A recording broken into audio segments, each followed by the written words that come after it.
I love you, Elliot!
We're waiting every night to finally roam and invite newcomers to play with us. For many years we've been all alone. But I'm not alone tonight, aren't I? Hello? Testing 1, 2, 3. Can you hear me? Hopefully the audio sounds good, because I've got a sock over my face. Hopefully you can't tell. How are we doing tonight, Chad? Happy Halloween! Happy Halloween, everybody. Loud and clear. That's what I like to see, Kenneth. Let's go. Let's go. All right. You know, before I went live tonight, I actually didn't know that Halloween was going to be a Friday for a very long time, but checking my calendar, it just perfectly worked out. I was going to do the fail box tonight anyway, even if it wasn't Halloween, but because it is, well, why not make it visually interesting? I'm sure you guys have already seen the thumbnail. Okie dokie. If you've never been to one of these, it's simple. Just gonna be opening up a lot of boxes and reading your tweets. I should be getting a list of tweets fairly soon. But, you know, that'll be... We'll get there when we get there. Holy moly. And I just gotta give you advance notice tonight. I think I might break my, break one of my rules tonight. It's been a pretty long week, I must admit. But it resulted in a new toy review coming out tomorrow. Look forward to that. And if you're a leader class member, you can watch it right now. But because of the length of the week and the slog that it was and the lack of sleep that I'm experiencing, I might break my drinking rule. If you already knew about my drinking rule, I might break it tonight. If you don't, well, to simply put it, I promised myself that I wouldn't drink by myself, but I might make an exception tonight. It's Friday. It's Halloween. It's been a long week. I might pop open a cold one when we get to the tweets. I'm just saying. I'm just saying. I might disappear tonight, as it were. Oh, and also, I started the countdown late. So, we're actually out of time. 6:30 p.m., the time has arrived, chat. We are gonna get started in a little bit. Thank you everybody for showing up. Happy Halloween once again. And let's have a fun one tonight. Any Amazing Digital Circus fans in the chat by any chance? If not, then the intro and my costume will not hit for you. Here we go. Whoa!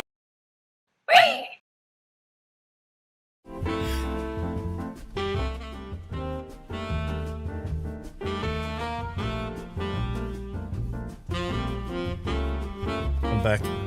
Hello.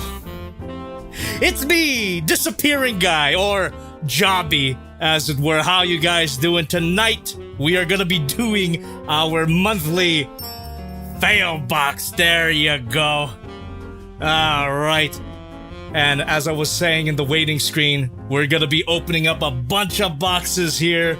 10 boxes, actually 11 boxes. We had a whole last minute large ass box come in at the last minute here.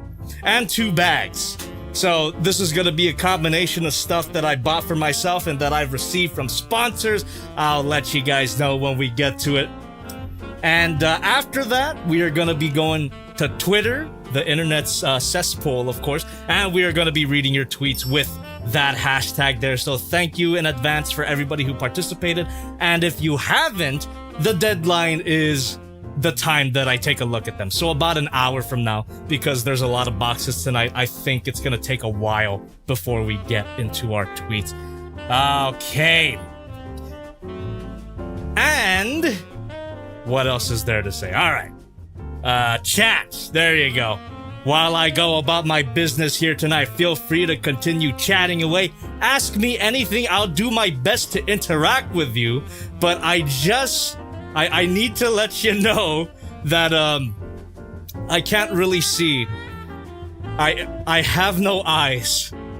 I mean, I could read, but then I have to get up all... I gotta get up all fucking close to the monitor in order to read your chats here. There you go. Oh, well, anyway, feel free to continue chatting away. Ask me anything. I'll do my best to interact with you. However, if you need me to see something, I highly recommend that you donate. Not only is it a guarantee that I see your comment or question, it also helps out the channel a lot. Thank you very much. Helps me make these stupid purchases, including some of the boxes here tonight. And also, this goddamn morph suit. Big shout out to SHOCKZ and Kian Carlisle, by the way, for making the push for me to buy a red morph suit to make my disappearing guy cosplay more convincing. Because the original plan was just to wear a regular red outfit with just the hat. But no, we gotta go with the whole morph suit, right? Alright. So with all of that... Oh, hold on. Before we jump into the boxes, more announcements here. New review. New toy review tomorrow. I know it's been 2 weeks, but we got a new toy review tomorrow at 12 p.m. PT. Also, you can watch it right now if you're a Leader Class member. It's a big one. Took me a whole lot of time to film, to write and edit. Jesus Christ, I finished editing that video like at 4 a.m. last night, but it's finished. It's this guy here, Kang Toys Bronta Solid. There you go.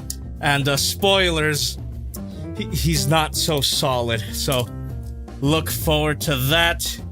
And okay, I think I should really I think I should face reveal. I can't do this for the whole stream as much as I wanted to. Fuck. Oh, Jesus Christ. Oh, as much as I wanted to, I couldn't do it. It was a little claustrophobic. And also, how the hell am I gonna drink without my mouth? In the spirit of Halloween, though, let me put something on my face at least. There we go. Alright then. With all of that being said, let's go ahead and open up our packages here. So the first thing we're gonna do is open up those bags. We got one from Roosevelt's and just a plain one. Let's see how it goes. Also, Thank you very much for tuning in, and let me do a chat check real quick. We got ACC John Doe with a retracted message. We got J-Rexzilla, Michael Guidis 4675. Hell yeah. Okay. Just to prove to you guys that we are indeed live. It's not a pre-recorded video. All right. Here we go then, chat. Happy Halloween. If you're not here, what are you doing? Trick-or-treating? Too old for that. All right, which one should I start off? You know what? Let's go with the plain bag first. All right, and for sure, this is gonna be something that I bought for myself. I don't think I was sent this by anybody. Let's have a look-see here. How we doing? If you're here watching the stream, are you doing so in costume? Or if you got any other Halloween things, or if you already had a previous Halloween thing, what was your costume? Let me know right now. That's my engagement bait. The first piece of engagement bait. First of many, of course. Okay. Ah, yes, boy. Okay, so this first bag, it's actually several pieces of YouTuber merch. Not mine, not my merch, but it is from a channel that I greatly admire. I have greatly admired for many, many years. And incidentally, the main dude from this YouTube channel is one of my co-stars, technically, in the Amazing Digital Circus. Does anyone have a guess? Unless you already peeked at what I pulled out of the bag just now. Does anybody have a guess what these are?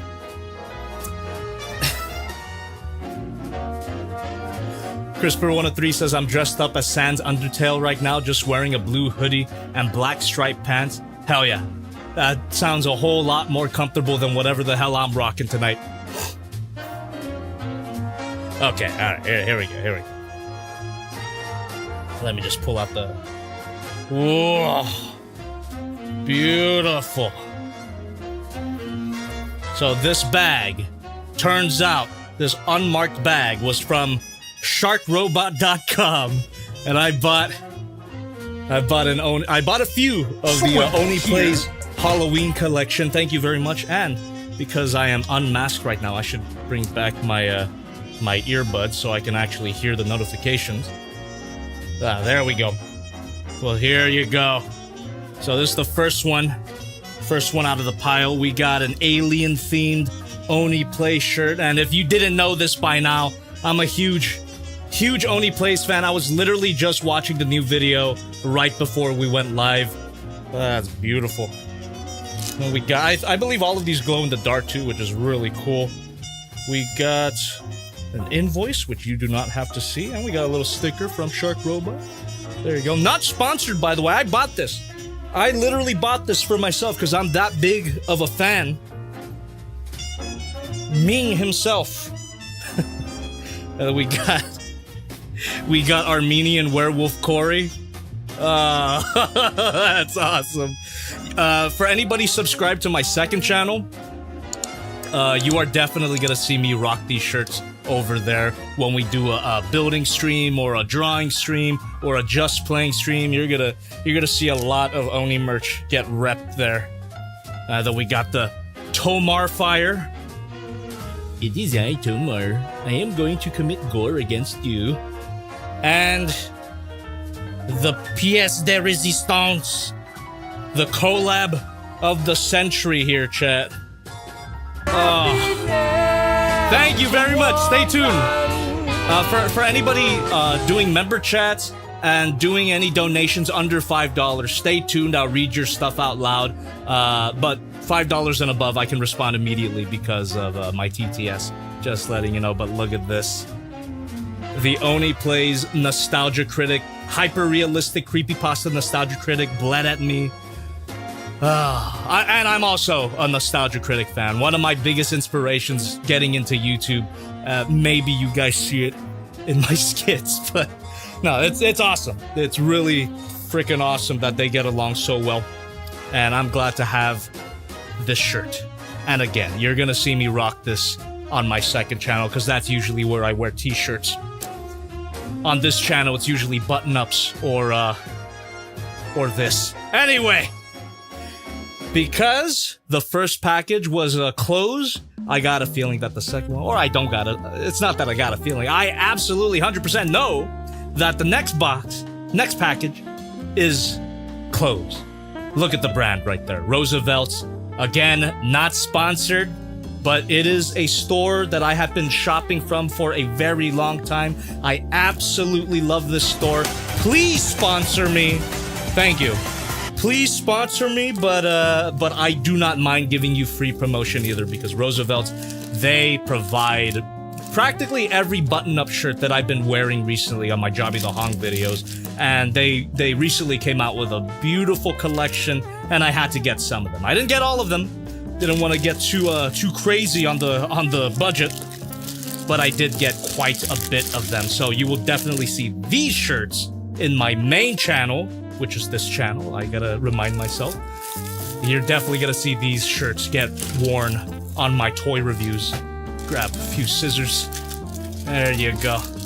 Actually, you know, I could read a few of the member chats at least while I open this up. We got Incinerator 444 19 months as a member. Thank you so much. Cool, I've been supporting you for almost 20 months. Love your content, dude. Thank you so much. Really appreciate you. Could not be doing this shit without you guys, that's for sure.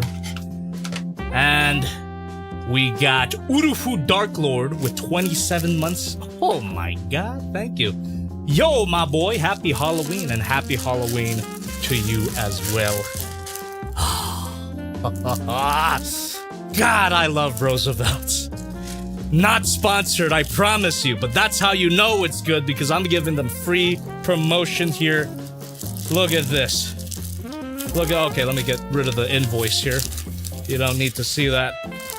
Oh. Beautiful colors too, just coincidentally, they match my channel aesthetic. So, let's open them up one by one. God damn, love this company here. Let's see, what's this first one called? Godzilla Evolution. There you go. Crack this one open. So yeah, all of these shirts are from their brand new Godzilla collection.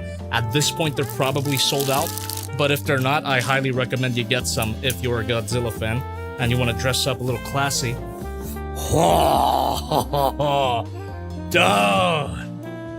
Oh, that is so sick. Yes. So like a bunch of versions of Godzilla on the same shirt. Beautiful stuff. Again, you're gonna see me wear this on my toy reviews for sure. Oh, and look at even the tag here. Oh my god. That is sick. Look at that tag. Oh, lovely. All right. What's the next one here? Look at this. Ooh. And what is this one called? This is the Godzilla Mecha, or Mecha Godzilla. Yes. Boom. That drip, dude. That is drippy as hell. Woo. Oh my goodness. Beautiful stuff. Hell yeah. These are you're just seeing more and more of the new character design here. And we got the final one here, which is this lovely teal color, and it is quite adorable. There we go. Look at this. We got little Manila and Godzilla together. Oh, I'm happy. I'm happy. I'm happy. I love consuming, okay? I love buying shit sometimes. Gotta treat myself sometime. Big shout out.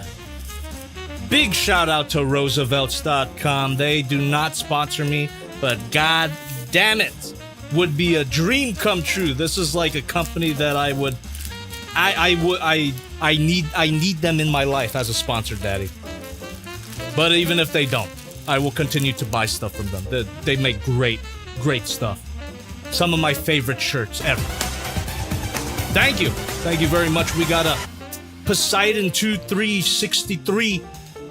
Thank you very much for being a member for 21 months here. Hey, Jobby, happy Halloween. Starting to chat more often here, and I'm excited to be back. One question, though. What is an underrated thing that you like? Underrated thing that I like. Let's see.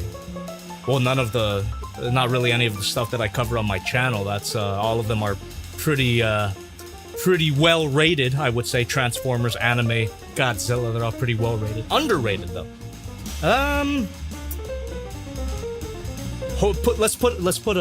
Let's put a pin on that. I gotta get back to you on that.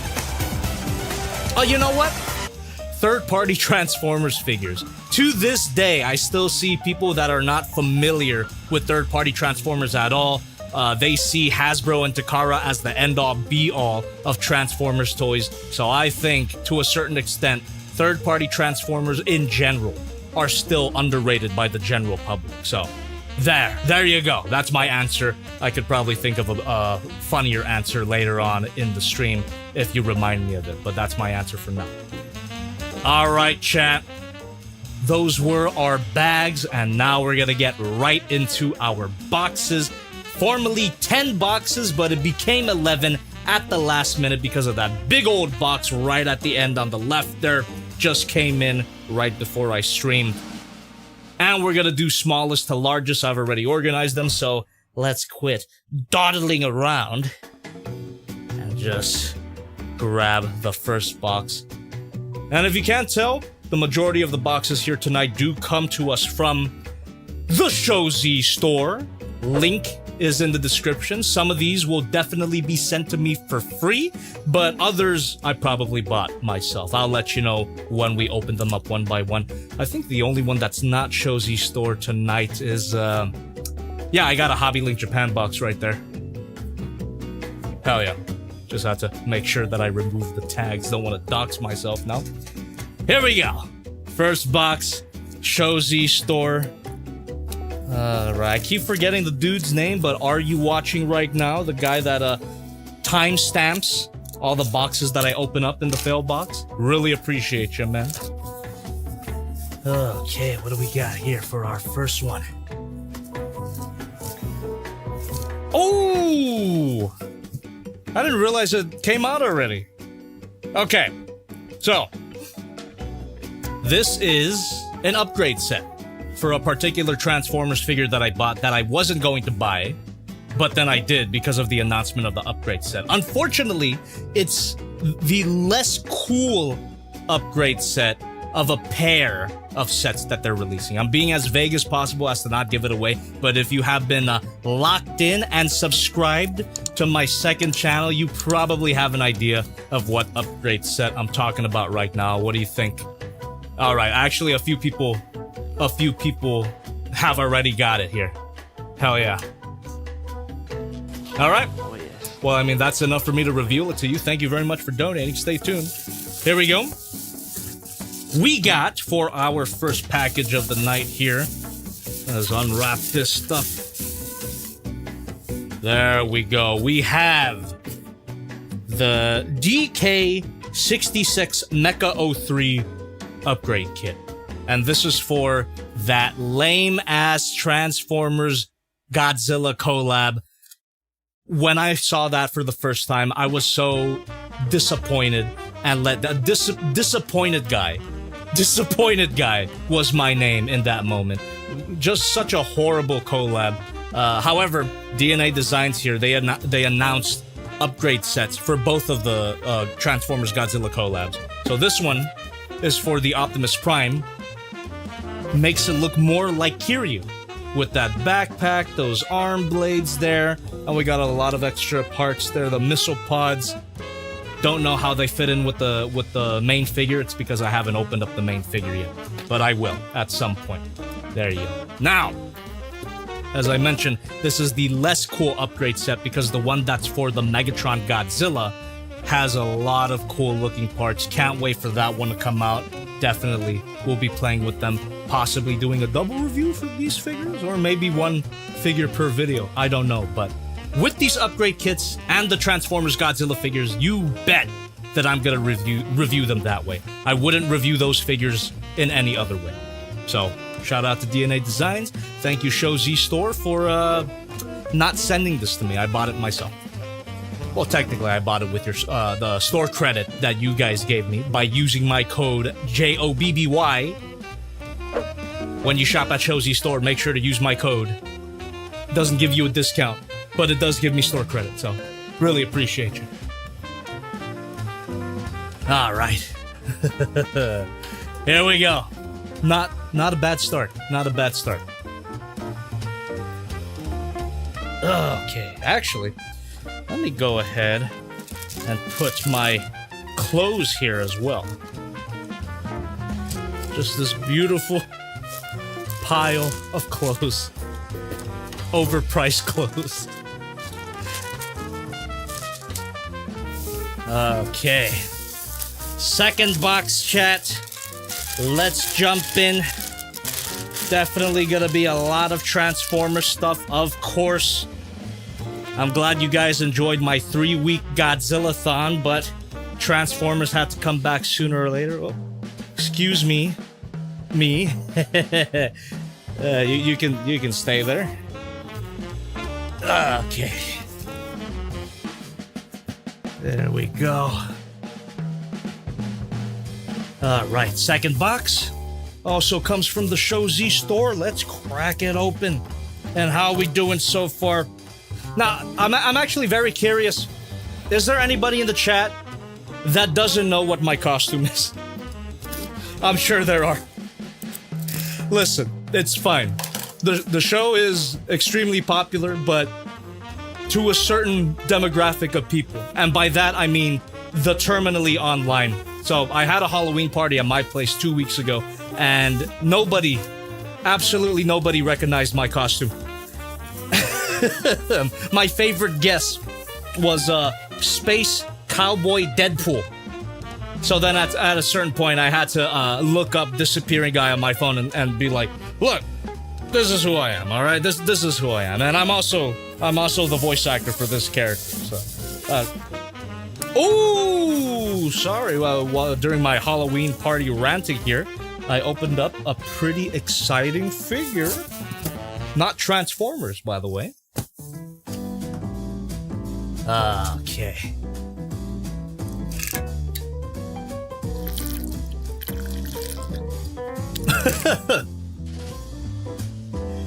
Rudiger 5000, that is indeed an official Disappearing Guy plush there on the couch. It was a limited edition. You were supposed to get it before it disappeared. I think it was a pretty clever marketing tactic there. Right. I'm gonna draw 8013 says, was that your only scene? Well, yeah, it was my only character, so Disappearing Guy only shows up for 2 episodes, at least for now. You know, the thing about the character is that I recorded a few minutes of dialogue, so they can just plop me in whenever they want. So the first episode I appeared, episode, it was 5? It was 4 or 5? It was 5, right? Yeah, the Untitled episode. That's the first time that I appeared. And then the next episode, I had no idea that I was gonna come out of that bathroom stall. When Jax is having his meltdown, I had no idea. So I got jump scared by my own appearance. So there you go. They used audio that I had already given them. So who knows? I don't know if he's ever gonna appear in another episode again. We'll see. We'll see. All right. Anyway, the box here. The box here. It contains a figure that is not Transformers related. It is somewhat related to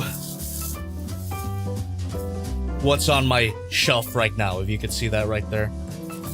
Well, it's actually directly related, I would say. Same company. All right, it's kind of hard to tease this one without just straight up showing you, because I haven't really brought this up in any of my Jobby 2 streams, but it is a figure by Nanmu Studio.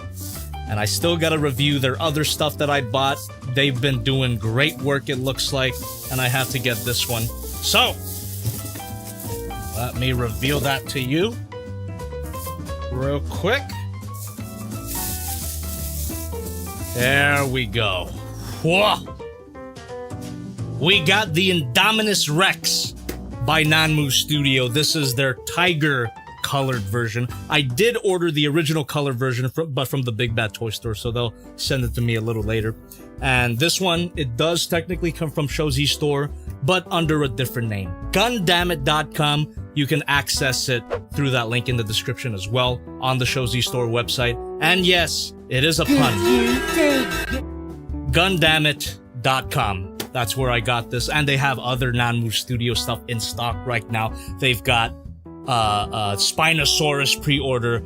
Holy crap. In terms of painting and sculpting, that could give the Hammond collection a run for its money. And don't worry, I'll take a look at all of those dinosaur stuff right after I get the Transformers reviews out of my system.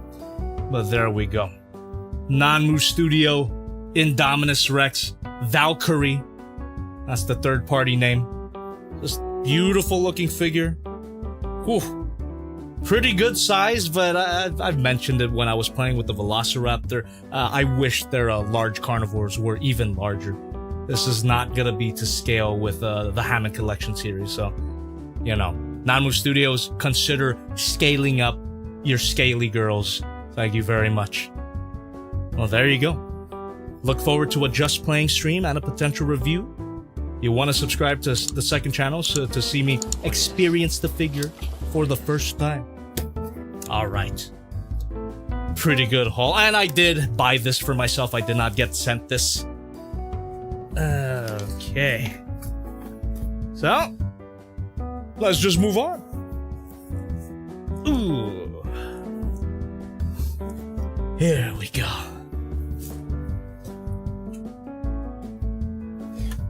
Mr. Risky 4720 is asking, do you plan to get more Mosho toys figures? Indeed, I do. To the great detriment of my bank account. So if you've been following Mosho's for their updates and all of that, they recently announced a collaboration with another company called Carbotics. I think that's what the company's called. That's what the toy line is called, at least. And they're doing a Netflix Voltron figure. Look it up if you dare. It's beautiful. The figure looks absolutely beautiful, but that price is something to well, it's enough to make me. Anyway, you're gonna see me do that a lot. Thank you very much. Okay, let's open this box up. I haven't even watched. I watched very little of the Netflix Voltron. Wasn't a big fan, but I did love that neck design. I love the Voltron neck design in general.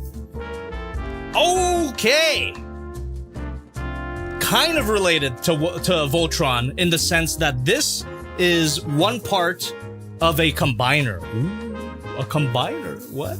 But Debbie, what about Devil Savior? Devil these nuts, dude. So this is part of a combiner. I mentioned that I bought this not too long ago on my second channel, and I mean, it looks really cool, man. This particular combiner, when it's all formed up, it's got a great design. I'm a little bit concerned about the amount of parts forming that's gonna go on with this particular combiner, but you know what? I had enough store credit with the SHOCKZ store. Again, thanks to you guys using my my code Jobby for giving me a bunch of store credit. And I just figured, why not? Let me experience them, and now we have one part of it. It might even be the first part. No, it's actually the second part. Okay, so it's one piece of a combiner. It is G1 influenced, but it is not G1 accurate, and it is one of the most popular combiners out there. What is it, chat? Does anybody have a guess? Does anybody have a guess? Come on. Tokugai 1579, unfortunately, it is not the Mastermind Creations Devastator. That has not come out yet. I think it's gonna come out in December, though. But you're on the right track. You're definitely on the right track. It's not Mastermind Creations, but it's another company doing that particular popular combiner. Come on. Come on, I can see it. I can just see it in the chat. You're almost there. Oh, one guy got it. Give yourself a big old slap on the ass, Shano big boy, because you're goddamn right. What the hell? It's like stuck in the box. Well, there you go. There you go. It is the Dreamstar Devastator. So G1 inspired, but not G1 accurate. It's more, I believe it takes influence from the IDW comics, which I still haven't read. And there we go. Shovel Fighter. Dreamstar Toys Shovel Fighter. That is what this guy is called. And if I remember correctly, this is Scrapper. Right? This is Scrapper. Whoa. Yeah, I mean, I couldn't help myself, man. It looks freaking awesome. So, Dreamstar Devastator in 2070, perhaps. Just subscribe to my second channel. I'm definitely gonna be playing with this there. Beautiful, beautiful.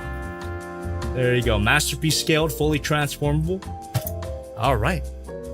You know, there's a chance that a few Dreamstar Constructicons are gonna be on this couch today, because I ordered all of them that have come out so far.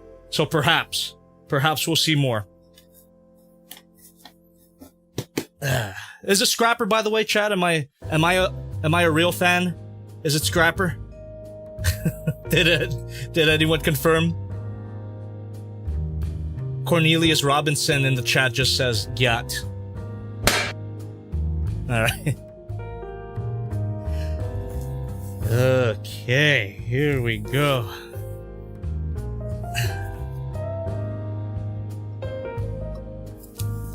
Another SHOCKZ store box. Let's crack it open.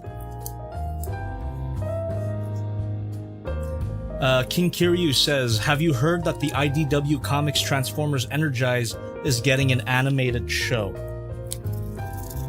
I think you're talking about the Skybound comics, right? Is that affiliated with the IDW comics in any way?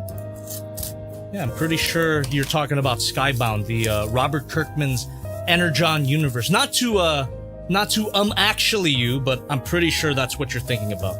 Robert Kirkman's Energon universe animated show.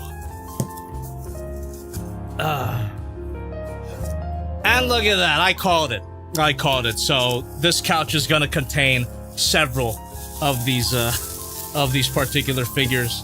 This next one here, not even gonna let you guess, because I already guessed it for you. Boom! We got another one. We got another one, chat. Another Dreamstar Constructicon. Maybe it was a little unwise of me to go all in. Maybe I should have just bought one figure and see how I felt. But they were all available. I couldn't help myself. I have a problem. I have a problem, alright? Alright, and what's this character? Hold on, don't tell me. Bone Crusher. This is Bone Crusher. What's his third party name? Pushing Machine Warrior. That's also what they call your mom. The Pushing Machine Warrior. Oh.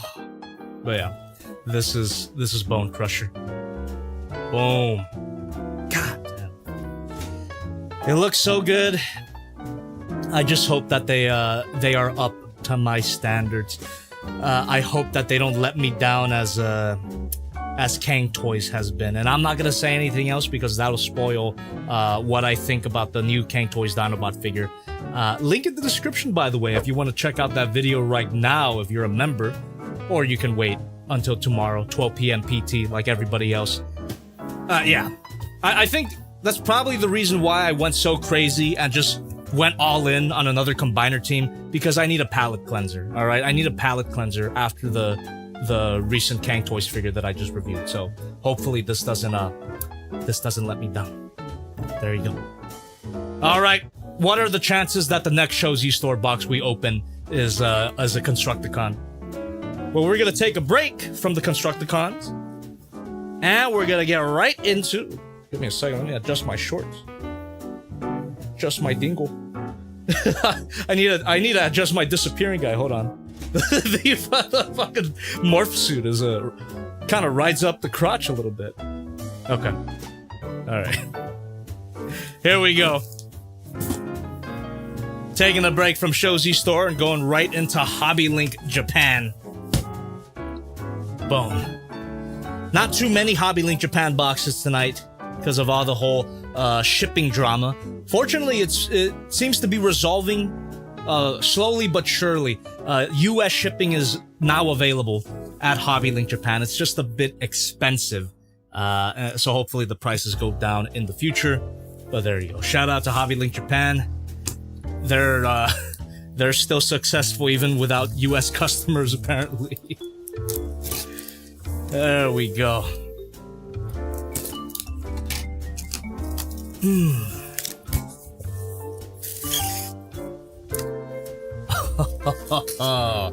So,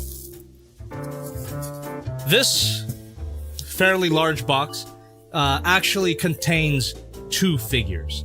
And in 2 reviews in a row, I showed you my Hobby Link Japan order. So for anybody who remembers what is inside these boxes, if you watch those videos, you would know. The SH Monster Arts Godzilla Evolved and Shimo review, and the Haya Toys Godzilla Evolved and Shimo review. I showed you my order. Please respond. What is in here, chat? What is in here?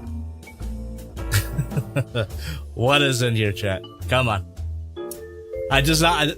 I'm getting the quiz started early, Christopher. Okay, you're testing people on their recent JobbytheHong trivia knowledge. What is it? Okay. I guess to be fair, I did show the order very briefly in those videos. It was every time that I said I was done with SH Monster Arts, I would put a particular figure on screen. Does that ring a bell? Does that ring a bell, chat? Come on. Come on. Okay, a few people actually got it. At least one of the figures. A few people actually got one of the figures. So, you know what? That's good enough. That's good enough for me. Here we go. First figure that I will reveal, the one that people guessed, is proof that I am not yet done with Bandai. Gave them another chance. Might be my last chance that I give Bandai here. This is the SH Monster Arts Godzilla 2000, a direct remake of their previous Godzilla 2000. This one looks a lot better, just way more proportionate. Seems to be solid as well, according to a few people that I've seen review this thing. But it was still pretty pricey. I mean, retail price, I think it goes for $80 plus shipping. It gets crazy. But it does look beautiful, doesn't it? That's an actual picture of the figure on the box, just like every other SH Monster Arts packaging. You bet that I'm gonna take a look at this, and who knows? Maybe it'll repair my friendship with Bandai. We'll see.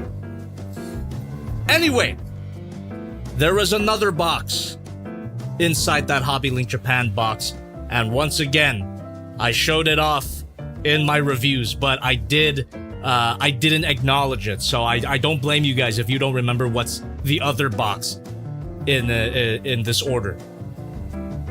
It's from another one of my best friends. What do you think, chat? I wanna see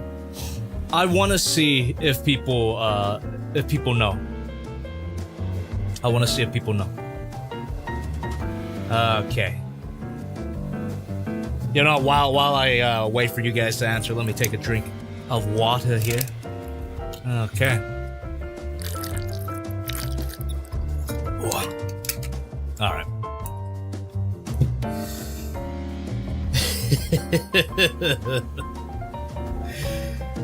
Okay. It's fine. It's fine. Like I said, I don't blame you for not knowing what else is in that particular order, because when I did tease it, when I did show it in two of my videos, it went by very quick. It was one of those quick second, like, pause. If you don't pause, you'll miss it type things. So, everybody's wrong. Everybody is wrong in the chat. However, the figure that is in this box here is one that has been requested by a lot of people. And rest assured, I'm very excited for it. And again, it does come from one of my best friends. So let's reveal it. I'm very excited for this one, chat.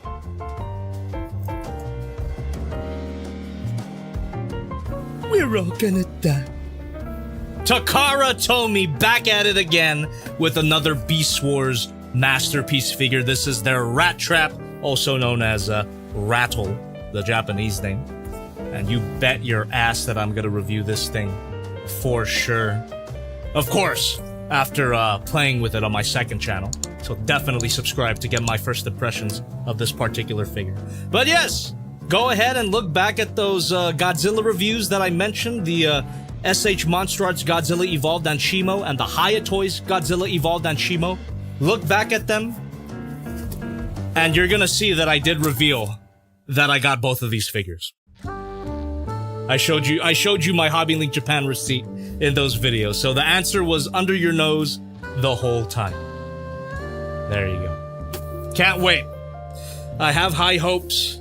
It kind of does have a crazy backpack, but definitely not the worst that I've seen from Takara, and a bit understandable because of the animation model of Rat Trap. But other than that, these promo pictures look perfect. Look at the crew. Oh, and the rat mode. They cooked. It looks like they cooked with the rat mode.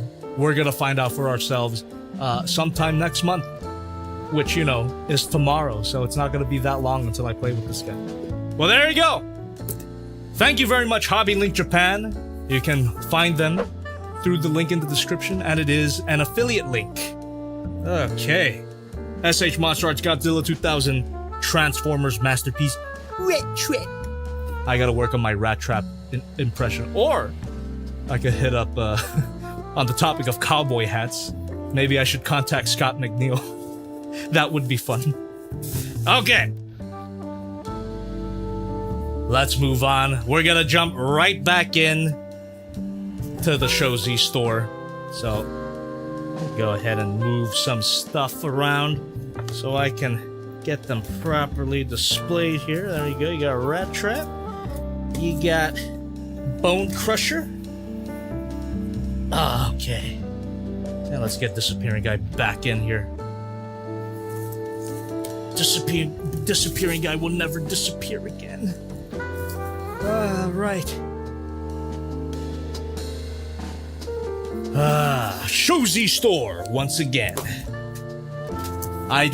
There's no way for me to confirm, but I got a feeling that this is another Constructicon. It would be convenient if it was.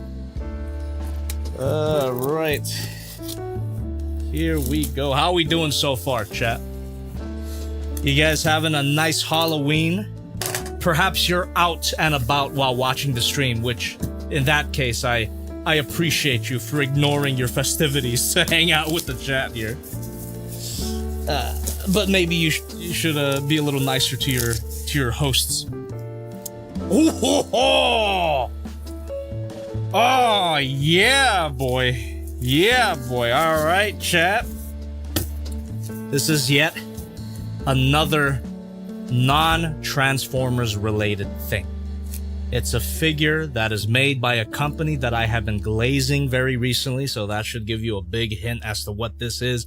It's also a repaint, but a repaint that I've been looking forward to for quite a while, ever since I got the original figure. What is it, chat? Can anybody guess? Can anybody guess? Yes?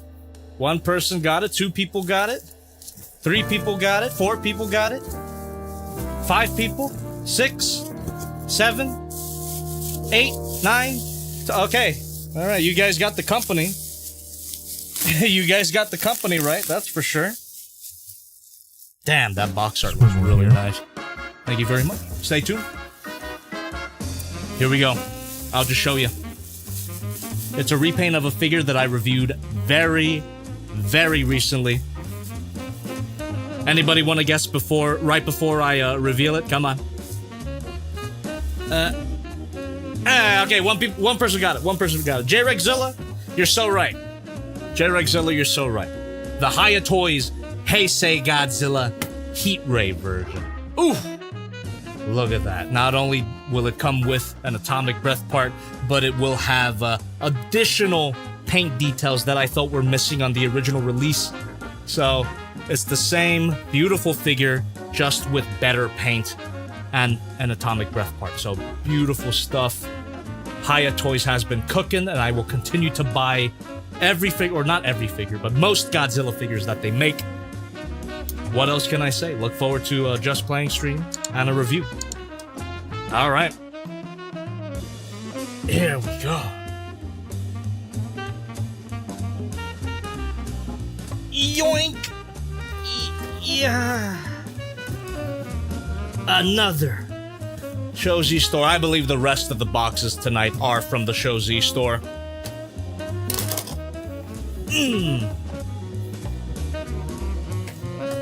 Here we are. You want to bet on that? Unripe Circuits? This one is 100% a Constructicon? You want to bet on that? Are you willing to put your life on the line for that answer? Is that your final answer?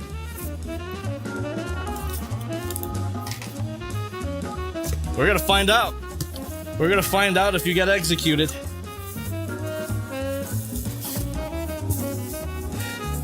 Well, guess what? Unripe Circuits, guess what? You are spared. You're not dying tonight. Because it is another Constructicon.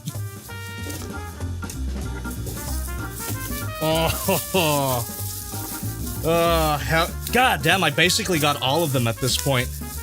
I think there's like 2 more figures in this line that I don't have yet. Yeah, boy. Dreamstar Load Warrior, aka Long Haul. The Dumpy.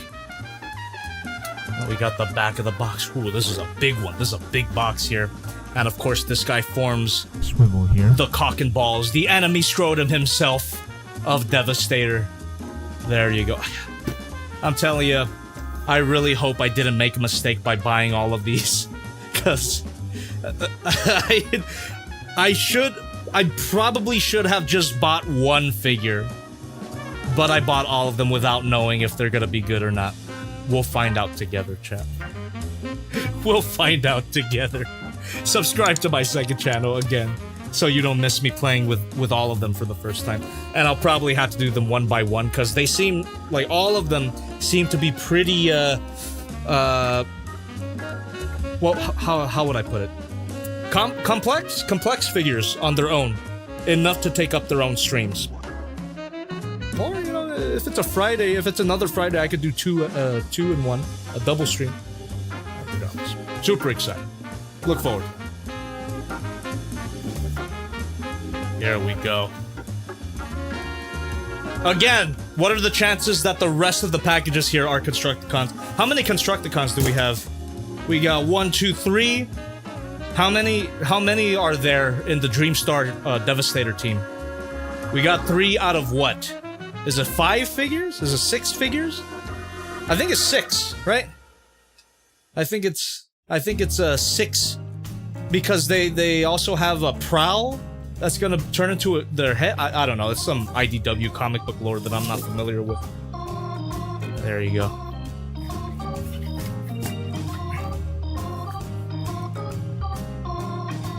You think it's 6? Still need Scavenger, Mixmaster, and Hook. Alright, so 3 more. I think the one that I... Hold on, I could check my SHOCKZ store order, actually. Because I ordered all of the ones that were in stock.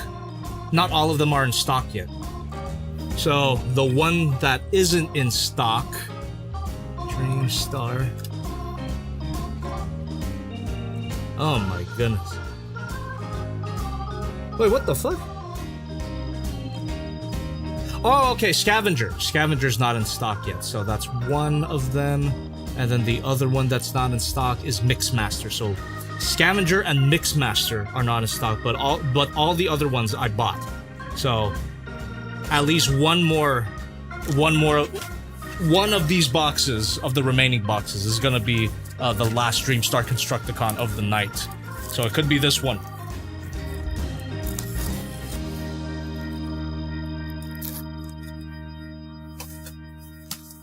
There we go.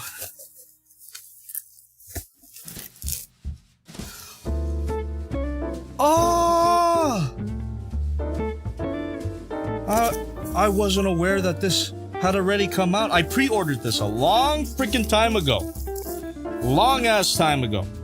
I went through a whole adventure with in regards to this particular figure.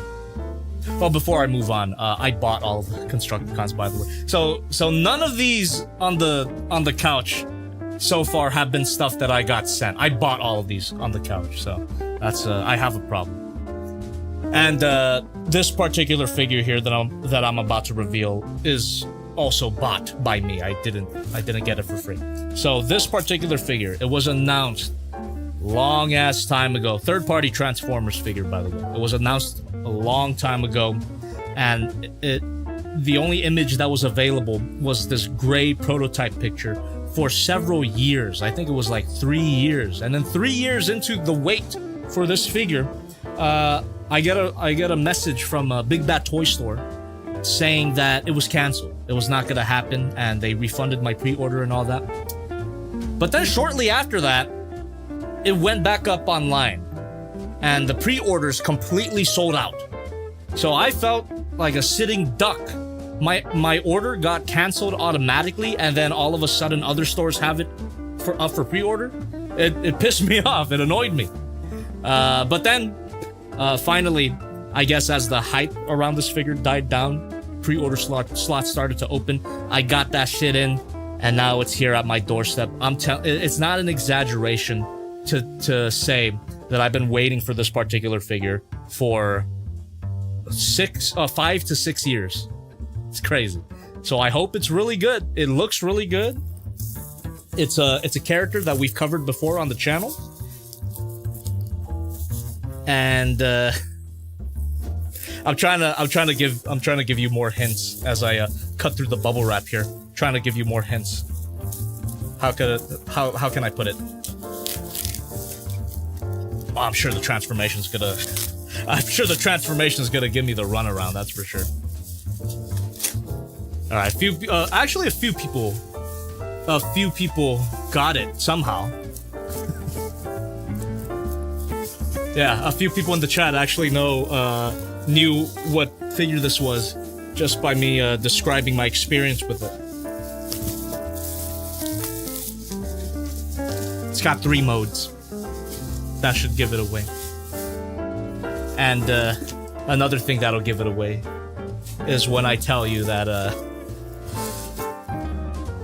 what a day it has been, what a rare mood I'm in, why it's almost like being Berserk. The Fans Toys Berserk. This is a third-party Blitzwing. Looks like the best third-party Blitzwing of everything that was available. It looks better than the Star Toys one, looks even better than the DX9 Gevault from all those years ago, which is long since gone, by the way. I sold it at TFCon. So I have very high expectations for this particular figure. I can't wait for this figure's transformation to splatter my brains all over the wall to see what's on my mind. That's a Blitzwing reference if you've never heard that quote before. There we go. The Fans Toys Berserk. Get a nice turn around here. And the figure itself. Look at how beautiful that looks. How proportionate. Oh. I love how blocky and somewhat plain it looks. That's the G1 aesthetic, man. Can't wait. Can't wait to experience this. Again, I expect the transformation to what can I... The transformation is gonna make... So look forward to that. Look forward to the crash out on Jobby 2, but I'm sure I'm gonna like the figure anyway, despite the transformation being fucky. Alright. What a common mood I'm in. Why, it's almost like being depressed. What a day it has been. What a rare mood I'm in. Why, it's almost like being in love. I gotta smile. I'm just organizing the boxes while I sing Frank Sinatra. I got a smile on my face for the whole human race. Why, it's almost like being in love. The music, you know, to this day, people don't realize that song was a direct parody of an existing song. You all just think I'm that much of a musical genius, and I really appreciate that. But that was originally a Frank Sinatra song. I just twisted the lyrics to fit with my mental illness, and apparently a lot of other people's mental illness as well. So, full versions on the second channel, by the way, if you don't know. It's almost like being depressed. I sang the full song. Okay. Now what is... Okay. So, on the topic of poor financial decisions, this is definitely one of them. It's a character. It's a character that I've always liked. It's one of the few Autobots that I like. Most of my third-party Transformers have been Decepticons. Have you noticed that? But this is one of the few Autobots. It's also a character that I already have a third-party Transformers figure of, but I bought this one just out of curiosity to compare and contrast. The character is right here on my shelf, so I bought another one from a different company. What is it, chat?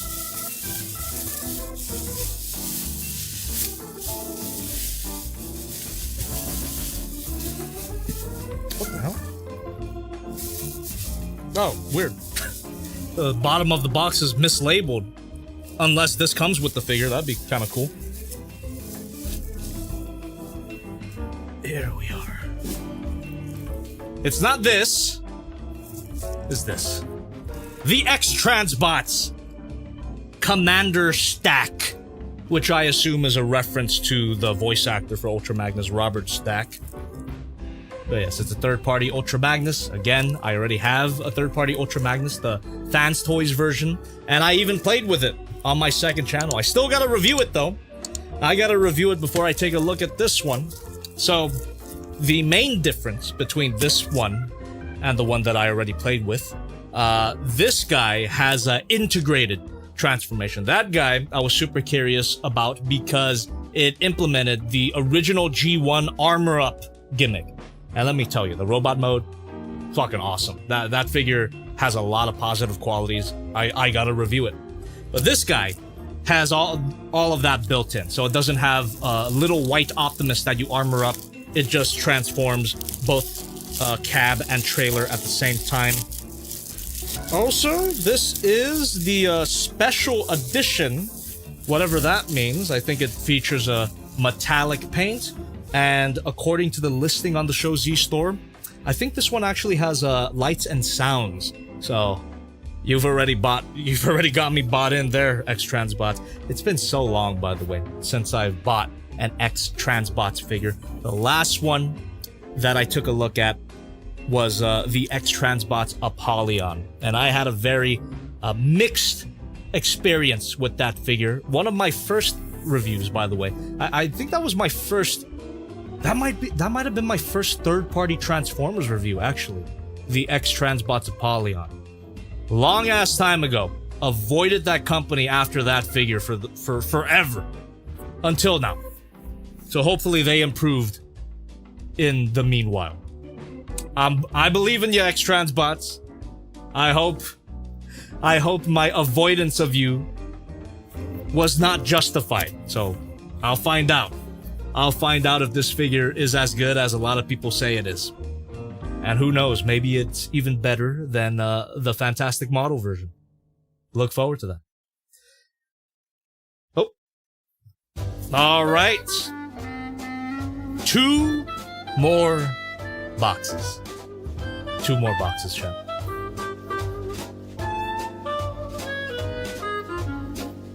The final 2 boxes here would have been the final box, actually. And again, let me adjust my pants. The final 2 boxes here would have been the last one, but this big-ass box came in at the last minute. And once again, just like the majority of tonight, this box comes from the SHOCKZ store. Here we go.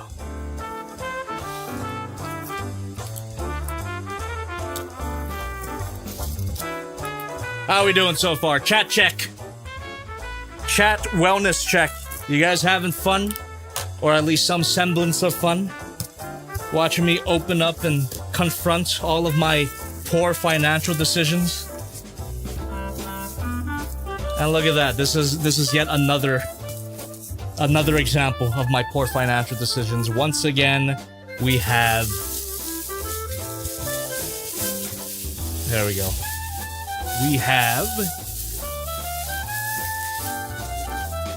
another Constructicon, the last Constructicon of the night, because the rest of them are not available quite yet. God damn, I have a lot of work on my hands, don't I? Oh. But I tell you, man, I'm really excited for this. God damn it. I made the same point already, but I just hope that I didn't make a bad bet. I really put my faith in Dreamstar here by buying all of the ones that they had so far. So, we'll find out. I hope it's not another Devil Savior situation. Because that happened with that. I bought all of them before knowing that that split was going to be ass. So we'll see. Hook Warrior. Also known as just Hook. Got the back of the box. There you are. I absolutely love that his crane becomes a scythe. So fucking cool. I don't think I've seen that ever. I mean, this design might get its influence from the IDW comics, but I wouldn't know. Just such a great design, though. Again, look forward to my first impressions of all of these figures on my second channel. We have a lot to cover. Haven't said that one in a while. We have a lot to cover. With all of the Constructicons out of the way, with all of these Transformers out of the way, we have our final box. I might have a vague idea of what's inside this final box. It's quite large, but I don't think it's a Transformer. I think it is something that the SHOCKZ store sent to me for free. So again, I have to reiterate, everything that you see on this couch, I bought. This couch is a testament, is a monument to my poor financial decisions, so perhaps that final box there that we're gonna open up tonight is actually something that I got for free. Let's find out together.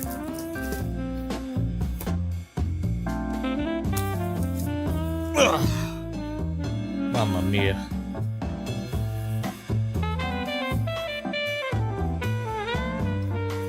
Here we go.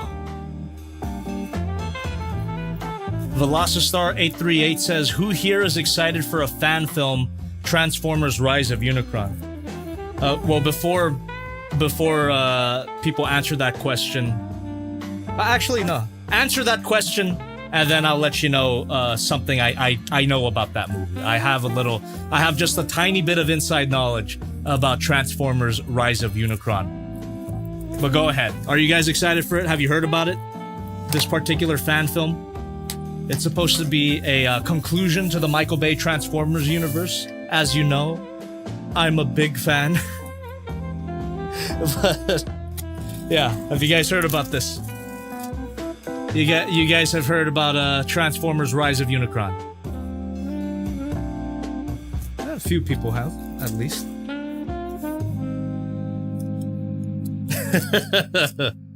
That would be funny. That would be funny, Last Skylander, if, oh wait, no, not that. I was actually reading the Gavin Shea T2399. It would be funny if I got the last two Constructicons as a sponsored product. Okay. Okay, yeah, this is definitely something I got for free. Pretty cool, though. Check it out. So, Hammer Advance. Hammer Advanced. It's not apparent as to what that is just by the box alone, but when I open it, everyone will know what this is. Oh, actually, the side of the box reveals it. There you go, chat. So, Iron Mark, what was it? 21? Is that Mark 21? Am I reading the Roman numerals correctly? So, what this is, chat, we can open up the box too. What this is another freaking cool animatronic toy. Couldn't help myself. I didn't buy it, but I agreed to it. That's what I mean by couldn't help myself. I could have easily said, no, I don't want to take a look at that, but I do. Look at this. Oh my goodness. Oh my goodness. So this is supposed to have some animatronic features, so it'll be able to move, perhaps shift around your arm, so you can do your repulsor beam. Oh man, I'm not gonna do it tonight. That'll take too much time. I'll get too crazy. I'll get too obsessed, and then that'll be the rest of the stream. So you know what? Subscribe to my second channel, and we'll experience the gauntlet together. That's gonna be a fun time. We have an instructions sheet with all of the features, but it's all in Ching Chong, so I can't read it. But yeah, there you go. That's the final box. An Iron Man animatronic gauntlet, Hammer Advanced. I don't know exactly what the name of this glove is called, but the box just says Iron Mark 21, I believe, and Hammer Advanced. So look forward to that. It'll probably pair well with that Bumblebee head that I got a long time ago. There we are. Perhaps. New Jobby video prop. Perhaps. Okay. Now, that was all of the boxes for tonight, but of course, that is not the end of the stream. We are gonna be taking a look at your social media posts with my hashtag on Twitter. So thank you very much for continuing to watch. Thank you for participating in that hashtag if you have.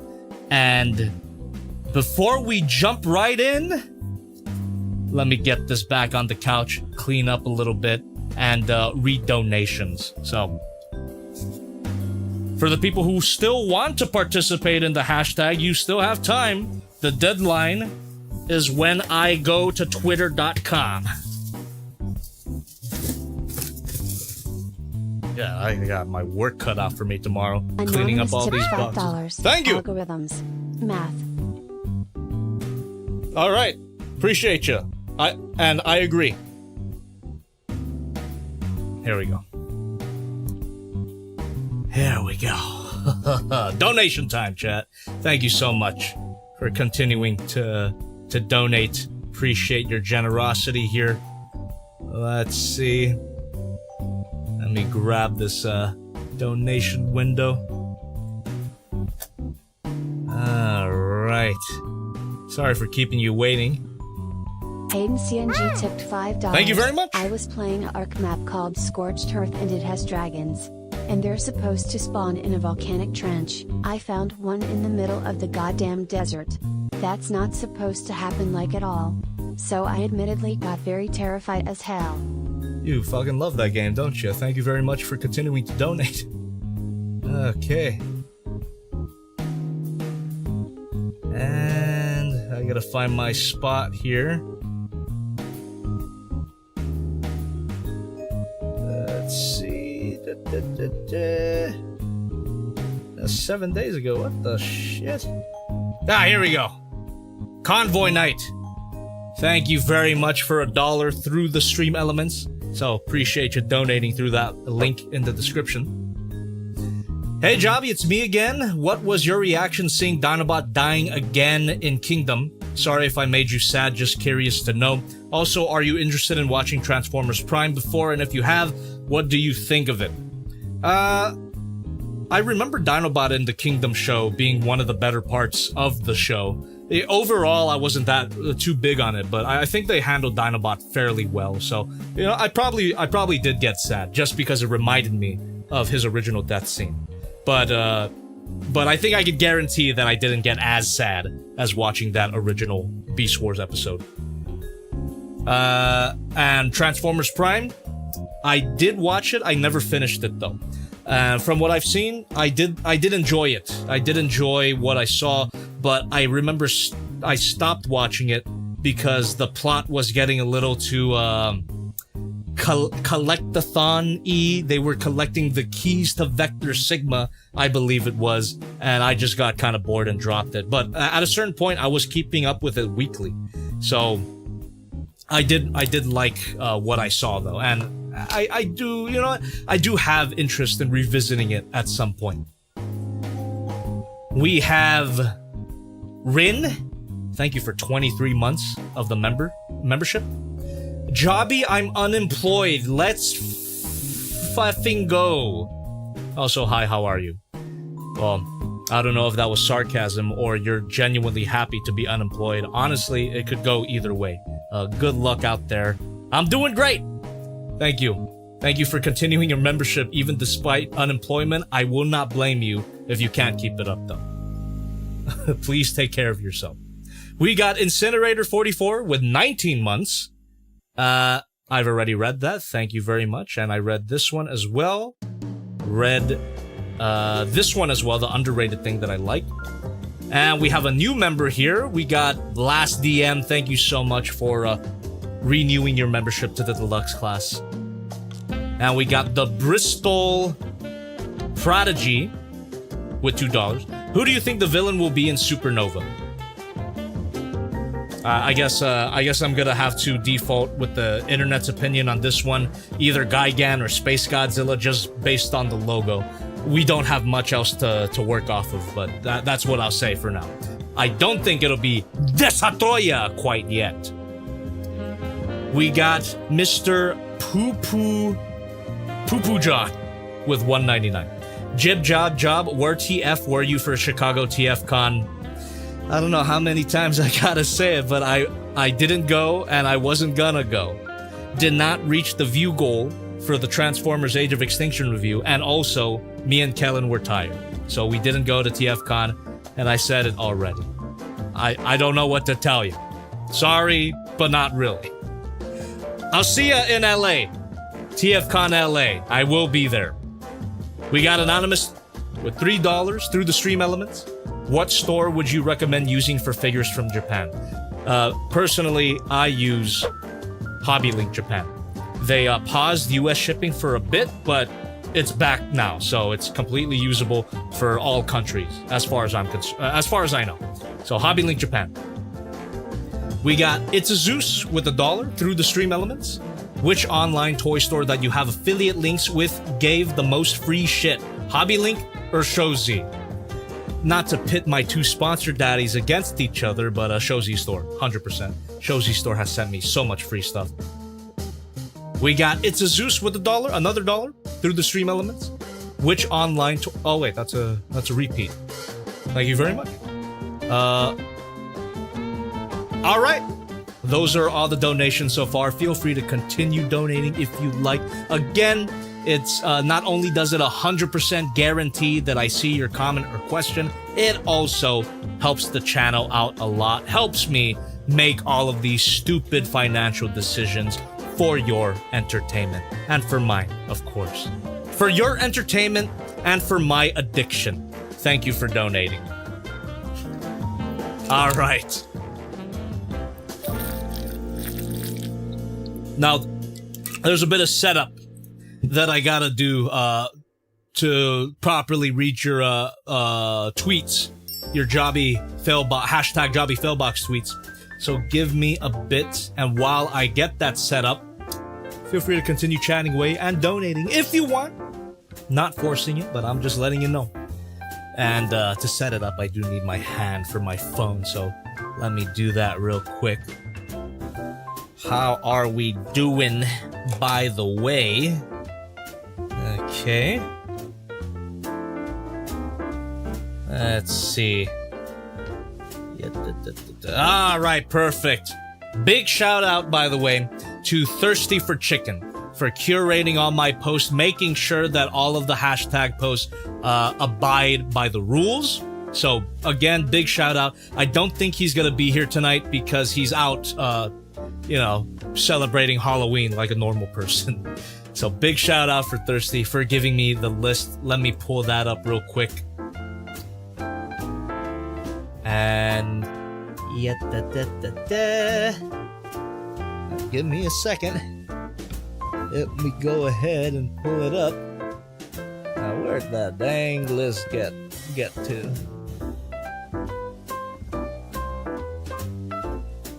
All right, perfect. Ah, beautiful. Again, big shout out. He's so good to me. Thirsty for Chicken is so good to me. He has made everything so organized. Oh my god. I'm so grateful. I am extremely grateful to Thirsty. And on the topic of being thirsty, I think it's time to break my one rule. We're gonna jump right in to the hashtag posts on Twitter. I got a whole list of them here right in front of me. I could even show you the list. Wait, what? Hold on, let me push a few buttons here. Huh? 1 second. let me fix that. Let me fix that. Let me just push a few buttons here.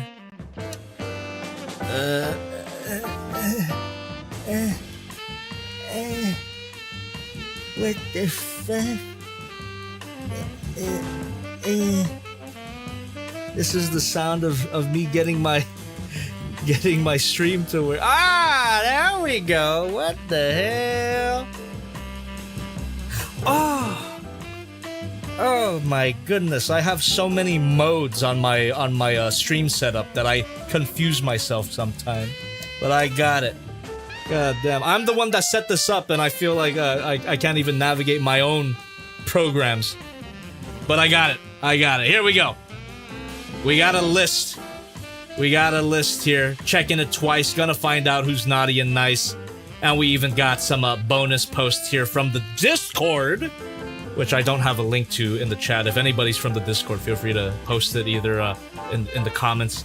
I think Thirsty's the only one that can post links in the chat. Anyway, I do have a Discord, but it's you gotta ask people to get the link. Okay. But before we jump right in, let me quench my thirst. Fuck it. It's Halloween.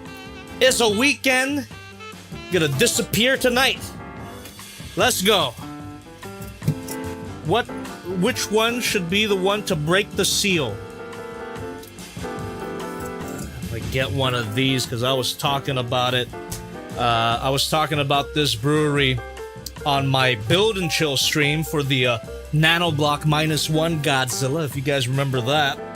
10 hours, by the way, or actually, we did 3 streams building that -1 Godzilla. It was one 6-hour stream, another 10-hour stream, and then we had a final 8-hour stream. And during that, I talked about Bottle Logic. Big shout out to Bottle Logic, my favorite brewery, Anaheim, California. I'm gonna crack it open. Oh my god! I didn't plan for this, but that is a spooky brew. That is a spooky brew right there. Out for Blood. Let's go. Happy freaking Halloween, chat. Out for blood. Let's go. Oh. Here we go. Breaking my rule tonight because it's spooky time and it's the weekend. This is like such a great day for it to be Halloween, chat. And I get to flex the glass for you. Oh, look how freaking cool that is. God damn, I love this glass so much. And what an honor, what a privilege it is to drink from it. Get that nice foam. Ooh! What is this? A blood orange blonde ale. Cheers, chat. Here's to you. Happy Halloween. Thank you for participating in the hashtag. Let's jump right the frick in. Let me close a few tabs though, so to make it a little tidier here. All right. Oh, and you know what? Let me grab a coaster too. Ooh, put that right there on the desk. Lovely. And for the sake of visual consistency, thank you very much. Jobby, there might be music that for some reason didn't get muted, even though I muted the music. So if you want, I don't mind, you can just watch the music muted. It didn't copyright for me, but just to be safe you should. It's the Jogging Park video. Appreciate the warning, man. I will keep that in mind. Okay. Let's do it, chat. Let's do it. Our first post here on Twitter using the hashtag Jobbyfailbox. This is coming from. Hold on. Oh my god. Oh lord. Oh lordy, that's so good. Oh, that's so good. Never drink. Never drink. If you've never drank alcohol before, don't start. It's not good for you. Look at these fucking titties. Don't drink. Don't drink. But goddamn, it's always nice. Okay. First post. We got Net X3 the Digital Idiot at Spider047. Salutations, Sir Jobby. It's me again. I hope you have a great day. Number 1. Besides One Piece, what other manga are you looking forward to catching up with? Well, let's take this one by one. I'm heavily considering reading Dan to Dan. I know they've already greenlit a 3rd season, but I think the wait is going to be hard because Dan to Dan has just been so consistent. I want more of it, so I might catch up with that. Chainsaw Man as well. I think I want to catch up with that. I'm a few chapters behind. I might be a whole arc behind, actually. I was right in the middle of yeah, I won't say it for anybody reading part 2.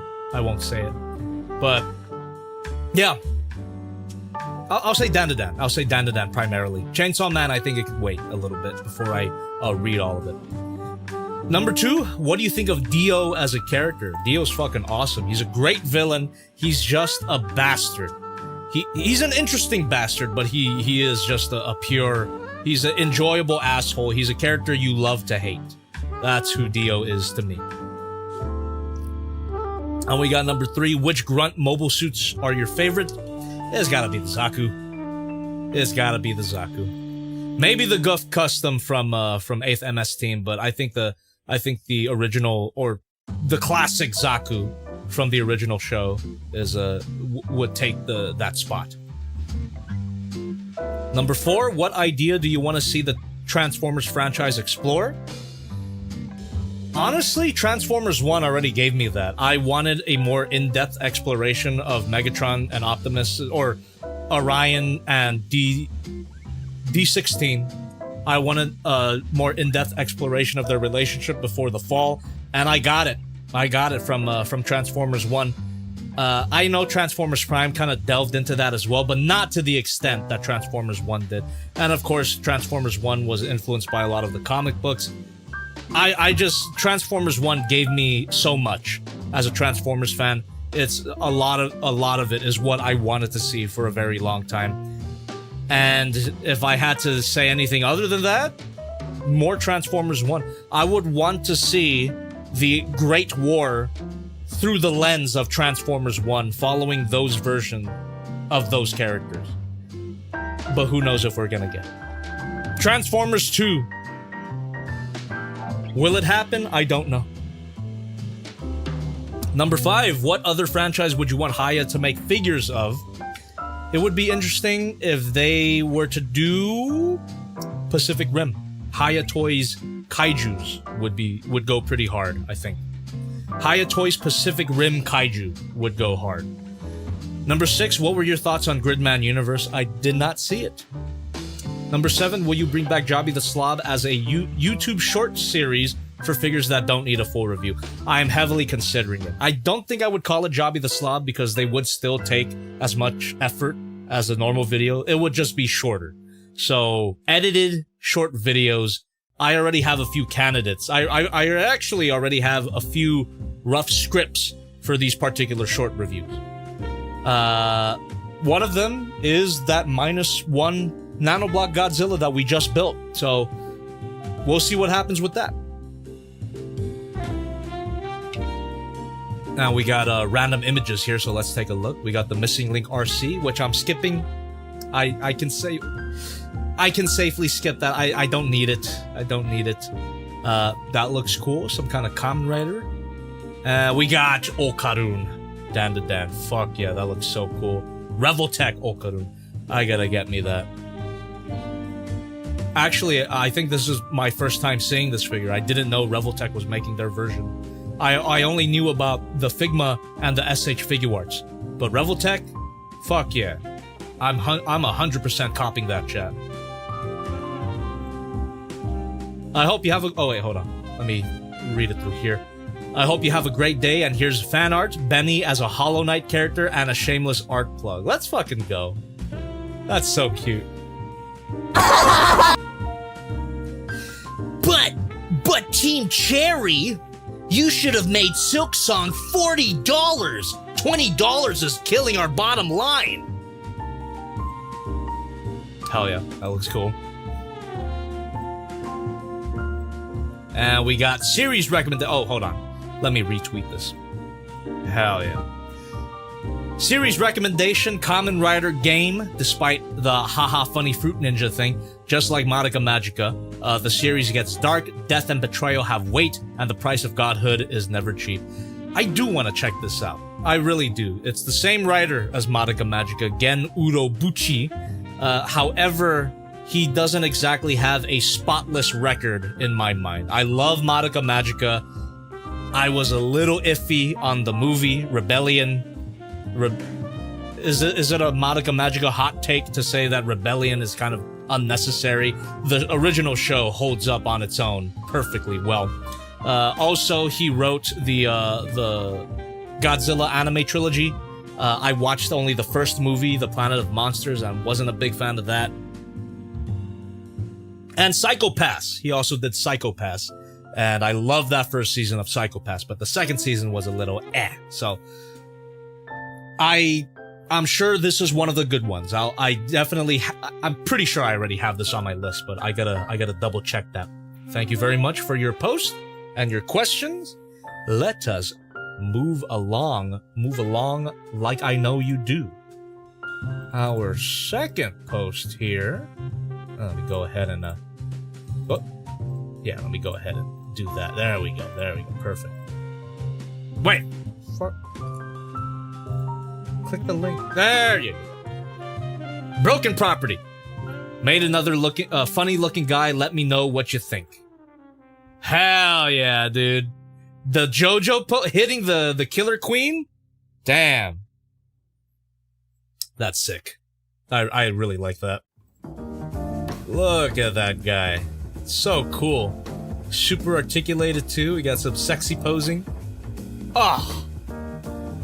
And we also have more Morse code. Does anybody want to translate that? I guess I could translate that. Hold on. Morse code translator. What? Morse code translator. There you go. Come on. Okay, this is what we get. One shall stand, one shall fall. On November 4th, 25? When is that? That's gonna be on a Tuesday. How ominous.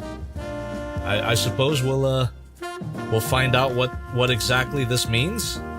And I hope you don't blow up a building. That's all I'm trying to say. That I don't. The last thing I want is for this stream to end up on like Nexpo or something. Top 10 darkest streaming moments. That's all right. Let's not. That's okay. I am going to retweet this picture of the plushie though. That's very cute, and thank you for buying it, by the way. Who knows if me and you twos are gonna work together again? We'll find out. We'll see in the far future. Okay.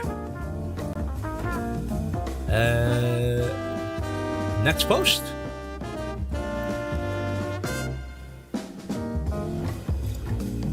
How are we doing so far? Chat check. You guys doing good? I hope you guys got your posts in time. Hope to see what you guys have shared with me.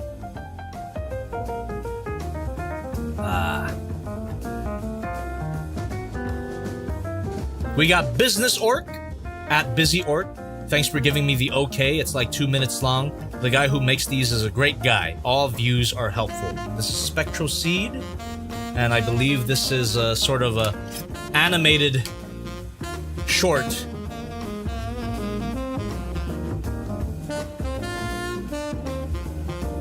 My concern is if it has copyrighted material in there. Ooh, it's got a good amount of views already. Hell yeah. Hell yeah.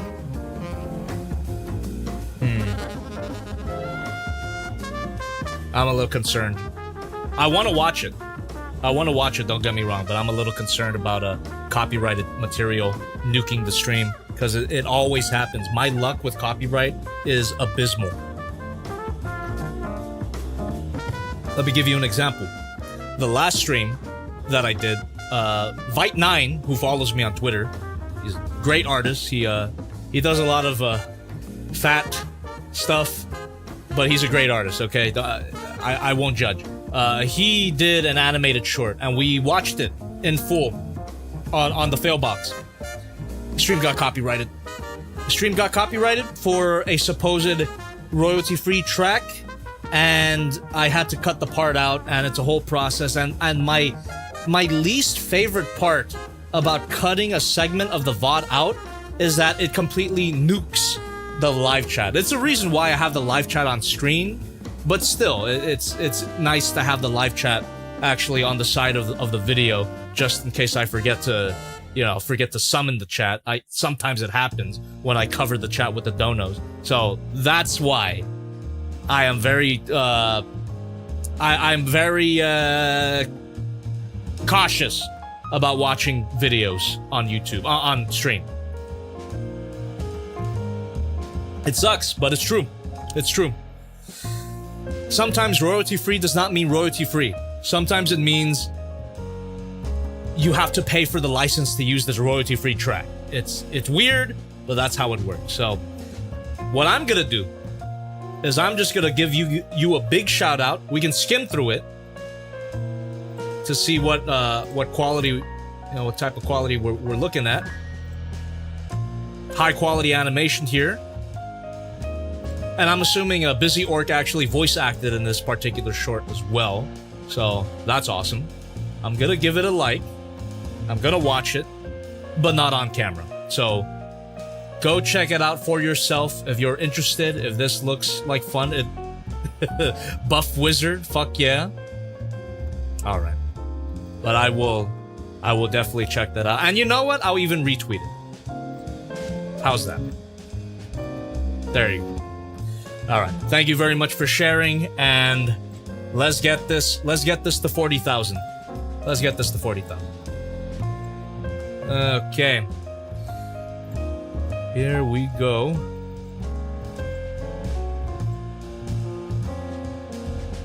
We got JobbytheHong. I never drew in my life, but I thought I'd try for the October fail box. These are the same pictures since my camera is ass. Apologies. Questions in the comments.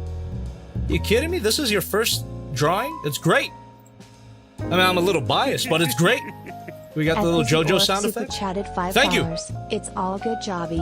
I voice act in it. I'm the apprentice. Thanks. Hell yeah. Big shout out. Thank you very much.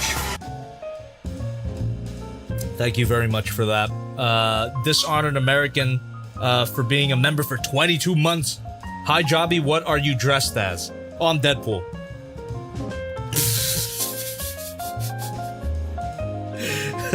What I should have said, what I should have said was, I'm.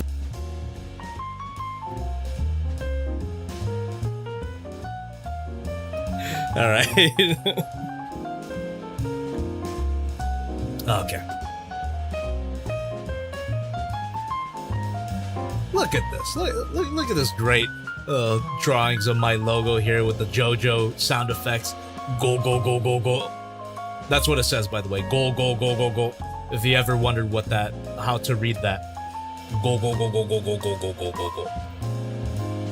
And we got another post here. Will you be getting the Byway Masterpiece style Age of Extinction Strafe? He comes with its own stand, base, and a sword. He looks good with the upscaled knockoff oversized Grimlock or the G Creations Wrath. Reviews, however, of this figure reminded me of your opinions on Kang Toy Swoop, especially the leg transformation. I see. I could already see the problem with the in these pictures here. I mean, the robot mode looks excellent. Can't deny that. But look at the beast mode. It looks cool, but those legs, it barely transforms. There you go. Look at that. The robot mode chest is the same. The legs are the same. It's just, it seems like a very undercooked transformation. Maybe that's how it looks in the movie. I couldn't tell you. I know I watched it not that long ago, but fuck if I remember anything from it. So I think I'm gonna skip. I think I'm gonna have to skip this one. Okay. And we got last one here. Oh, actually, we got another one. When was the last time you messed with the contents of the jar? Clean/replace the figures on display. I haven't replaced any of the figures quite yet, but I did transform my acoustic wave, my Robot Paradise acoustic wave. I did transform that for my Lego Soundwave review. I had it transformed in the case for a while, and then I transformed it back. So that was the last time that I messed with anything in the jar. And thank you for referring to it by its proper name. That's what I call my case, is the jar. And we got another one here. Are Pumpkin and Goji behaved enough to try some costumes? If so, what costumes you want to see them try? Pumpkin may look good in a Puss in Boots attire. I can't think of any for Goji, so here's a vampire cat. Sending my regards to your beloved sons. I appreciate that. We considered it. We considered getting costumes for them, but I think they probably wouldn't handle it well. It would have been so cute, though. It really would have. But you know what? Both of them look spooky enough on their own, so let me go ahead and show off the cats. You mentioned them, you're gonna get them. There you go. That's Goji. So a costume that we considered putting on him was a dinosaur costume because his name is Goji. But there really wasn't any good-looking ones. There wasn't any good-looking Godzilla costumes for cats. But I think if there were, he would look great in a Godzilla costume. That's my boy Goji. And for Pumpkin, of course, we considered giving him a pumpkin costume. But Pumpkin is he's an orange cat. What else can I say? He probably wouldn't have handled it well. So there's Pumpkin next to an actual pumpkin. He has a great just woke up face, and we're actually watching Austin Powers in the background there. So there you go. Goji and Pumpkin, and I do have a picture of them together. I have a few pictures of them together. They really like each other. I'm really blessed to have cats that enjoy each other's company. Sometimes that doesn't happen. So this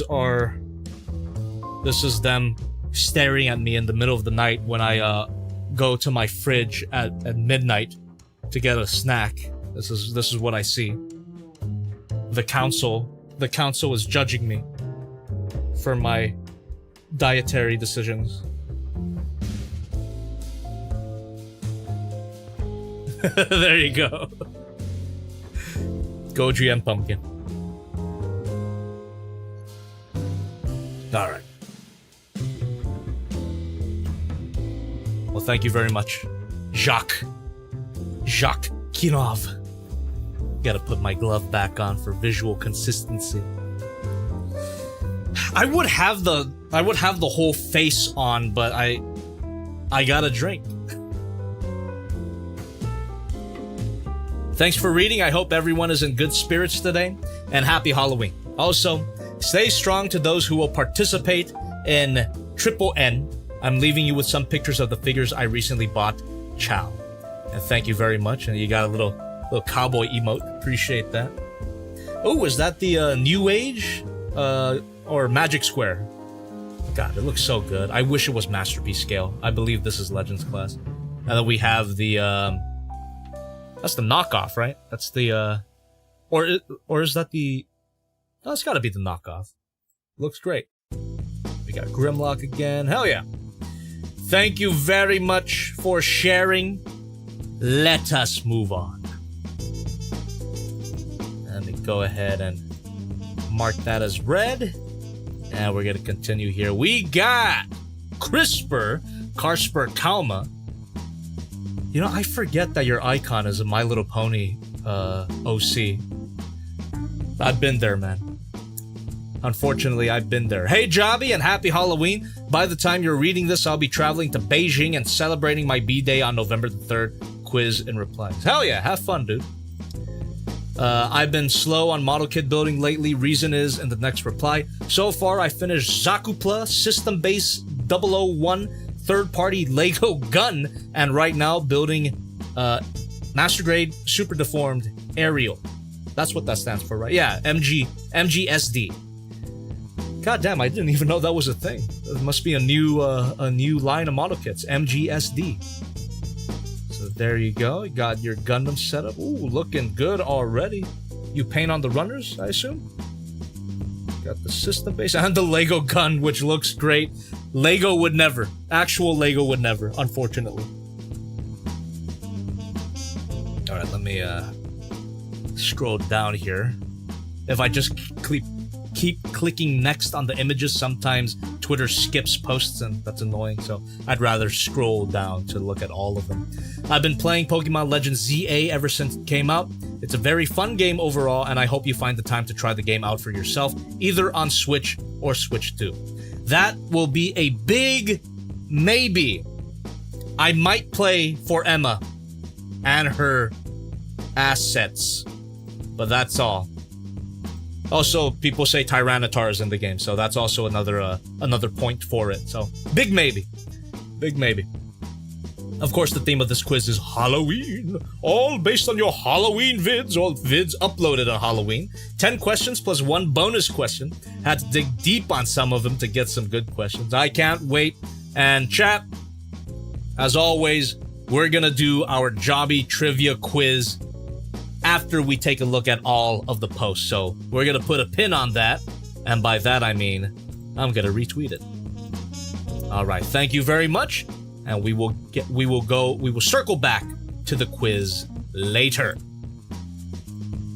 Boom. All right. Brandon Conrad. Happy Halloween, Jobby. Been doing random action figure posts on my Insta. Wanted to show off some of my favorites. Love the costume. You know, I forget that I have a button for that, so I could make the gag happen in real time. Alright. Silver Chariot. Cyclonus and a Creeper. Oh.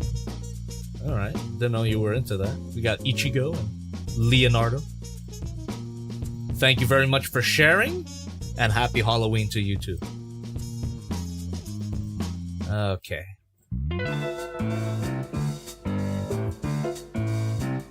Oh, let's go! Let's fucking go. 80 in the jar. Look at this.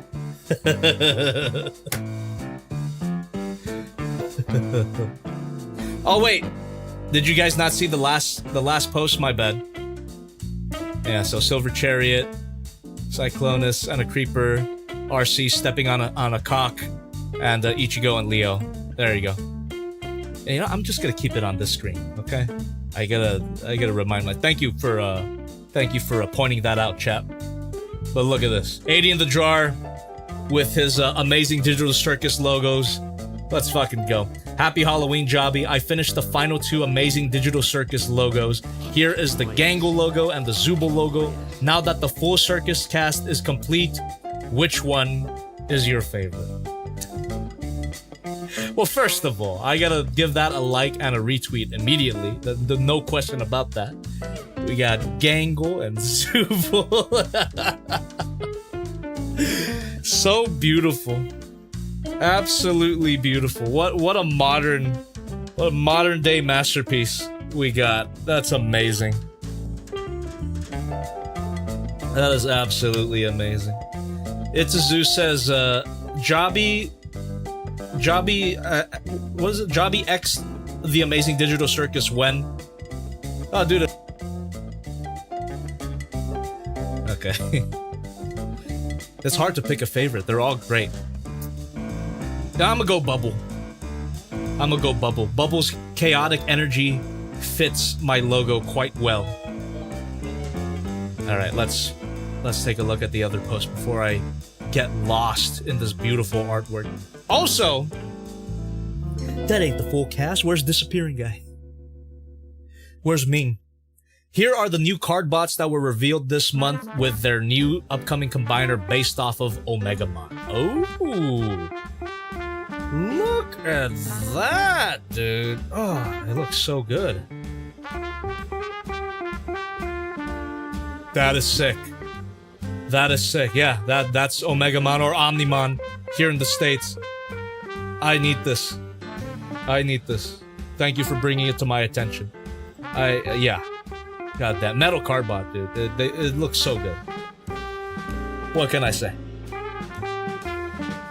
There we go. Eddie in the Jar says, also I saw that you... What the hell? Also, I saw that you pre-ordered Metal Cardbot Black Hook and Heavy Iron. I just wanted to tell you that these figures are not the most posable. They are more for playability and gimmicks, just like a Unicron Trilogy toy. Thanks for the heads up. I'm sure they'll look great, at least. Finally, this is my costume for Halloween. I'm dressing up as the Doomslayer. I made the Praetor helmet and the Crucible out of paper and cardboard. Fucking based. Look at that. Absolutely based and doom-pilled. That is sick. That is so sick. Oh man, I sometimes I forget how much I love Doom until I see shit like this. This is awesome. Oh, look at that. Look at that guy. Hell yeah. I guess that doesn't work. I have to switch the camera in order to make... Okay. Fuck yeah, that's so cool.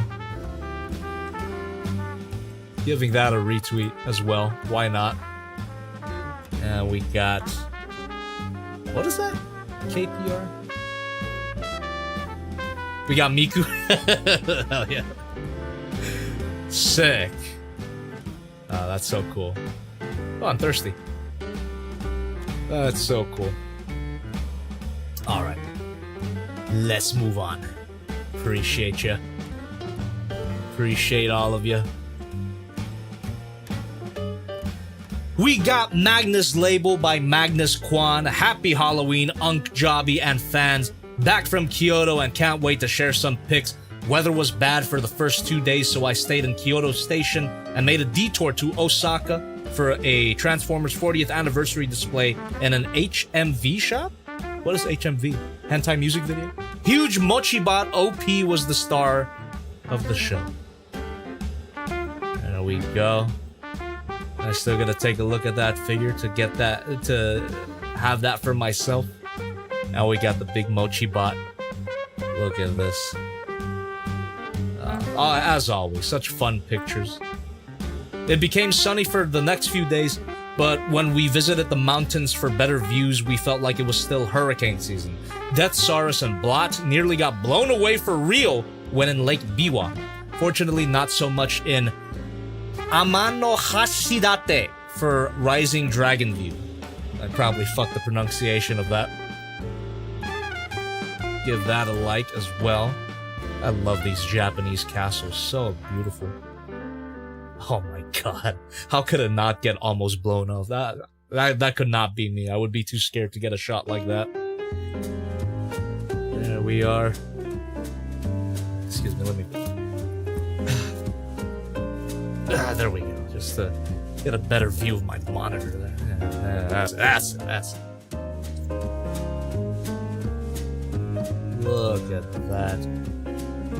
Managed to visit Fushimi Inari Taisha before breakfast. Been there last year, but too packed to take photos in noon. Also left our footprints in Arashiyama before the bears, as rapid growth of bear populations and killing people have become a serious issue in Japan recently. What the fuck? That's scary. So cool though. Again, really beautiful shots. I really need to go to Japan one of these days and get mauled by a bear. That would be a good way to go. And that's 3 out of 4. Oh, this one does have 2 responses, so let's click that. There we are. To sum up, I'm grateful for visiting Kyoto this time. Visited places I missed before and consumed a significant amount of matcha cuisines. Feel free to visit my Instagram, Facebook, X, Blue Sky for my photos, now showing North Kyushu trip pics, and have a swiveling Halloween, Jobby and fans. Thank you so much. And right back at you. I could go for a matcha right now. All I've got is this delicious blood orange beer, which I will re-up on soon. Damn, I could go for some ramen too, actually. Beautiful. Beautiful matcha. Thank you so much for sharing, as always. It's always nice to travel vicariously through your pictures. Thank you very much. Let's mark that as read, and we move along. Jetta Boy. Hey Jobberts, I haven't been on the fAIL for a while. I know. Just got my favorite Dream Optimus Prime figure courtesy of the SHOCKZ store. Also picked up a few things from Papa BBTS. Glad to finally have these. Except the Silver Samurai, he sucks balls. Sorry to hear that. Big shout out to Big Bad Toy Store, by the way. Link in the description. Did not open anything from them tonight, but they still are a consistent supporter of the channel. Nice haul, by the way. That's too bad. That samurai does look pretty cool, but I'll take your word for it. For Halloween, I've decided to make a stop-motion music video at the end of my 4th Epic Meme Recreation compilation. It premieres tonight, and I hope you guys will check it out. Warning, it uses a ton of copyrighted music, so don't react to it live. Thank you for the heads up. I'll definitely save it.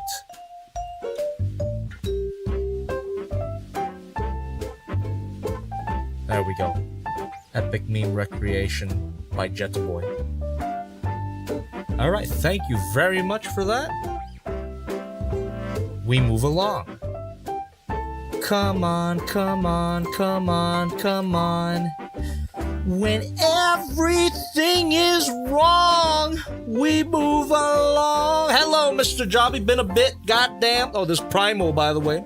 Been a decent October. I turned blank this year.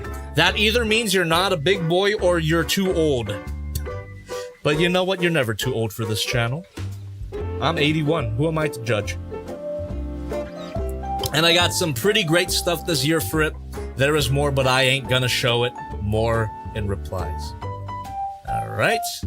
Take a look at that collection there. We got Classics Optimus Prime. That's a blast from the past. And I actually still have this figure. I gave it to my nephew, but he has this figure. So, deluxe class Orion Pax. Been on an exploration of art skills and tried recreating the Transformers animated to great results. IMO. That does look pretty cool. Oh, talking about Transformers animated, did you hear about the Bumble Prime comic by Kian Carlisle? Big shout out to Kian Carlisle. What a great dude, and also what a goddamn talent. He wrote a comic book, Bumble Prime. It sold out at TFCon. These comics are like, they're going quick, so if they're still available, pick up a copy for yourself. Shout out to the homie, Kian Carlisle. Anyway. That's a great design, by the way. I like how thick he is. There we go. That's it. Not much, but enough to satisfy. I hope for the better of the rest of the year. Take an edit of me. Perfect. Thank you very much for sharing. That's great. Keep drawing, man. Keep drawing. All right. Oh, getting an update in real time. Hell yeah. Thank you, Thirsty. Let's see. Mark that as red. We got Alien Riz. AliFM Rizky, Screaming Star Reviews. Hey, Jobby, for this time of the year, I decided to make a costume for my Discord and Twitter profile by doing a redraw of that Slipstream colored Jobby Starscream girl I made last year. Hope you enjoy, and don't forget to have a wonderful time. Thank you very much. Beautiful drawing. You're getting retweeted. Now it's time to show some of my acquisitions of the month, starting with the Transformers Age of the Primes Onyx Prime. He is currently my favorite figure of the year due to his insanely cool concept and unique centaur concept. Thank you very much. Now, before I move on with Alien Riz's post, let me take a look at this member chat. Thirsty! Thanks for 16 months of membership. I have finally arrived. Time for some Joblin mischief. The Halloween festivities are over? Well, I guess they're not, because you're here now. Cheers to you! Also, I broke my rule. Happy frickin' Halloween. Finally! I also got the Blocky Superman 2025 figure, an awesome figure for a terrific movie. He was incredibly fun to build, even more so than most of their Transformers kits IMO, and the end product is a fun, posable little figure that costs less than most McFarlane products. Oh man, that does look great. That is a nice little David Corn sweat there. That's actually a great face sculpt too. Really expressive. That's awesome. Hell yeah, Blockies. Shoutouts to Blockies. Baby, come back. Blockies, if you give me the classic Evangelion model kit, I will plug you so hard. But if you don't send it to me for free, I will buy it anyway. So big shout out to Blockies regardless. They make good shit. Okay, thank you very much for sharing, and a happy Halloween. We have now AK Lamb Lily, Yellow Yobbathan. Hope you're doing well on this spooky evening, even though November has already started for me. I come to you with some updates to Vidar, my new MG Witch from Mercury, and my Devastator, and a pose for Soundwave. Not too great a pose, hope it's not bad. Don't worry, you don't gotta qualify for yourself. There you go, looks good. Hell yeah. Gundam Aerial, there you go, doesn't look bad at all, man. They're a big boy, size comparison. Nice. There we got Soundwave, we got Starscream, Cyclones, and my Megatron design. Interesting Megatron concept. I might wanna have a tackle at this too. I like the arm blade cannon. That's fun. Interesting. All right. Thank you very much for sharing. And again, keep on drawing. Not like me. I should draw more. Zeta, comms are open. Heyo, Jobby, happy Halloween. Here's some art for the Jobby fAIL Hell yeah, spooky girl. Ooh, nice. Wait, that's like Fortnite Godzilla glowing white for some reason? Isn't that a thing happening in Fortnite? I don't know, I saw a random post about it. Looks really cool. And why does that look so familiar? I swear I've seen that character before, I just don't know from where. I'm sure someone in the chat recognizes that. Thank you very much for sharing. Happy Halloween. We got next Zuckerberg. Hi Jobby and Joblins, happy Halloween. Here's some spooky photos I took for the spooky season. Please do enjoy and have a safe and fun trick or treating. If you still trick or treat. I don't. My sister and my nephew went trick or treating, I think with my mom as well. But I'm here drinking beer and streaming, so.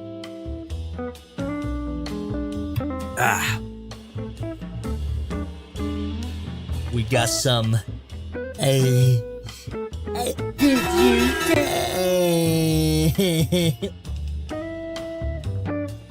Very nice.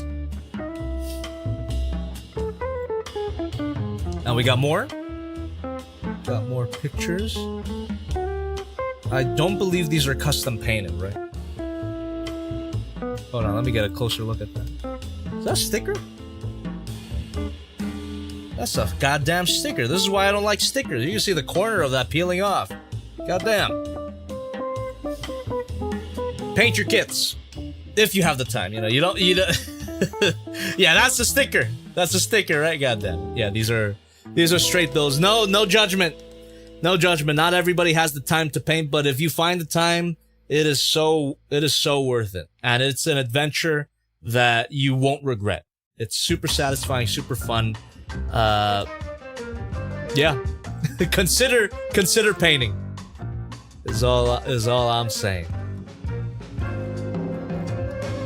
We got these painted as well? Or are these not painted as well? This actually looks a little more high fidelity. Okay, this might actually be painted unless the plastic looks like that out of the box. Really nice metallic finish there. Yeah, it could be painted.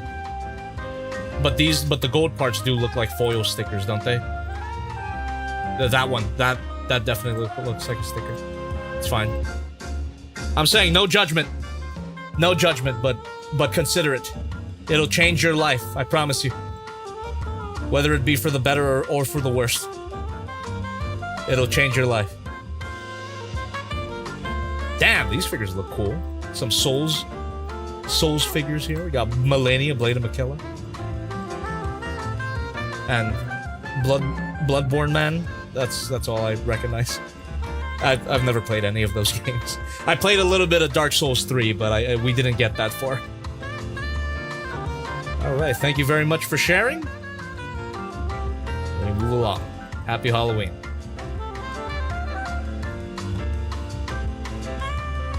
We got Blind Sticks. Candy DXE. Happy spooky Jobby. Just wanted to share pics on the Kimara's Vidar. He's close to being done. We'll finish him up while watching the stream. Mainly inner frame and color change purple, similar to your Master Grade Blitz sticker use. Only emblem, since I ain't talented. Did I use a sticker for the Master Grade Blitz Gundam? I don't remember. I'm pretty sure I'm pretty sure that was fully painted. I could be wrong. Could be wrong. Ah. There we go. Give that a like. That's a nice inner frame there. Oh, you did some painting there. Well, as you mentioned, that looks good, man. It looks real good. Oh yeah. Oh, emblem. Yeah. For some reason, when I thought emblem, I thought the forehead sticker. That doesn't make sense. So yeah. That is a justified use of a sticker because that would be super hard to paint. The next best thing would be a water slide decal. A little hard to get though, as far as I remember. Nice. Thank you very much.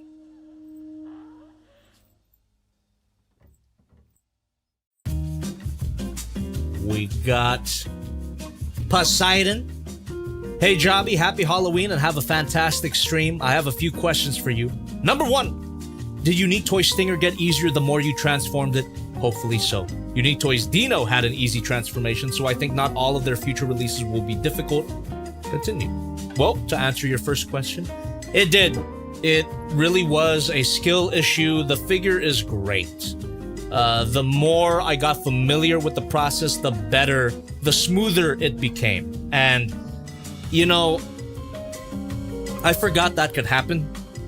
Sounds weird to say, but recently I've just been playing with a lot of Transformers figures that don't get easier.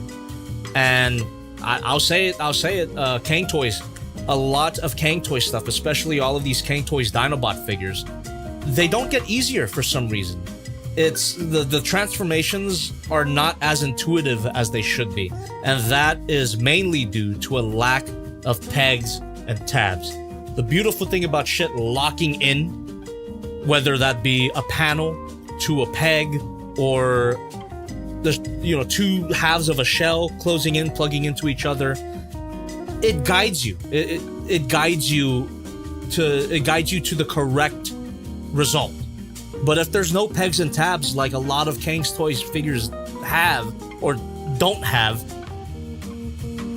the transformation doesn't get easier. You get lost and you have to refer back to the shitty instructions. So Unique Toy Stinger is a figure that got easier to transform the more I played with it, because it does have a lot of pegs and tabs to guide you through the process of the transformation. Hopefully that makes sense, but it's a big issue that I've seen with not just Kang Toys, but a few other third-party Transformers figures recently. There's nothing wrong with parts plugging in. It's weird that I have to say it, but some companies are so adamantly against it. Make your shit plug in. Come on, pegs and tabs, and pegs and tabs. It helps. Number 2, what are some Halloween movies that you like? Halloween movies. The Batman. Does that count? It does count, right? The Batman takes place during Halloween, at least for the first part. Number 3, thoughts on Superman. Have you seen it? I love Superman. I saw it around the time that it came out. It's a great movie. I'm not the biggest Superman fan, but that movie sold me on the character. I'm fully bought in. The most effective piece of Superman propaganda. Number 4, what is one thing, a figure / movies, etc., that surprised you how good it was? Ooh, a figure, movie, etc., that surprised you how good it was. Well, I can look to my case here. Robot Paradise Acoustic Wave. That was a big surprise. It was a big surprise to how perfect that box was, which is also what I said about your mama. That was uncalled for. I just had to take that opportunity. Number 5, how are the cats today? They're great. Right before I went live, I had to wrangle them up and drop them in the house. After that, they're chilling. They're chilling. Number 6, are there any figures that you sometimes look at and think, that looks awesome? That's how I felt about the Make Toys Pandanus for a very long time, until I bought it at TFCon. And after that, well, I still feel the same way. Kang Toys Thunder King is like that as well. Every time I look at it, that's also in my bedroom. I have it displayed in my bedroom. Every time I look at it, I just have to stop and say, wow. I can't believe it's real. It looks so fucking awesome. Number 7, if you could do so, would you give Beast Wars much better animation or leave it as is? Ah, dude. Yeah. A weird thing about Beast Wars is that the animation is not too bad, but a remaster, a reanimation could do wonders for that. Keep everything the same, even the character design. But improve upon like the not the animation per se, but like the quality of the texturing, I suppose. And oh man, it would be awesome. I think Beast Wars could work today. It's just that art style, which again is not even the worst. It drives a lot of people away. Yeah, I would. If I had the power to, I would give Beast Wars better animation. Number 8, did you hear about the Transformers G.I. Joe show that is in development? It's based on the Skybound comics and it looks great. I did hear about it. I'm interested in it. I just wonder why it has to be connected to G.I. Joe at all. I'm sure the comic books are good. I haven't read them for myself. Number 9, what is a cliche/trope that you aren't a big fan of? The liar revealed. I agree with, hold on. I have a picture of who I agree with. I agree with the nostalgia man when it comes to the trope of the liar revealed. So if you don't know what the liar revealed trope is, it happens a lot in kids entertainment. Usually, like, I grew up with a lot of liar revealed stories. It's when the characters, most of the plot, they put on some kind of ruse, and at a certain point of the movie, mainly during like right before the third act, the lie gets revealed. And the classic line that is associated with this trope is, "You lied to me?" It just slows the movie down to a crawl. There's a whole segment of the movie where everyone is just depressed and you just want them to make up already because you know what's gonna happen, but they just take their time with the downtime, and it just retire the trope already, okay? Retire the trope. Shrek even did it. That's probably the best example I could give because it had the Hallelujah segment, which is nice, but that also counts as a liar revealed part. And recently, a movie that made me automatically drop points when I saw this particular trope was K-pop Demon Hunters. When I forget her name, but the main character reveals that she's a half demon to her friends, and they break up, and it's like, just fucking move it along. We already know you're gonna get back together. Just stop. It's so annoying. It's boring. Okay. Number 10. Do you have any new mainline Transformers or Godzilla figures that you are looking forward to getting? Anything by Hayatoys. Hayatoys Monster X in particular looks great. Mainline Transformers figure, I mean, the one that I was looking forward to is on my couch already, so the Transformers Masterpiece Rat Trap. I was looking forward to that, and I have it now.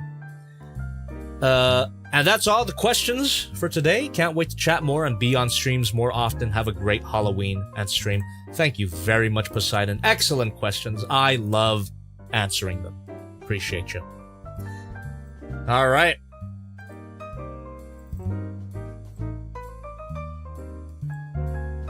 We have Blast DM. Comisiones abiertas. 1 out of 3. Hello, Jobby. Nice to see another stream. Never stop. First of all, a question. Do you like saying comisiones abiertas? I never take it off, and it's just funny. I do. Also, I really want to buy an Ava 1 toy. Any recommendations? And to continue. All right. Before we continue, my favorite Evangelion Unit 1 toy has got to be the Dynaction Unit 1, which I still haven't reviewed. So sorry for that, but it's awesome. So, ooh, a few places have it. Entertainment Earth has it. Okay. Not sponsored, but here you go. Evangelion Side 8. What the hell? Shut up. This is one of my favorite figures ever. It's huge. It's really big. It's like that big. And it's articulated. It's got a die-cast metal skeleton. It's just a really fun toy. For me personally, what's missing is some sort of electronic feature. It would have been really cool if it had some light-up eyes or something. And for Evangelion fans, it doesn't have an entry plug, which is annoying. For this size, they could have easily engineered an entry plug feature. However, everything else, fantastic. Really, really great. Alright. Let's see. 2 out of 3. Now, here's a little recap of King Ghidorah with also not used concepts. I really wanted to make a horror concept, but respecting the original design. Oh. Ooh, I like the crown. Makes him look like a king. Looks like the Pale King from Hollow Knight, actually. Spiky crown.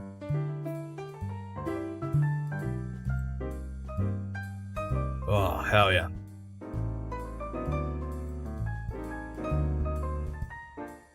There we go. That's sick. Really cool design. And number 3, here's King Midas. Probably my next drawing is going to be about the digital circus and maybe another monster of Godzilla or a robot, who will know. Oh. Thanks for watching, and also I finished the Hornet drawing, but it looks awful, so I will remake it. Oh, come on. I would have wanted to see it. That does look really cool. And yeah, the whole like crown motif, definitely intentional. He is a king after all. That shit is goes so hard.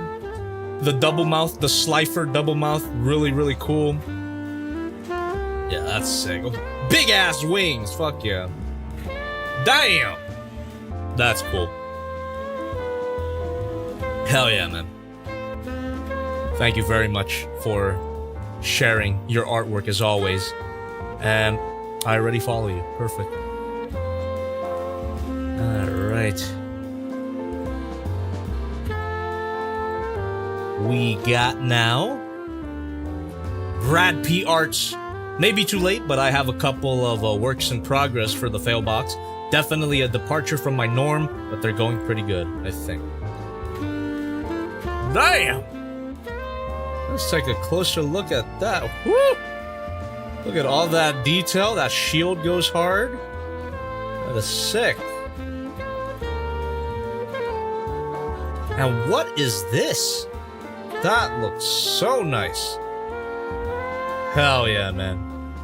Really, really cool as always. And again, I do follow you as well. Beautiful artwork. You definitely deserve more. Not that social media clout is everything, but it always upsets me when clearly talented people like this are not getting more attention. Like, why do I have 60K followers? Just look at this fucking thing. It's an injustice that this guy doesn't have more followers. This is definitely my favorite piece of yours. I could look at this for hours. Beautiful. Brad P. Arts, follow them. Jesus Christ. For the love of Primus, follow Brad P. Arts. Thank you.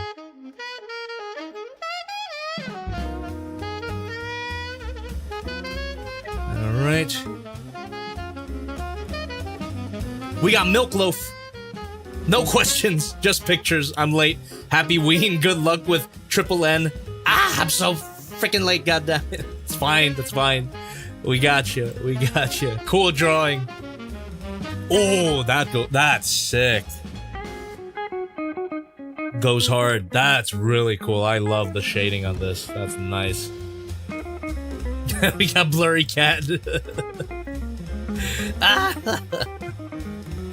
So cute. And that's the Heisei God. Is that the Heisei Godzilla? Am I tripping? Might be the Atomic Breath Heisei Godzilla with those eyes. Stuff plus white monster energy drink. It's not racist, I promise.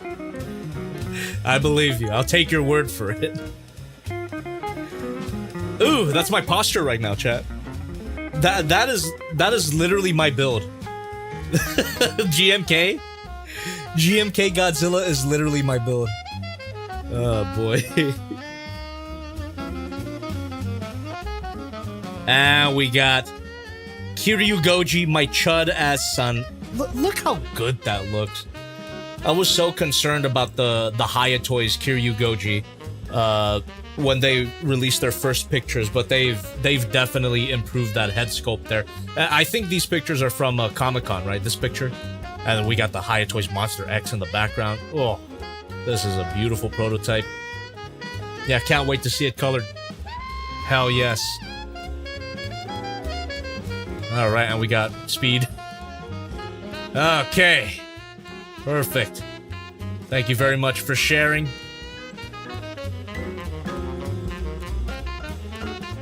And now we got Tantung. Hey yo, it's been a while.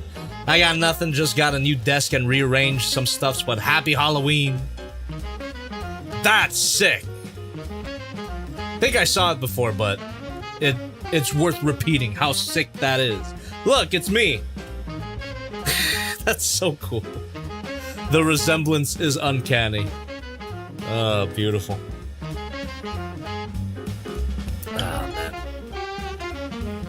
I'm just so grateful that you guys love Disappear. Okay. And I'm gonna retweet that. Oh, it's a little pumpkin. Was it always like that? I just noticed that when you like it, it's a little pumpkin. That's cool. Anyway. Oh yeah, I did make this using a strange bottle cap. Oh, weird. Cool. Alright, thank you very much for sharing. I love this. Also, I just noticed he's hitting the, Mr. B!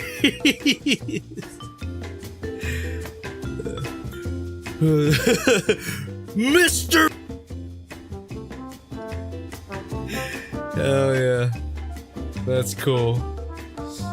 Thank you very much for sharing as always, man.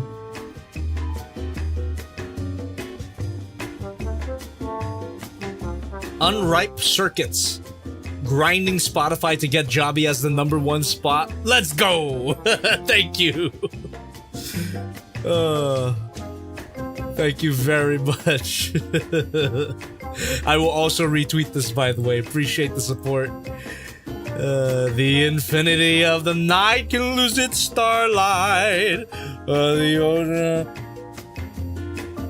Let's fucking go. Listen to Piel Canela on Spotify. Hell yeah, appreciate that. And a little funny thing I made with a custom Starscream from the SX01 Blitzwing. Why this Decepticon so mad? That's good. I like that.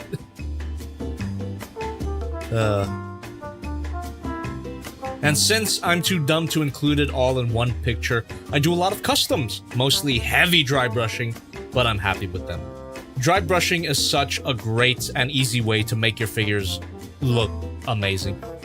Like this. This looks awesome. You said it's mainly heavy dry brushing, but I think it just improves the look of it significantly. Especially that Megatron. Looks really good. Ooh, some bloodied hands. Goes hard. There we go. Perfect. Thank you so much for sharing. And thank you for listening to Piel Canela on Spotify. Appreciate that. Que se quede el infinito sin estrellas, o que pierda el ancho mar su inmensidad. Nate, the master of all villainy. Sorry I'm late for this. I forgot it's the end of the month, and I thought I drew, wait, oh, hold on, wrong button. And I thought, all right. Anyways, I have a question. What do you think of this Megatron-looking mother bugger? Metal Souls YW2412B Titan Panzer 6.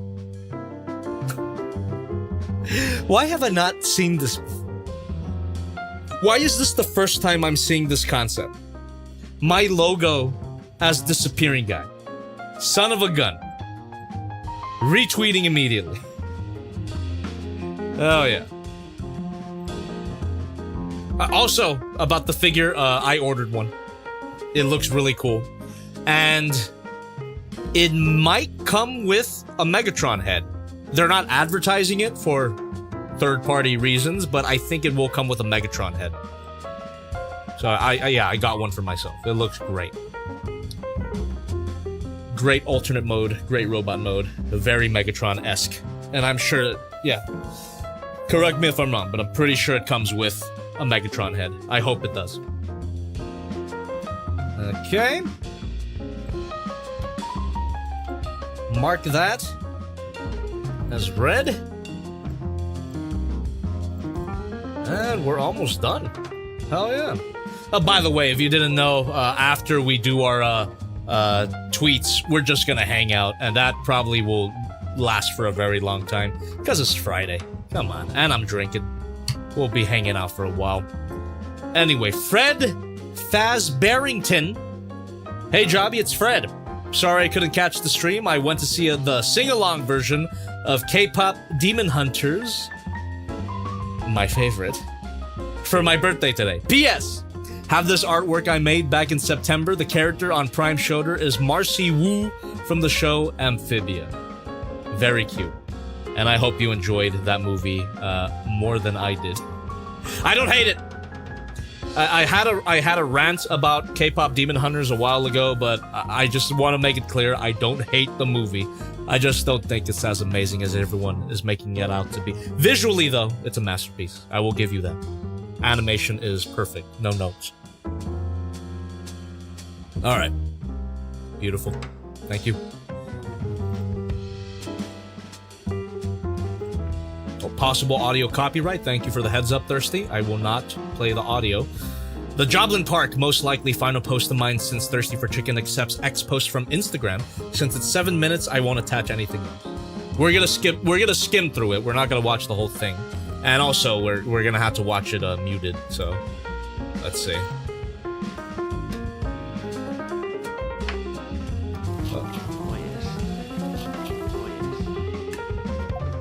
Oh my goodness. So you made this in the game. What dinosaurs you rocking? Hell yeah. Alright. Anyone played this game before?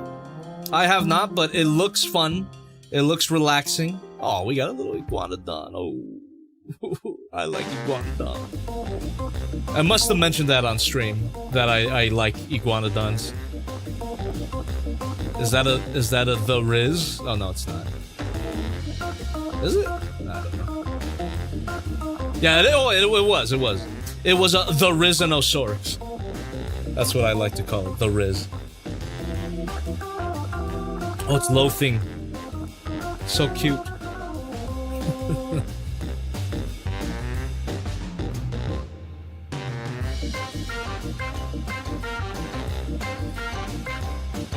Hey, Spinoraptor? What is this abomination against? Whatever, it doesn't matter. Dinosaurs aren't real. I'm down though. Spinoraptor, that goes hard. I like that. Oh, what are the creatures? What are the underwater creatures? Oh, that's just a shark. That's just. Oh, it's a megalodon. That's just the shark, dude. Put a spine on that. Can we get a spine? Can we get a Spino Megalodon, please?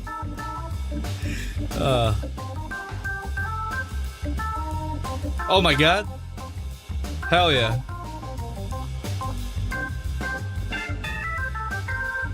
And what is this? Ooh!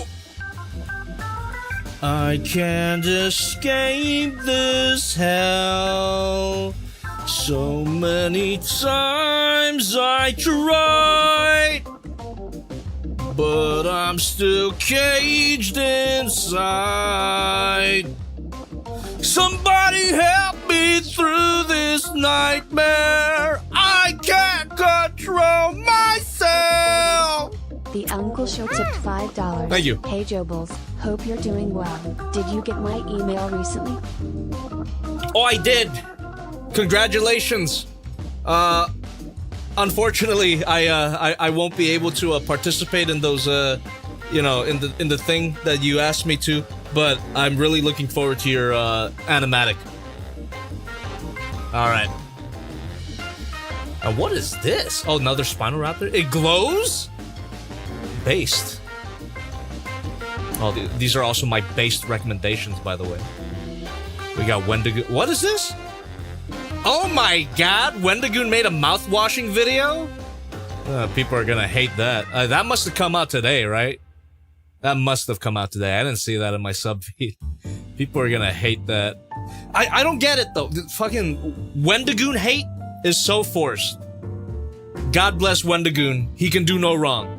He's one of the best YouTubers. I love Wendigoon. And I will definitely watch that video. I've never played mouth-washing, but I will definitely watch that video. Uncle tipped $5. Thank you! Fair enough. Though it's more so, I got the Kickstarter to fund the movie going live next week. Hell yeah. Hell yeah. And what else we got? Sorry, I'm just looking at my recommendations now. We got dude. This channel, RR Thiel, actually one of the best musicians that I've heard. He does a lot of chiptune music, and look up What a Mario World on YouTube. It's legitimately one of the best albums I've heard. Every track is really good, and this one as well. Though this one came out today. Overworld B is just so nice. It sounds really nice. Look that up for yourself. It's great. We have a Only Plays compilation. We got some How to Basic. Is that a new video? Oh my god. This song goes hard, Doomer. All right. Enough. This is what I be watching though. This is what I watch. Okay. Thank you very much for sharing. I'm gonna retweet this. Oh yeah. Okay. And we got our last post. Last post of the night before we get into our Halloween costumes, which I'm excited to see. Alright, we got Rin. Let's go. Thank you, Rin, for participating. Questions. Number 1. What character from any media you would have loved to voice act if you had the chance? Starscream. I have done Starscream for fan projects. Pretty big fan projects, if I do say so myself. But if I could ever be an official voice of Starscream, that would be awesome. It'll never happen though. I have too much online history for Hasbro to hire me. But it would be so cool if I ever became an official voice of Starscream. Number 2, what non-Transformer figures are you looking forward to next year? Anything by Haya Toys, any Haya Toys Godzilla figures that are coming next year, that's what I'm looking forward to. Number 3, what would you like as channel references if you were in Fortnite? Well, I would want a Swivelman skin, a Benny skin. I don't think we could do a Gundam Ghost skin because of Gundam. But Jobby skin, probably impossible too because of the Optimus Prime helmet. Well, they do have the license to Optimus Prime, I suppose. No. They probably wouldn't do it. And I suppose some, well, I don't know any Fortnite terminology, but like, I guess a head. At least a head of my mascot. That would be cool. Oh wait, I read that. Number 4. Can you make a top 5 channel members just for the lulz? Number 1 is Rin, of course. You take all 5. Also, yes, I am unemployed, but I was fed up with that job, so that's why I'm thriving right now. Pick unrelated, she is just my Pookie. No, I agree. She is Pookie. She is the cutest in the world. For sure. And I do want to play with that Reveltech toga fairly soon. Alright, thank you very much, Rin, for your question. Appreciate you. Alright. Chat. Those were all the posts on Twitter. But now, we're going to do something a little bit different and take a look at the Discord, which again, you can find the link if Thirsty posts it. Thursday! If you would like to, post the link to the Discord. All right, let's take a look. I will. Yeah, let's take a look at it on the app here. Let me pull this here, and here we go. Perfect. We got it. Happy Halloween for today's. Is that a typo, or did you mean to put spoomtacular? Because if it is a typo, keep it. Spoomtacular is great. It's like Spumtacular question of the day. I like for something truly ghoulish. If you are comfortable, please share with us a picture of your favorite cosplay or costume you have ever worn, along with your most delightfully devilish Halloween or spooky memory. Let's go. We got I'm Spooky with the classic Ava Unit 1 onesie, which in an alternate universe, I would have worn that again this year. I have that exact same onesie, and I've been wearing it for the past 2 years. Finally, this is the year that I break that trend. So it's a great costume, though. I love it. Probably wear it again for Anime Expo next year if I go. And we got Carl. Just killed some camp counselors, feeling pretty good. That goes hard. That's a cool ass mask. I love the eyeshadow. Really intimidating. Here's mine for today. Hell yeah! That's like a really comfy Soundwave costume, right? That's sick. That's a Nemesis Fryer 3000. We got Sir Sandwich, can't find the picture, nor was it on Halloween, but they dressed me up as a splicer to shoot a fan-made Bioshock project. Would have loved to seen a picture. Goddamn. Well, Nemesis Fryer clarifies that their costume is a Soundwave. I got that. I got that. That shit goes hard. Oh, what is this flex? What is this flex with the $5? Bro. That flex though. Damn, dude. He's rolling in it. Anyway, we got that's sick. Invisible Man. This is from Skeltano Bonori or Boneori. That goes hard. It's classy as hell, man. That is cool. That is really cool. And we got oh yeah, based. I agree. Based. We got Cursed. What's this? What is that suit? That looks familiar. What is that suit? It just looks like you just got dressed up to the nines. Maybe it's a Dracula thing, but that's just a nice outfit. And we got Squardzilla, my Spinosaurus Halloween costume this year, and the one time I was in my beautiful Moon Knight costume. Thank you very much. I didn't know they made a Spinosaurus for these. I've seen the T-Rex one everywhere, but man, more people should be the Spinosaurus. Look at that, yeah. So what if you could see the darkest side of me? Oh my god. That's Moon Knight, you said? Hell yeah. It's kind of scary. This patchwork Moon Knight. Fuck yeah. Unfortunately, I cannot answer this one as I don't celebrate Halloween nor have I worn any costumes, but y'all look really sick. Keep them coming. Hell yeah. TNT Lad, Joseph Leroy, not in my green hoodie in this one. It's terribly cold, so the helmet's the farthest I'm going. Fuck it. That's good enough. Oh, we got a little jack-o'-lantern. Prowl dying.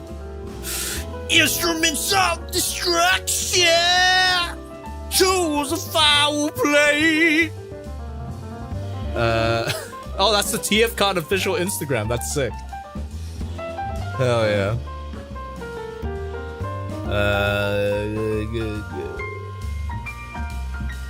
Hey.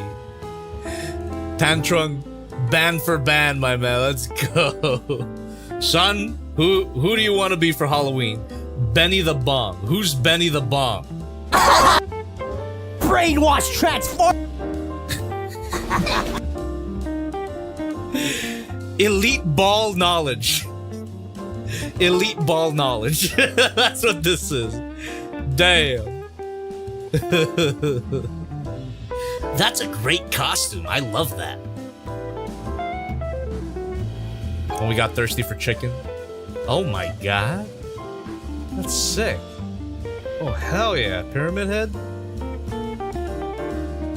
Oh, Ken? Fuck yeah. That's sick. Hell yeah. D&D villain OC, Pyramid Head, Ken, and Kevin Bacon from Tremors. That's who you are. That's awesome. That's really cool. The Moonshine Knight. Well, that's all. That's all. Oh, there was a... I missed that one. Oh, that's awesome. Thank you very much for sharing your Halloween costumes. I'm sorry that I don't interact with the Discord too much. Should probably fix that. Should probably interact with you guys more. But you guys seem really chill, really cool. All right then, chat. To my knowledge, unless there's any more last minute things, I believe that's all the posts. That's all the posts for today. That was awesome. Thank you very much for sharing. That was a lot of fun. And now, chat, we're gonna hang out. We're gonna hang out. Live Q&A. More drinks. At least one more drink, or maybe two more. I might do a snake bite. Yeah, been a while. But before we do that, let me read donations and member chats if I missed any of them. So give me a second here while I get that set up.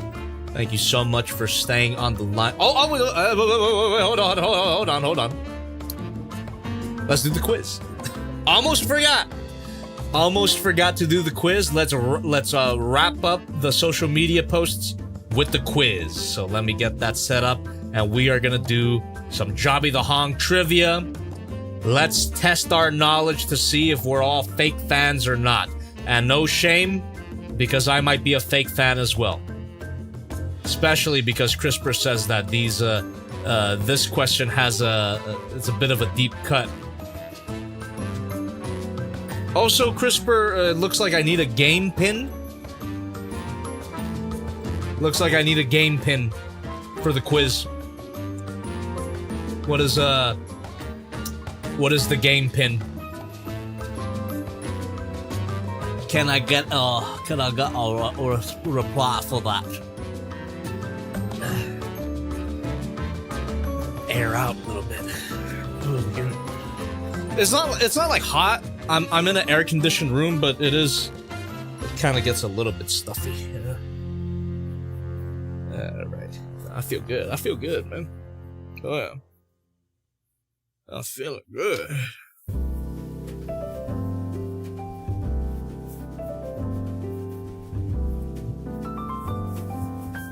Awesome 88 Gold says, what is this costume?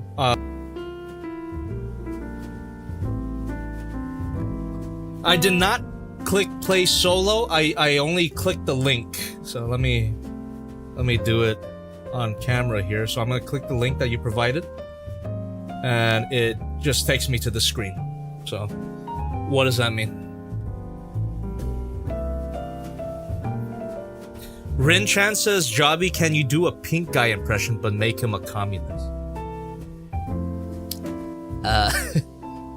Hey boss, can I have a hey boss, I have a communism.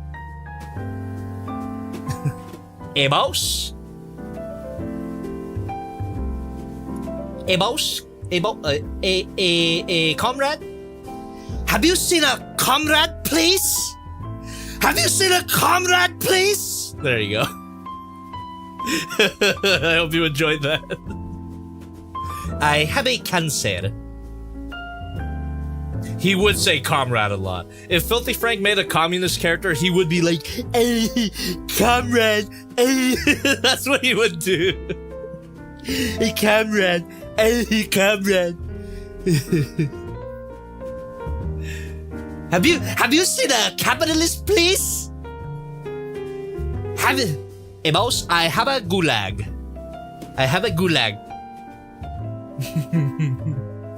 Pizza, please. No, Kenneth Trevor. Filthy Frank is not active anymore, but he is Joji now. And Joji's great. I haven't heard all of his songs, but a lot of Joji songs I do like. Oh, you sent a different link. Okay, let's check it out. There we go. Ah, right, perfect. Here we go then, chat. We're gonna click play solo, and we're gonna go ahead and click classic mode. Let's go. Let's join the game. Obviously, I gotta be disappearing. There we go. Let's do it, chat. You ready to test? Let me make the window a bit prettier. Come on. Let's full screen it. Why can't I full screen? Goddamn. There you go. Let's test our JobbytheHong trivia, chat. If you can. Here we go.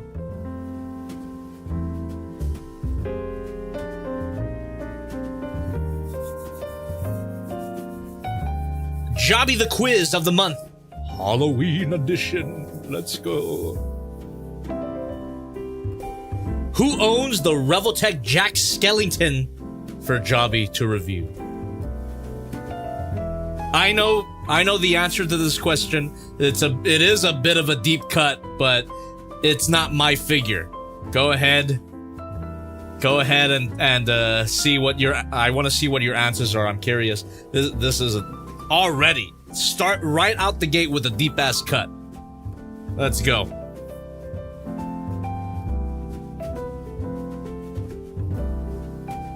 All right.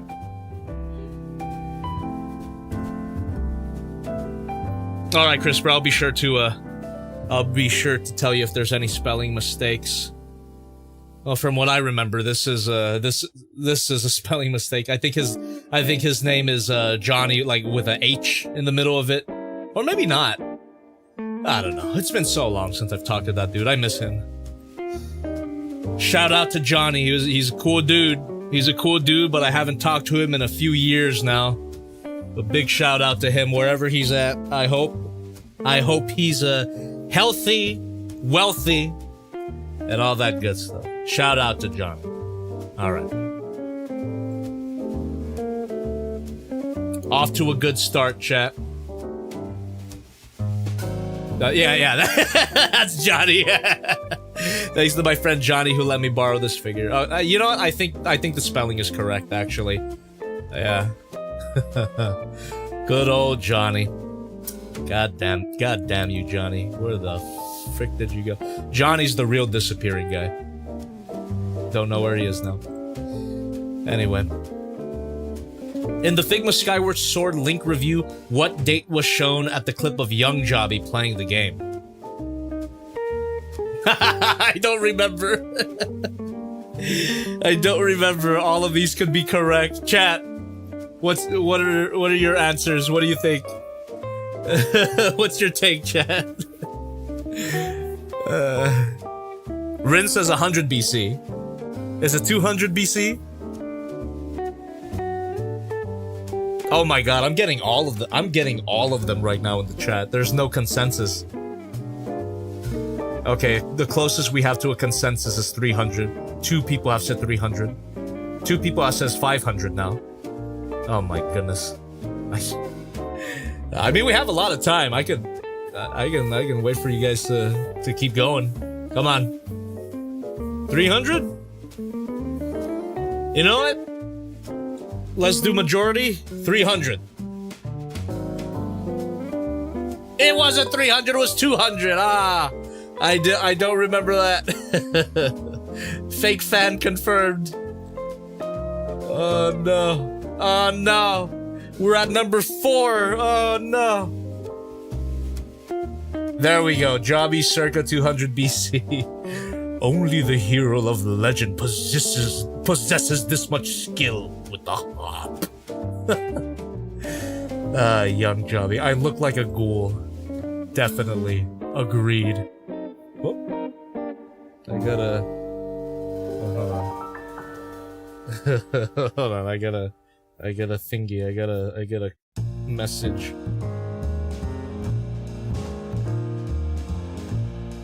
Hold on, I'll check. Let me do the quiz first. I'll check that message later. Let's see. Number 3, what's the reason for Jobby to make the Funko Nightmare Freddy a Jobby the Slob review? Goddamn! Any one of these could be the answer, chat. What is it? What do you guys think? What do you guys think?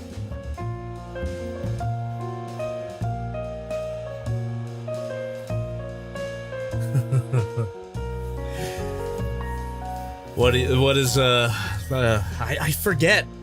I forget the specific reason why I made this as Jobby the Slob review. I might have been moving. I could have been moving. That's usually why I do Jobby the Slob reviews, is if I'm moving.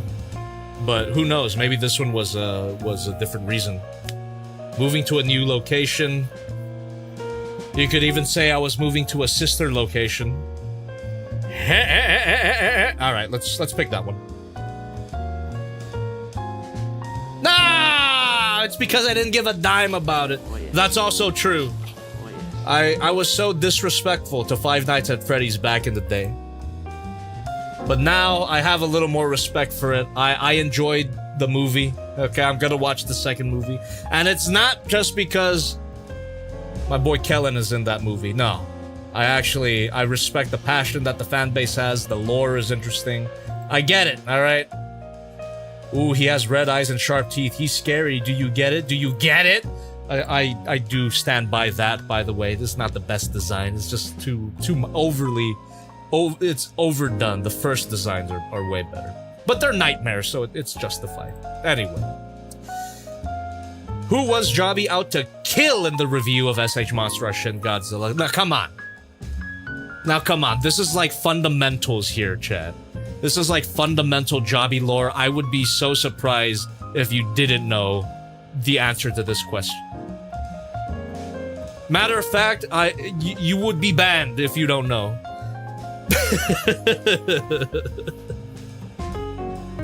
This is Jobby 101 right here. This is the foundation.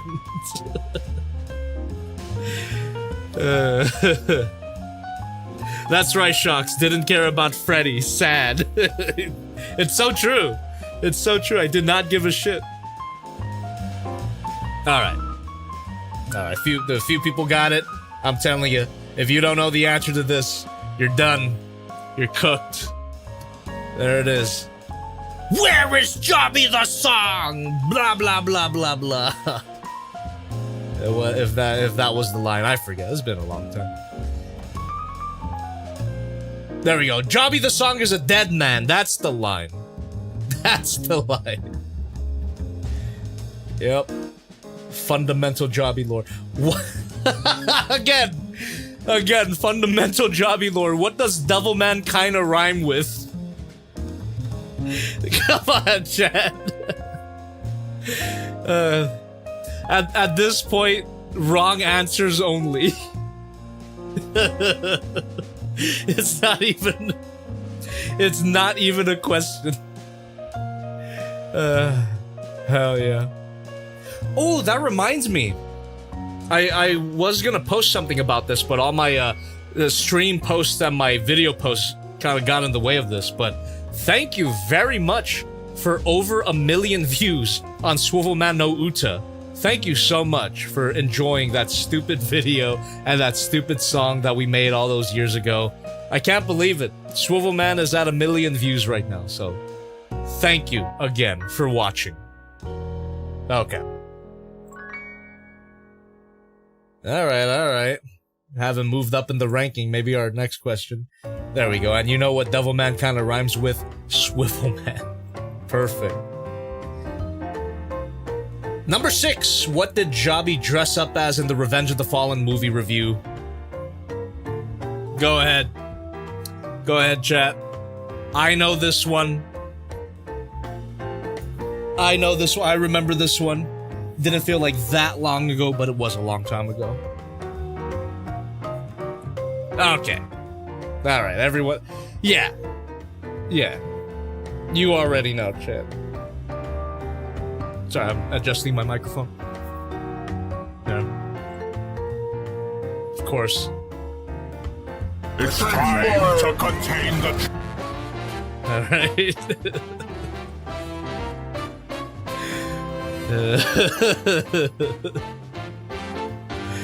You can call my costume COVID Pride. There it is. Number 7. Number 7. In the Killer Body Optimus helmet review, what did Jobby transform into? One of my favorite gags that I've ever done. This is actually like I quite like this video. I feel like it I feel like it's a bit underrated when it comes to the content on my channel. Check out the video, Killer Body Optimus Prime. It was one of my favorite Halloween videos I've ever done. It's a short one too. I thought it was funny. Okay, check it out.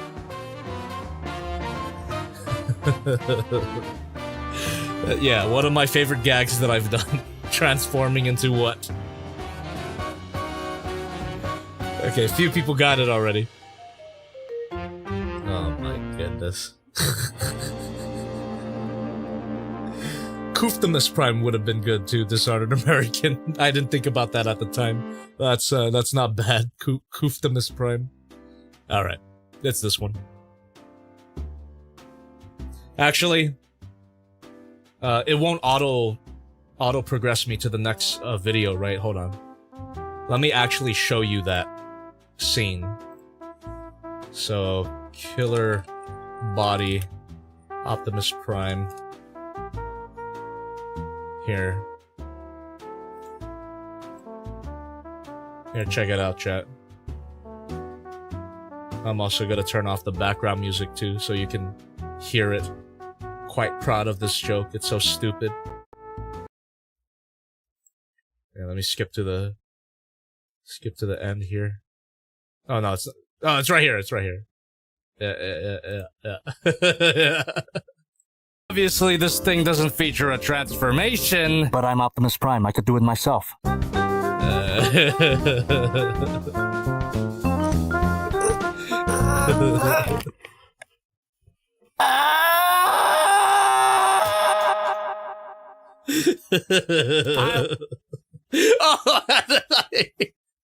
I forgot I took this picture too. Look at that.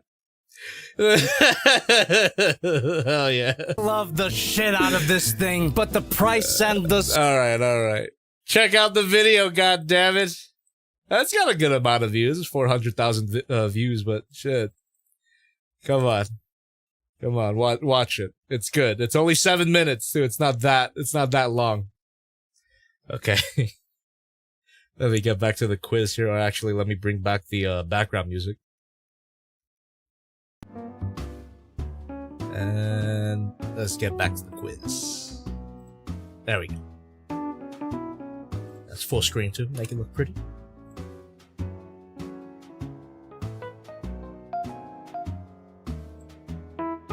Yeah, but I'm Optimus Prime, I can do it myself. Hell yeah.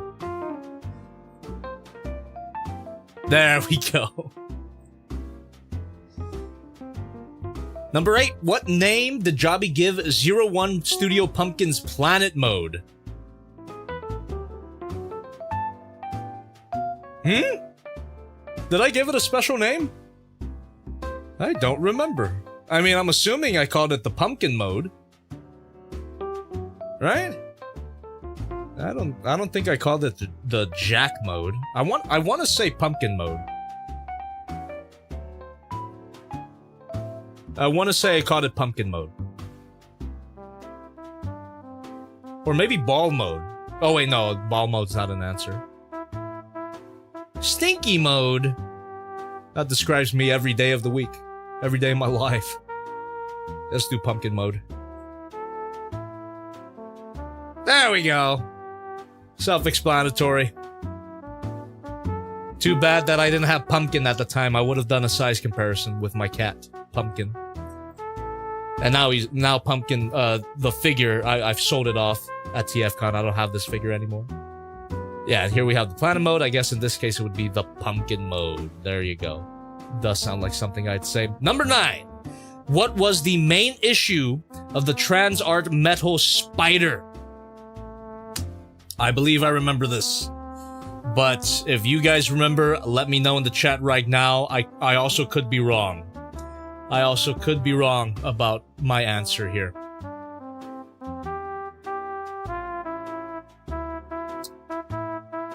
Yeah. I think so, yeah. Okay, a few people are on my wavelength. I'm gonna put it. I'm gonna lock it in. Chest plate. I think the chest plate was my main issue with this figure. Yep. That's right. Okay.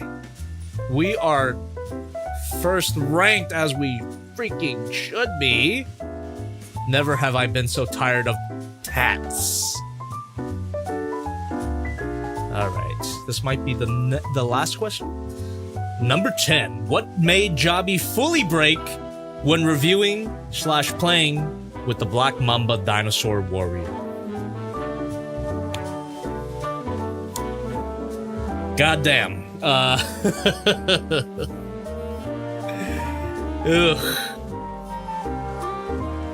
Yeah. This is a trauma that I will not easily forget.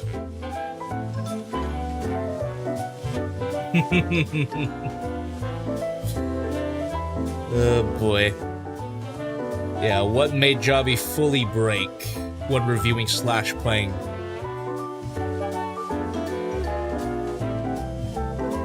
So, let's do it. So it's fragile parts, of course. Transformation, definitely. And loose parts, absolutely. I don't believe I had any complaints about the articulation. Yeah. Yep. There it is. There it is. How could I forget my experience with that goddamn figure? That figure is almost split level. Almost. Split, still worse. Yep, I literally became the junker. Shout out to anybody who was on that stream. God damn, look at my studio. It looks so empty. This was around the time when I first moved in. Wow. And my case looks so empty. My goodness. Damn, I can't believe I've been here for a year now. This new place. It's been great. It has been great. Literally became the junker. Oh, a bonus question. Which one of these reviews was released on Halloween 2015? Oh my god. What is it, chat? Gotta be Jack Skellington, right? That's what I think. It might be Jack Skellington. It could be a trick question, though. It really could. It should be Jack Skellington, but it could be something else, because I'm not that great with catching up with holidays. I don't have a Halloween video this year, for instance. The stream is the closest thing to that. You know what? I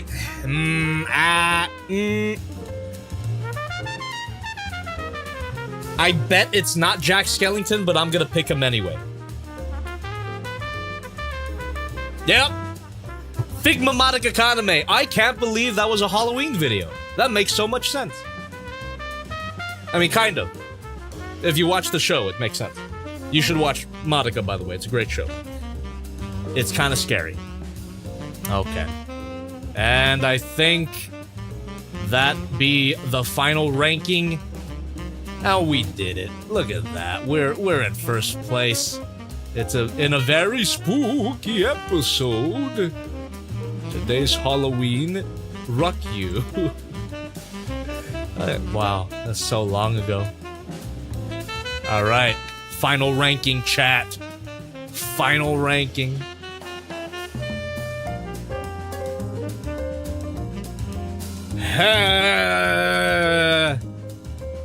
Real fans confirmed. Let's go. Let's go. Hell yeah. As always, Crisper, these quizzes are a lot of fun. Thank you so much for doing that. All right. With the quiz done, now I can start reading donations that I may have missed. And then after that, we're going to get right into our live Q&A/Hangout. Really fun, man. Thank you very much. Okay. Donation time. Donation time. I'm going to move my monitors. There we go. All right. What? Kind of lost it. Hold on. Yeah, boy. That's right, SHOCKZ. 10 years of Modica. You still gotta watch the show, by the way. It's good. Okay. Let's see. I don't think we got too many donations to keep up with, but feel free to keep dropping them if you want. You know, it guarantees that I read your comment or question, and it also helps the channel. So, let's see. Hayden CNG with $1 through the stream elements. I think you missed the Tyrannus. It's basically just a not necessarily small, but around the same size as an Allosaurus, and it's feathered. It's one of my favorite dinosaurs. Also, everything in there was server voted, aside from the Megalodons. I would have expected the Megalodons to be voted for as a troll, but thank you very much for the additional context. We have Blast DM with 1 month of membership. Hey, Jobby, I want to tell you that the drawing of Hornet is already in Twitter if you want to check it. If not, it's okay. Have a nice night. I'm going to sleep. Have a good night. You can tag me in it if you want. We got MecP. You were moving. Thank you. And COVID Prime. All right. Thank you for donating the quiz answers there. Okay. Those are all the donations so far. That means we can get right into our live Q&A. But before we do that, let me take a bathroom break real quick. And then I'm going to come back with another drink. So happy Halloween, everybody. We will be right back. I'm going to have to disappear on you for a little bit. Ah, shit, not again. Not another banger. When you hear that super hot fire, it means I'm coming. Little gunner coming at you with some real great rhymes while I make that bank and some high grade ties. Motherfucker, I'm as hard as a master grade kid. I'm a perfect break, but you don't need shit. You say that you don't got the time, but man, why the fuck are you lying? I see you with nippers in hand. There's one thing you don't understand. Man, you the one who got me into this shit. Then all of a sudden you just wanna split. Like you didn't do nothing, like you want the bomb. But this ain't a dick sucking song. Motherfucker, you ugly, you fat, and your dick is as small as your tiny cutting mat. So with no mercy, better call me white devil. You can't get rid of me like you can't get rid of swivel. G-U-N to the D-A-M. The co-host that you love the most. Here to serve a roast from coast to coast. The sidekick you need, but I ain't got a boast. I'm a menace, I'm a pimp, and you ain't nothing but a motherfucking little simp. Playing with your dolls, think you got a lot of money. I hate to tell you, Jobby, but you just ain't funny. Raining on destruction like we out of Babaku. Cause I ain't no Zaku, boy, no Zaku. Gotta reload, take my piece and I cock it. Buckle up, I'm waging war in the pocket.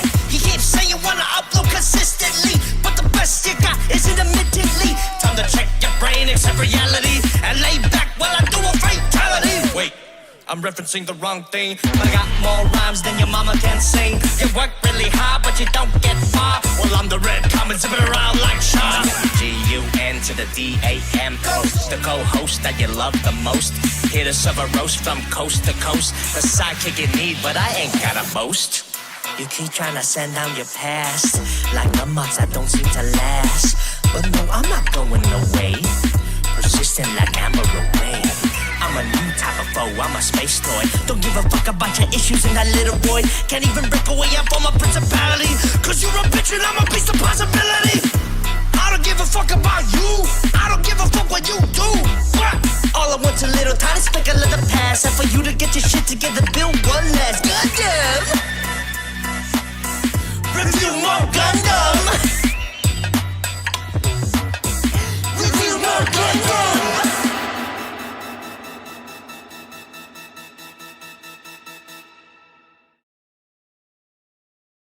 Oh, you think about you and me, baby, we know you. I wanna hear about you and me, baby, we know tonight.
That thing, what is he?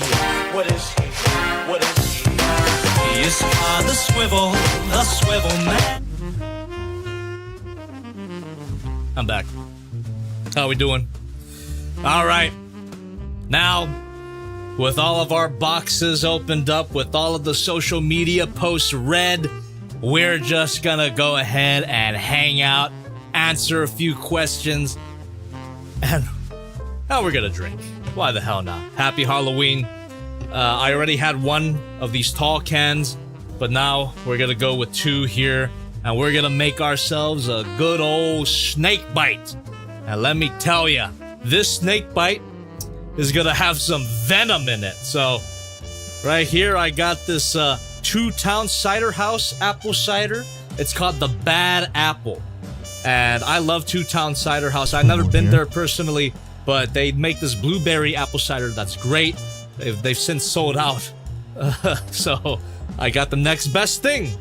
This is an Imperial Apple Ale. and peep the goddamn percentage on that. Jesus H. Christ. And then we're gonna mix that up with some Guinness. Bold Forms Gladius juice. You drink some of this, and you will also be able to design poorly thought out transformations. Okay. So let me make myself this cocktail here, and we're just gonna chill, hang out, man. Talk about anything. Well, since it's Halloween, why don't we start off the conversation with some horror movies? Horror movies that you like, or maybe some that you would recommend? Drop them in the chat right now. I'll give you one. Something that I've been recommending for a very long time. Or not a very long time, it came out this year. But Weapons! It's on HBO Max now, so you got no excuse not to watch it. Watch Weapons for the love of cinema. And also, let me review how to make a snake bite. I forget if it's the stout or the cider first. Because if you don't know what a snake bite is, it's a combination of apple cider, or not apple cider in particular, but cider and a dark beer. But I forget which one goes first. One of them is denser than the other, and it's supposed to float, but I'm not gonna make my snake bite pretty. I'm just gonna go ahead and... let me see. How does it go? Okay, yeah, so it's the cider first. Cider first, and the... wait! At Search6278 super chatted $5. I can't drink. I got work tomorrow morning. Wait. Enjoy the drink for me, Will I bro. jump scare you? Thank you very... You jump scared me, SHOCKZ, but unfortunately that didn't turn up on the stream. You were muted. Ah, dang it. Redo the bit! Let's Redo the bit, let's SHOCKZ. redo bit. Yeah. Left cheek! Left cheek! Left There you go. Perfect. Thank you. What up, SHOCKZ? How you doing, man? I'm doing pretty good. Happy Halloween. Happy Halloween! It Don't was a come night to on my Halloween when Jobby ran in and he fucking screamed. Ah! Oh wait, I have a button for that. The funny scream. Cheers, by the way. I'm drinking tonight. Hell yeah. Oh yeah, happy freaking Halloween. Oh, SHOCKZ, by the way, congratulations for releasing the video finally. I saw it on my feed. Yes, thank you. It's finally out. I'm sure it wound up in a lot of people's feeds, and then boy did they bitch about it. I noticed that. By the way, Chad, if you don't know, SHOCKZ edits for Wizard Wiz? Wizards channel, Wiz. There's a Z in there. It's Wizards Wiz. Oh, Wizards Wiz. Yes. They played Repo, and the video came out, and I actually didn't know that was a feature where you can name other creators as the creator of one video. Yeah, no, it's a new aware of feature they that. implemented very recently called collaboration, where basically you and up to 6 people, if you're involved, you can just collaborate together, so you're all together. But it's registered as one video that the person makes. So, like, for example, if you and somebody else were to do it, but you hosted the video, it would count as your video. But everyone involved in the collaboration would be sent to their subscribers as well, which caused a bit of a problem because one of the people, Jarrell, was one of the people, and he hasn't uploaded to his main channel in 2 years. And a lot of his followers came by and they were like, what the fuck is this shit? I didn't subscribe to this. Fuck this shit. Unsubscribe. Negative comment. So, yeah, a lot of people didn't like that. A lot of people didn't like that, but then there were a lot of people saying that, you know, it's not that big of a deal. Just don't watch it if you don't like it, which I really tend to agree with more. Yeah. It's just like, I understand being annoyed that something that you didn't subscribe to is in your feed now, but it's also just like, just don't fucking click on it. Just ignore it. It's not... It's like not the end of the world. You are going out have of your way to go to the video and complain about it. That's right. When you could just ignore it. It's like you clearly. It'll be better. A sense of entitlement of wanting people to know how much you are displeased. It'll be better for you and for everyone else if you just just didn't watch it. Just it's fine. You don't have to chime in about everything. But you know, comments are the comment sections are a minority of a minority, whether that be good or bad. You know, that's just how I see it sometimes. That's not the majority of people. I watched a bit of it, and I can see what you and Goose meant about Wiz being fun to bully. Yeah, no, he's like that through the whole. We were just playing it a couple hours ago too, and we got to the point where like all of us but one person walked off the edge of something because we were carrying things over a pit. So we're like, oh god. It's a fun game to fuck around with. We gotta play that sometimes. Oh yeah, for sure. You gifted it to me, so we gotta jump on it. You know what the fucked up part is? It's free this weekend. Whoa! What the hell? You could have gifted it to me this weekend. I could have. I could have just been like, Jobby, go find it. It's right there. Download it. Yeah. But yeah, they made it free to coincide with the big update they released. They added 10 whole new monsters to it. Wow, that's cool. And I think the game already had like still, 18 monsters already, so it's like 28 in the game now. It's like, Jesus Christ. Yeah, it's a lot of depth then, this game. It's infinite replay value. I genuinely really like that game. I can tell the team working on it really care about it. They're very passionate about it. They're not just like making it and sending it out to die and then like moving on without supporting it. And they genuinely care about getting feedback to make it better. Because every little minor update they've done has been like good. It's been like a good change. But they keep in stupid bugs that are like, if you get in a cart and you drag along, you have a certain level of strength upgrades, you can just drag yourself along, and that was a bug, but it's stupid and fun, so they just left it in.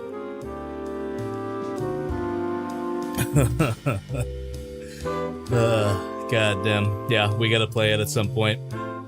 Well, are you doing anything tomorrow?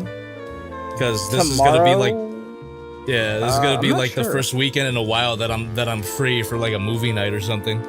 I'm actually not sure what I'm doing tomorrow because usually Saturday is like my tabletop RPG day with friends, but like I think this week we're not doing because the person who's hosting this week can't do it, so it might be moved to a different day.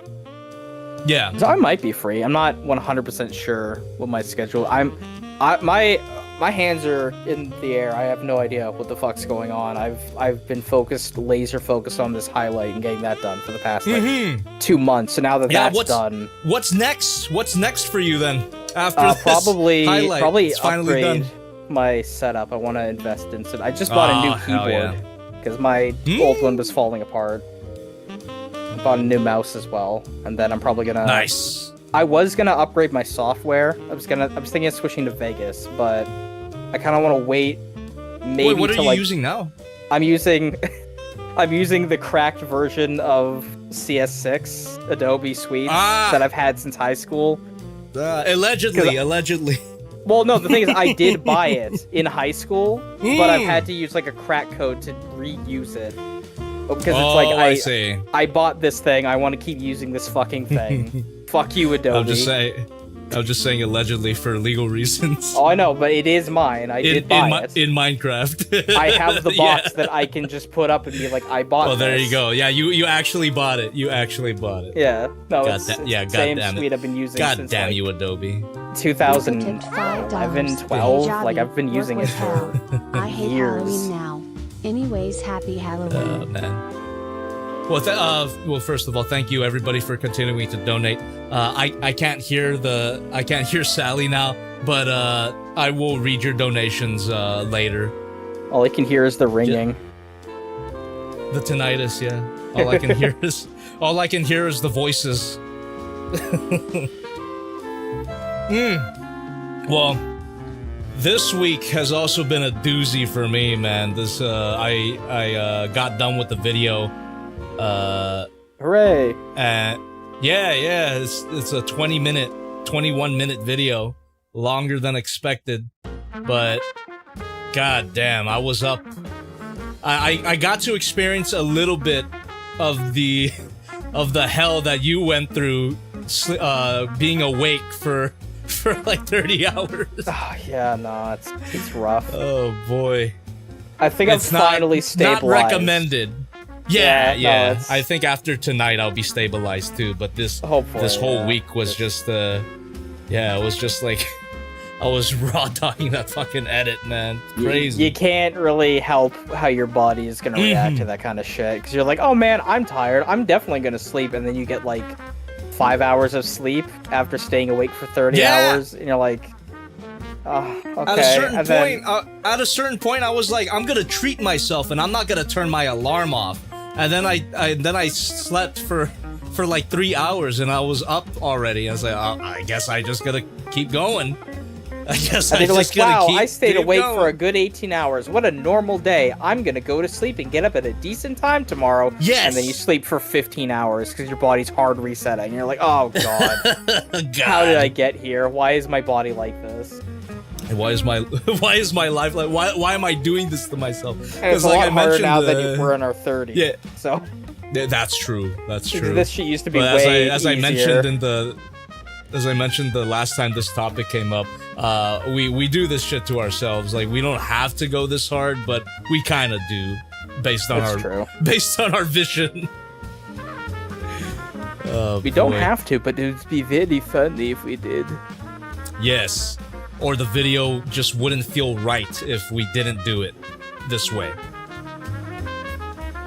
Yeah, so for me, the review that I'm releasing tomorrow, it just has a lot of transformation sequences, and it was just a lot of editing and planning because the instructions suck ass. So I couldn't work off of the instructions like I usually do. I had to go in and manually plan out all my shots.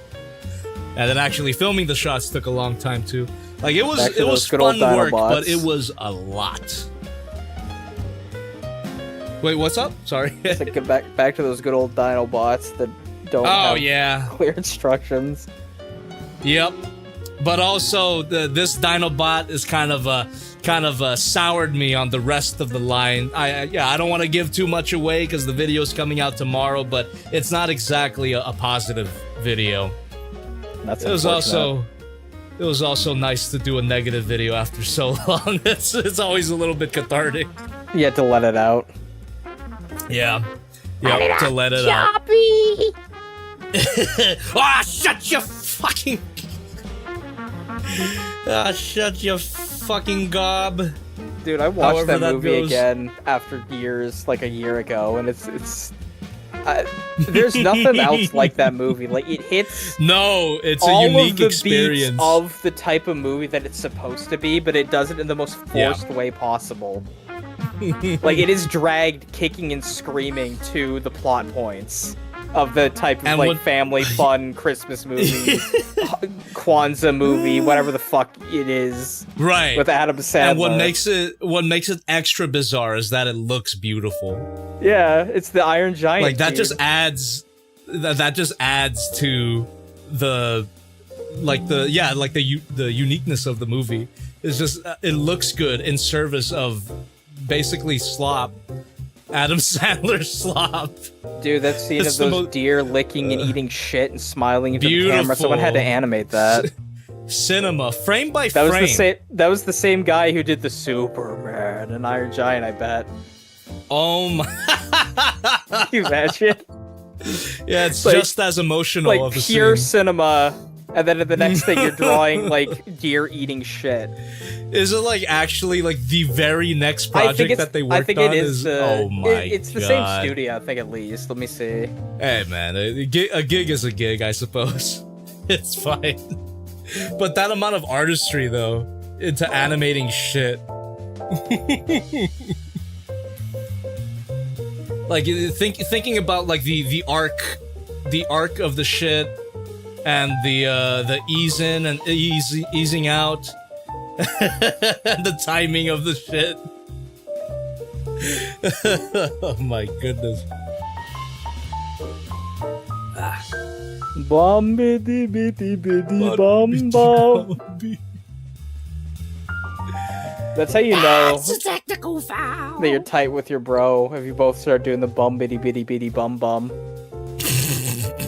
If you just start doing that in a crowd and some other guy comes out of nowhere with the shirt off and goes along with it, you know that's a real one right there. That's drift compatible right there, man.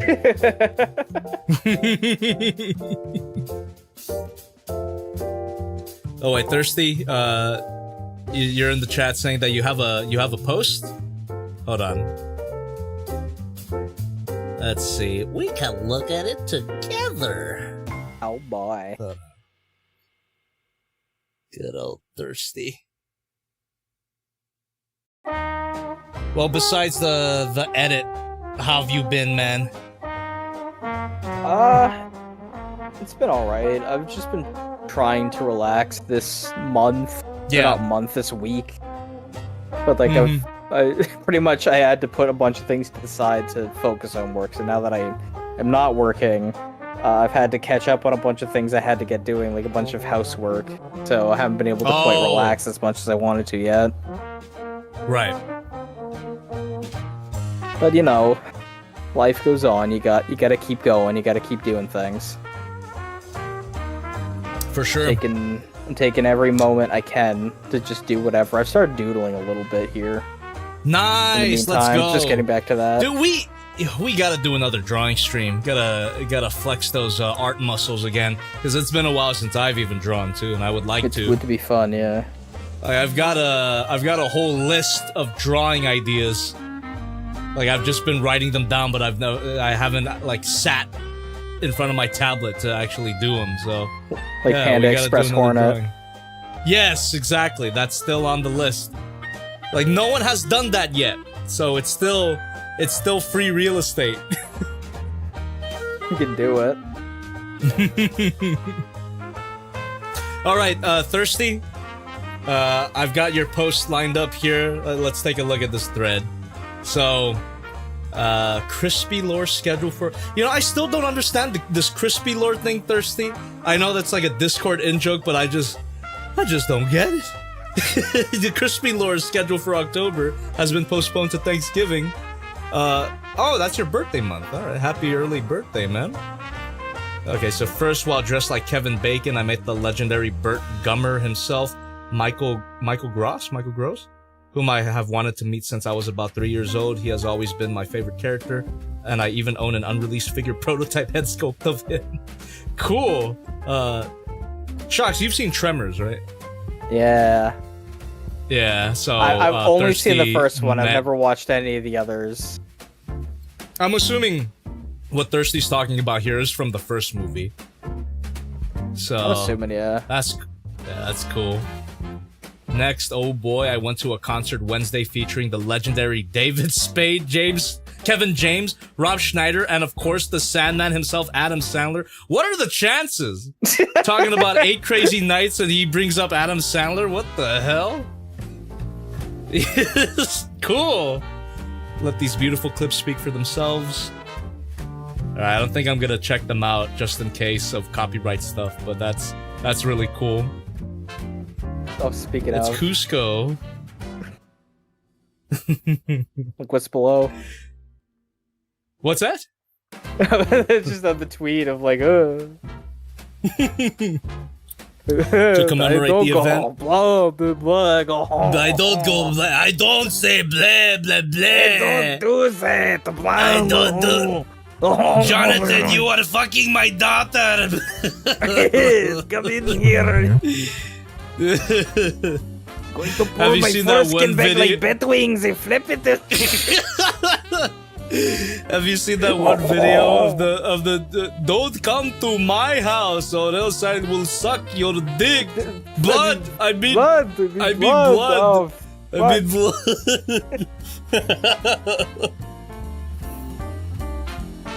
Honestly couldn't believe it, but it arrived just in time for my birthday. Oh, hell yeah! Most watched review and all-time favorite character. To say thank you isn't near enough. More dreams came true than I ever could have imagined this month, and it's been beautiful. So this is the copy that I sold at TFCon. Yeah, it is. Hell yeah. Oh wait, yeah, it's got my autograph right there. Yeah. Is that the Skybite? It's actually the copy that I reviewed. I sold it at TFCon. Hell yeah. So So he got it sent to him. That's awesome. Yeah, and then you got my Godzilla Ultima drawing in the background. She's saying, please watch the last video but muted. All right, let's see. So this one here.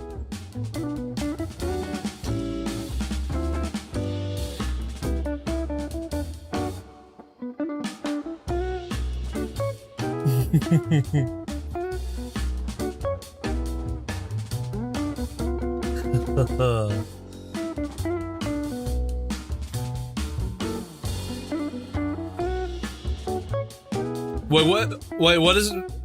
What's this a video of? He's singing about kissing each other's penis tips. Oh no.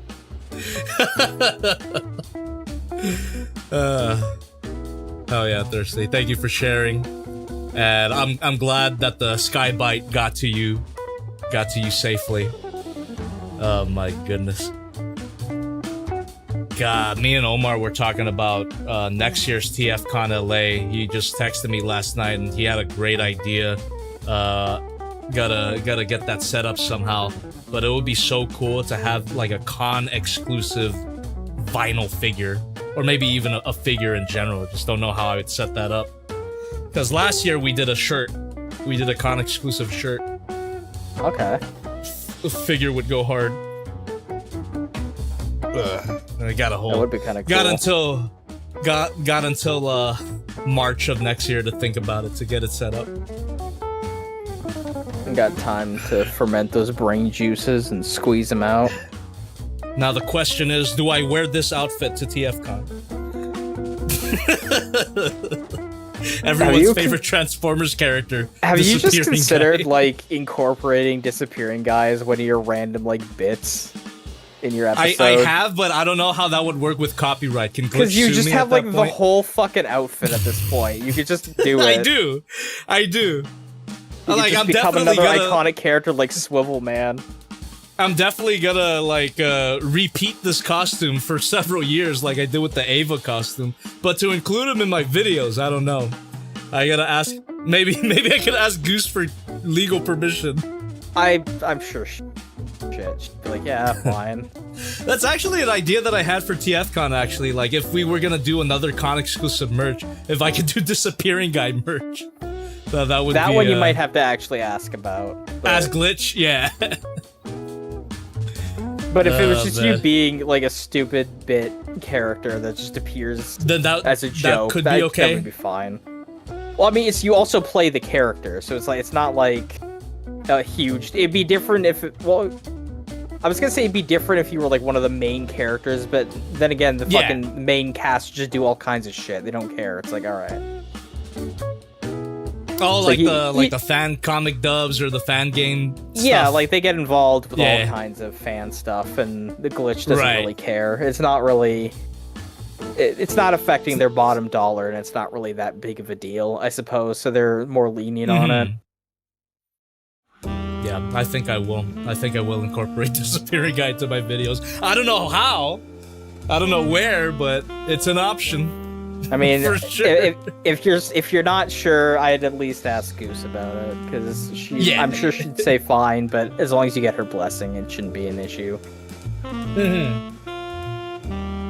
Get it and legal recorded contract of her going, I, Goosework, say that JobbytheHong can use Swivel Man and Disappearing Guy in JobbytheHong. It is the most fun you can have on YouTube. The most fun you could possibly have. Is all time. Disappearing Guy. Please select it with the glow. Can you find the disappeared guy with the glow? He appears for only one frame. What is the point of Minecraft? Minecraft. I think the best part of that video is the fact that he goes like, what couldn't you do in Minecraft? And then he like says like, I'm building brown bricks in Minecraft. It's like he asks what you do in Minecraft, and then he knows what you do in Minecraft. It's like, why'd you ask that shit? He's just trying to make conversation. I don't know. Yeah, the other thing that makes that video is that, like, Mike Matei genuinely thinks that his, like, gadget impression is really good. So he's, like, really confident in it. And it makes the delivery even better. Yeah.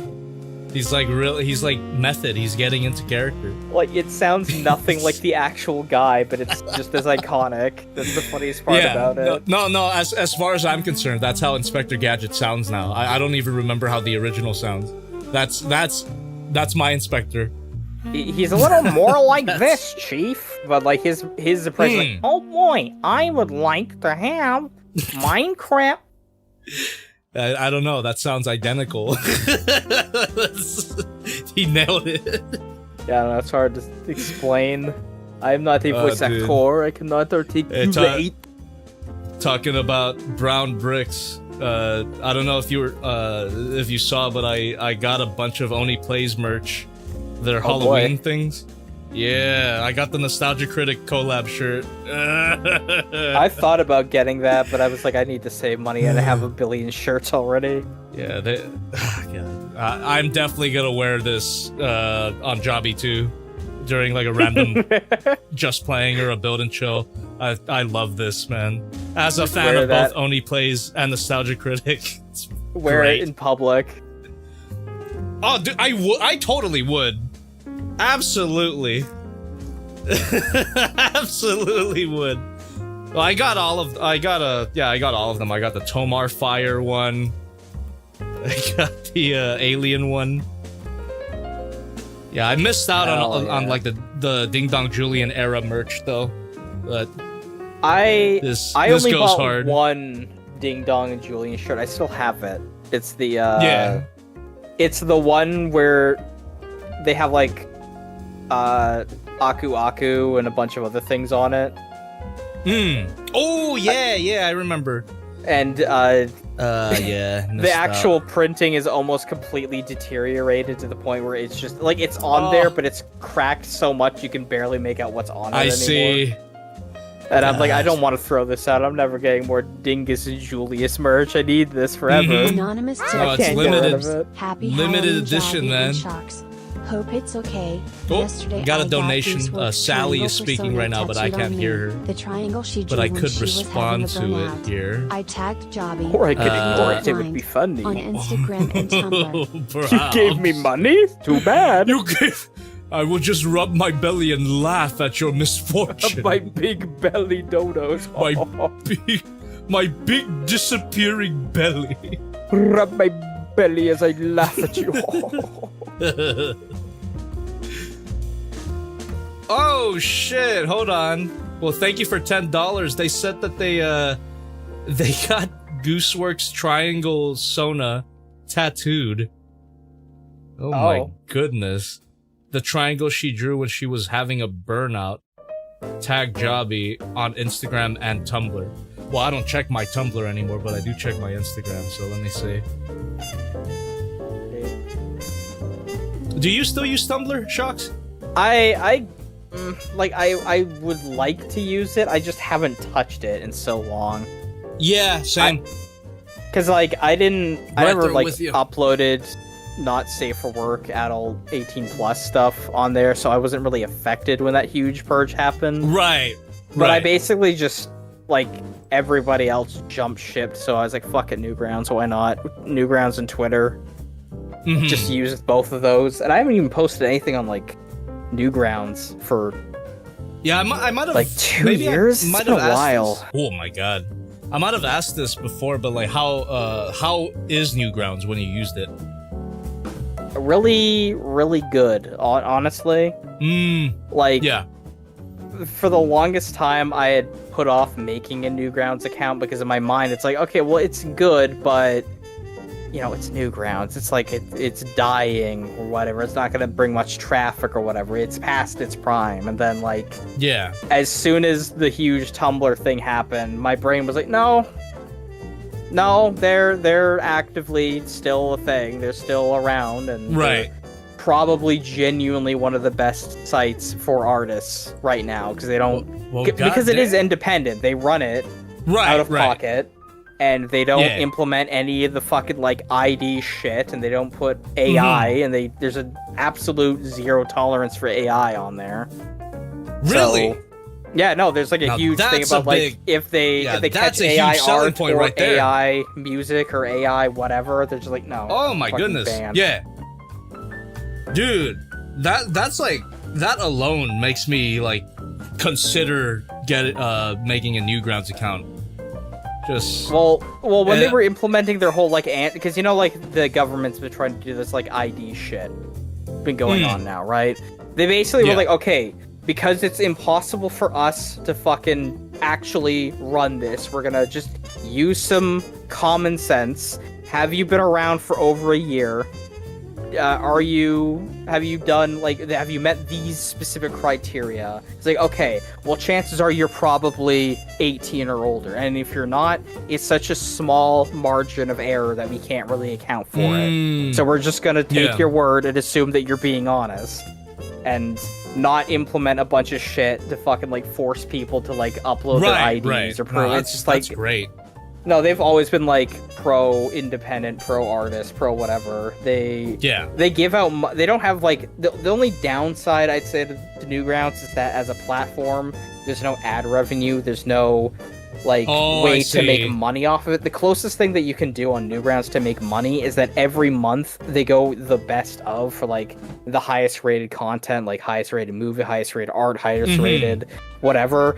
And then the winners of that will get like a giveaway money. Like they'll give like $300 to the highest rated thing, and then the next couple under that will get like 100, etc. Like they want to encourage people to like make good stuff, so they give away cash prizes to the people that are like the highest rated.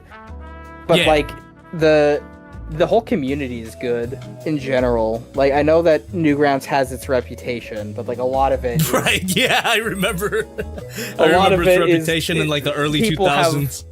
People have matured.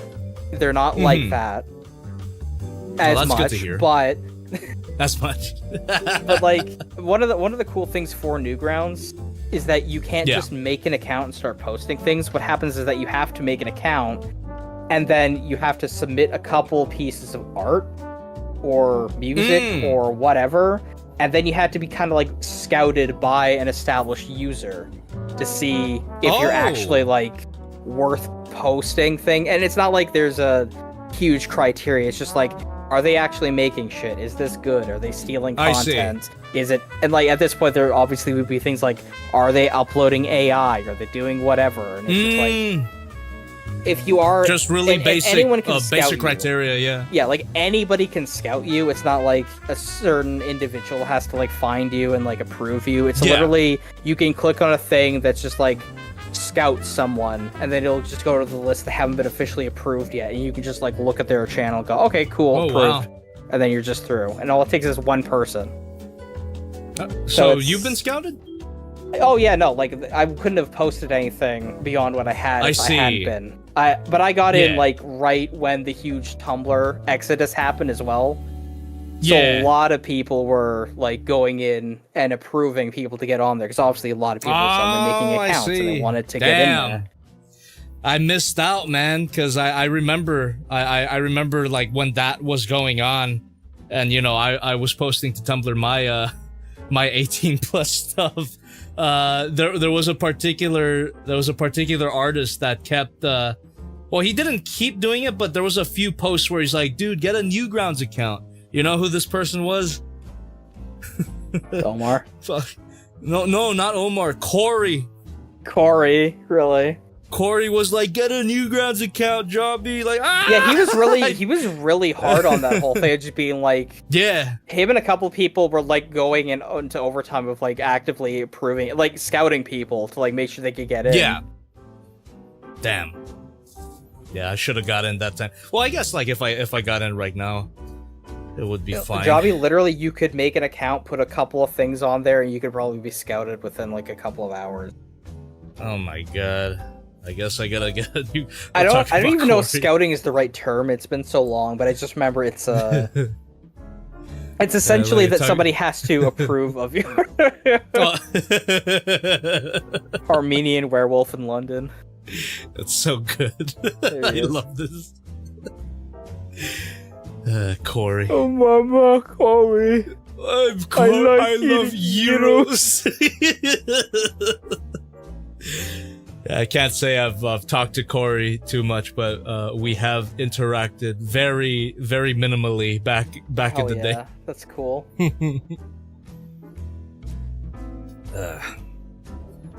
Cause I like back in the day I was even more of a degenerate than I am right now. I feel like I've calmed down in recent years, but back in the day I could match Corey's freak. Let's just say that. I don't think I don't think I'm that guy anymore, but you know, maybe I got another one in me. Become squeaky clean. You just gotta wait for Zootopia 2 to come out, man. That's all you need. Oh no, that's waking me up, man. Like all the trailers, all the promotional materials. That's all Holy it needs shit! to reactivate Jobby the Slob. That's like my activation code right there. You remember that image I sent you of the fucking rabbits with their eyes on the other side of their head? Yeah, it's awesome. Biblically accurate Judy Hopps. Did you see that someone did it with Jax too? Oh god.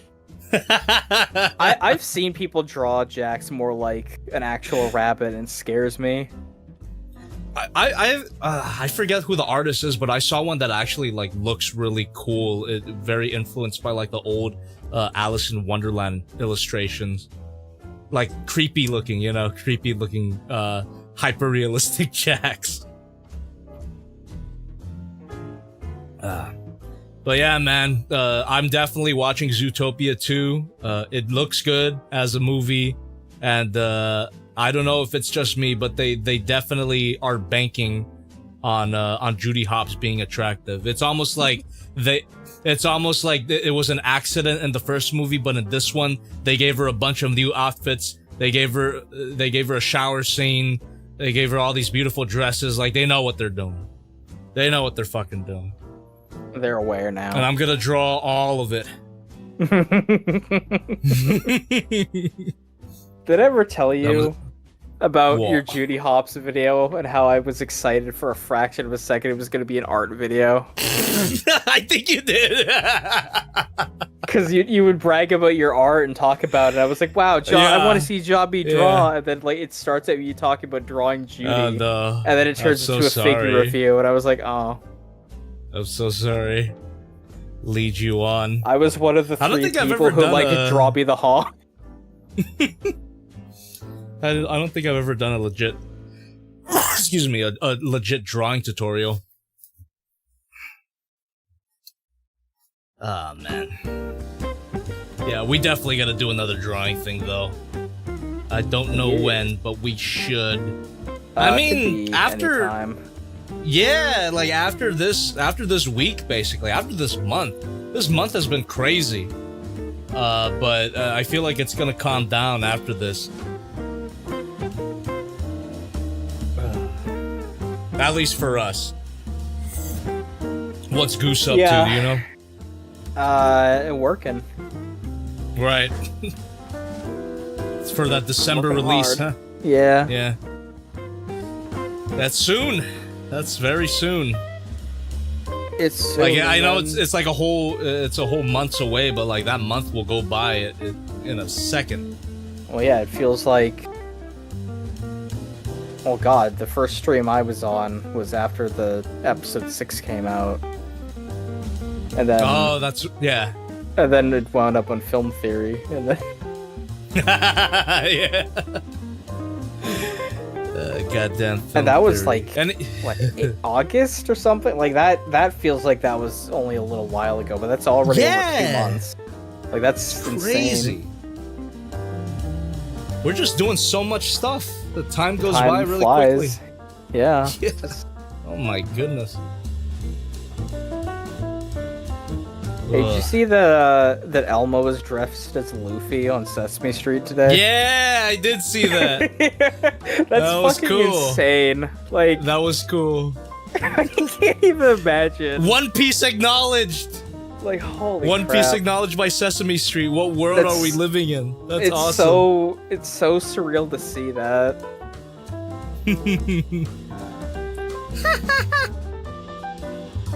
I'm gonna be the king of the pirates!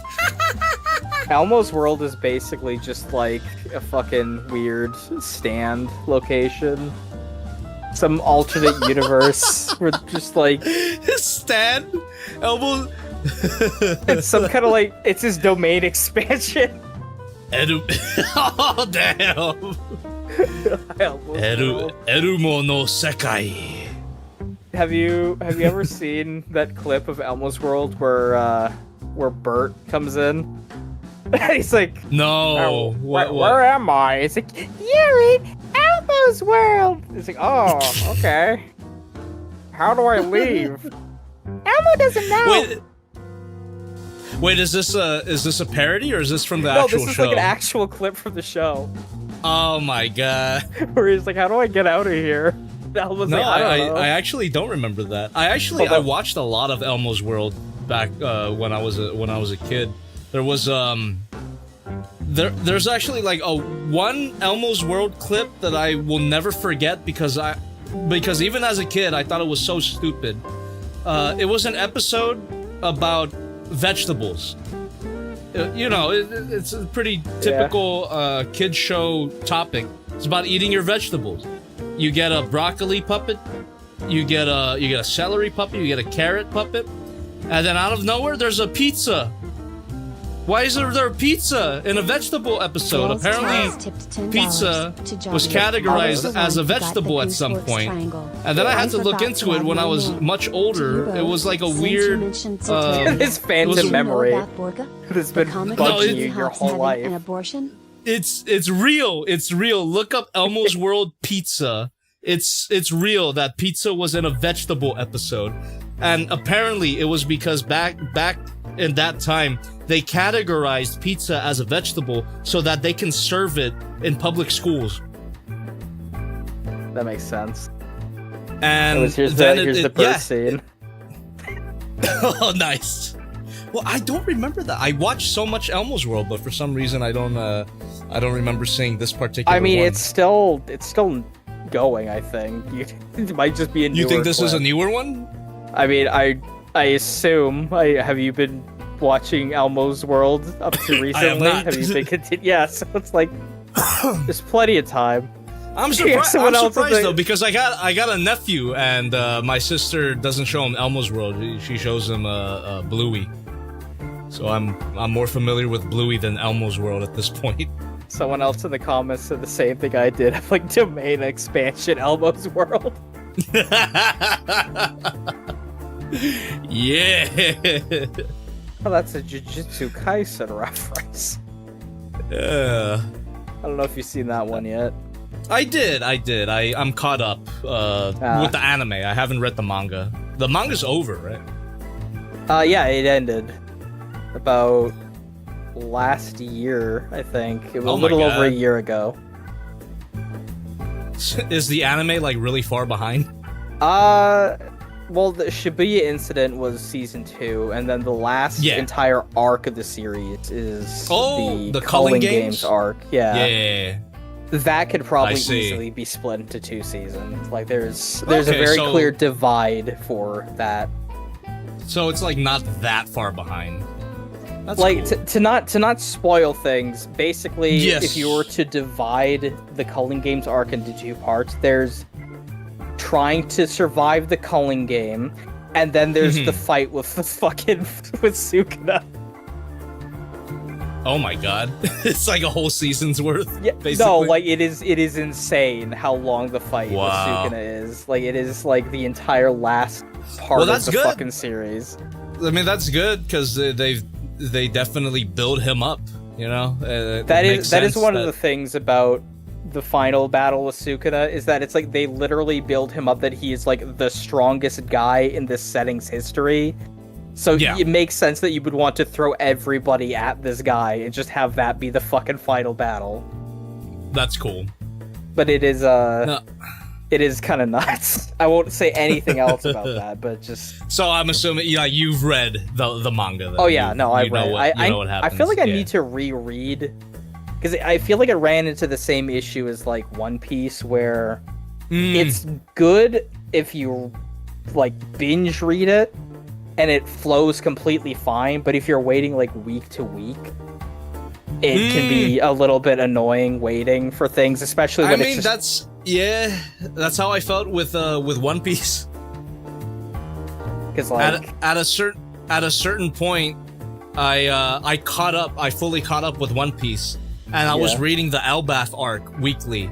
But then at a certain point, I think around the time that Luffy encounters Loki for the first time, I figured, I'll let it build up and then I'll read all of it in one go. And since then I haven't, but I gotta catch up.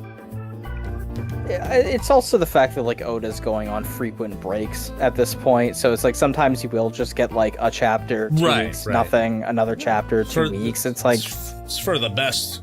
I would prefer Oda not die right before the finish line. Yeah.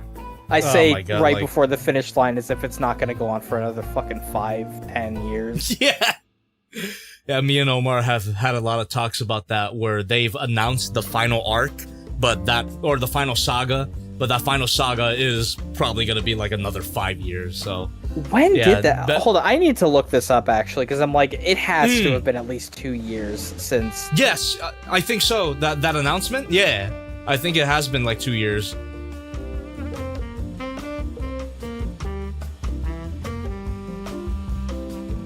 Because he went on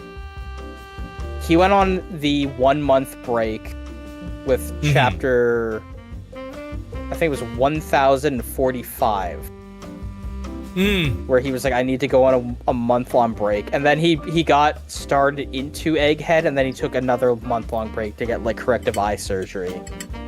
Oh. And then, but like, yeah, no, it's been going. Like, that was all the way back in, like, 2022. Woo! So it's been, like, 3 years since then. No, good. Oda, I'm ending it in 5 years. Like, okay.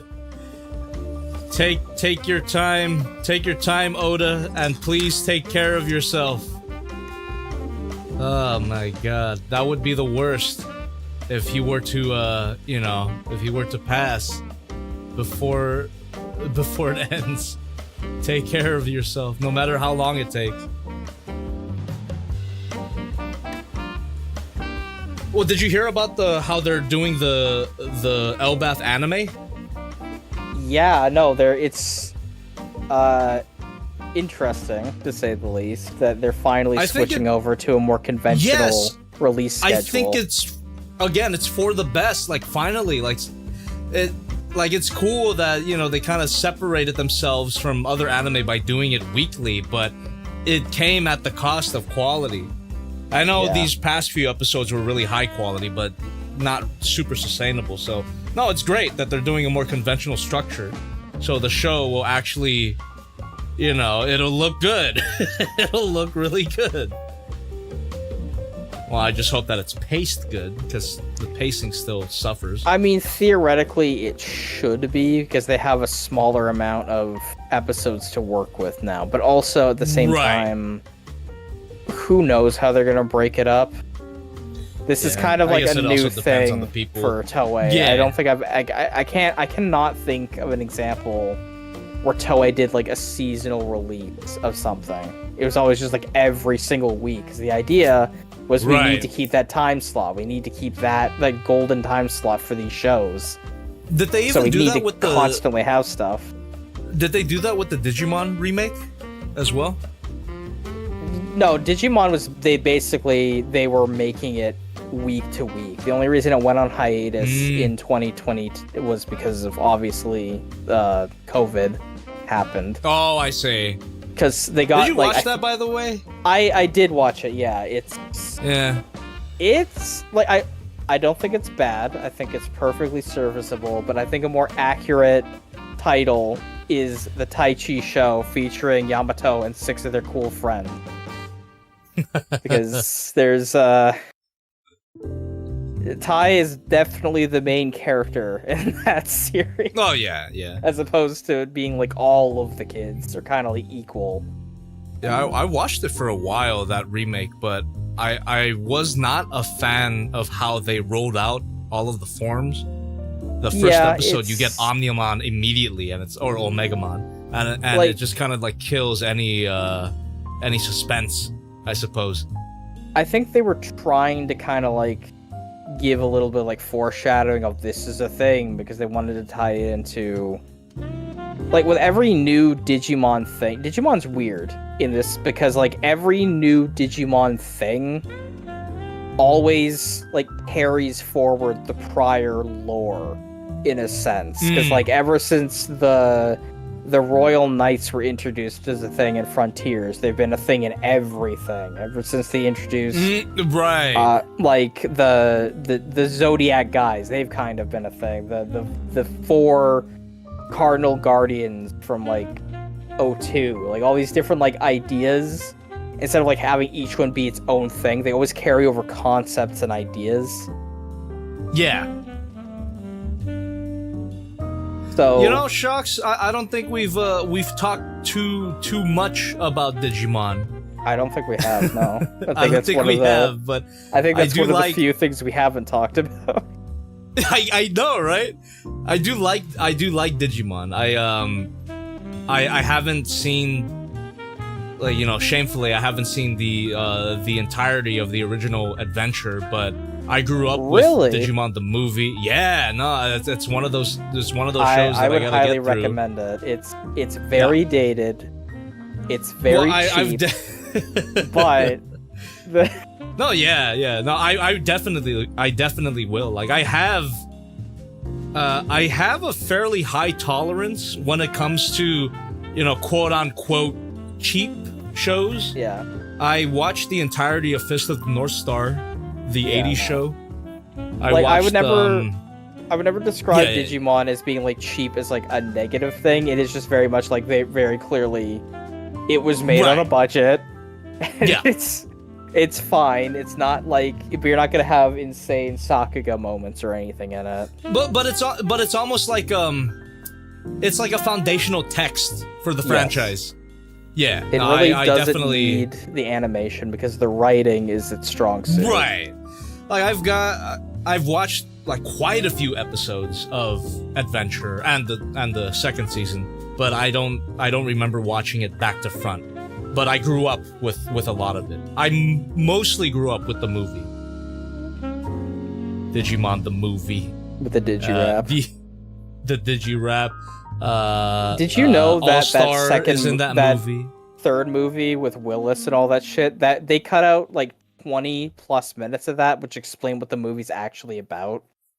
Oh my god. There's so much of that movie that makes no fucking sense in the English version because they cut around and edited it so that it was in tandem with the previous 2 movies. Dude, that is something that I need to check out, the original cuts of those. I think they've released them now. Like they've been going through the work of actually releasing all of the movie. I think movies 4 through 6 just got a recent release as well. Whoa. Hell yeah. Oh yeah, of course, Angelomon. The best part. You know, the part that everybody skips. The copy pasta of the fucking parents fighting in the theater. Angela, there's no fucking way that's real. I'm sorry. I hate to break the illusion, but there's no fucking way that's real. It's my headcanon. It's hilarious. It's just like they're talking about the Digimon movie in this short, though. It's like there's no fucking way that they thought that this wasn't the Digimon movie they were watching. Right. No, it's just it does funny, make it more insane. It's like, what the fuck is this trash? What is this shit? I want to see Agumon. I want to see a Pepper Breath. Yeah, I never watched the movie in the theater. I had the VHS though. Same. I remember clearly the clamshell packaging. God, I was obsessed. I was obsessed with Digimon. Me too. I love Digimon. Digimon the movie, Digimon World. One of my favorite games ever. Even played it on the second channel. Yeah, and I Have saw you you seen guys those? bumble into getting Metal Greymon. Yeah! I still don't know how the fuck Didn't we that get like the happened. virus version too? Fuck yeah! Well, I think that was the only version of Metal Greymon back then. Was he always looked like that? Oh really? Oh, I didn't Yeah, know that. no, they made him orange for the TV show. I'm pretty sure. Oh! Well, shit, yeah, we stumbled into Metal Greymon. It was so fucking hype. Wasn't that after you like reloaded your save? So he actually died, and then the game crashed. You reloaded your that's save, right. and That's somehow right. you did something different, and he I turned don't into even know fucking what Metal it was. Greymon. It was just like a pixels difference worth of different the parameters. We did Single something frame like so input slight. that was missed. Yes. Ah, a single pixel stood between Numamon, or Death, and Metal Greymon. Yeah. Metal Greymon's so fucking cool. I that didn't game really is so know because sick. a lot of them were only released over in Japan, but they've released more like Yeah. world-style games that are like the Yeah. D-pad. Yeah, There's one I that didn't you know can have either. two at the same time, and I have that one. I just haven't Mhm. fucked around with it. Oh man, I need to for play. the PC. Yeah, no, it's on Steam. Oh It's my on god. console and Steam. There's a new one as well. It's a Time Stranger or whatever it's Oh, called. that's that I need to that's get. the new one that everyone's talking about. Yeah, it's the one that uses the Cyber Sleuth engine. And So system that's for a world mechanics. style game. That one isn't. That one's more like a traditional turn-based combat Oh, fighting I thing. see. But there are Yeah. other like Digimon World titles. Like, hold on, I actually own it, so I can look it up real quick. God, I really, it's not like the best gameplay ever, but god damn, it's really satisfying. It's really fun. It's super nostalgic. Just building up your Digimon, and then just watching them go.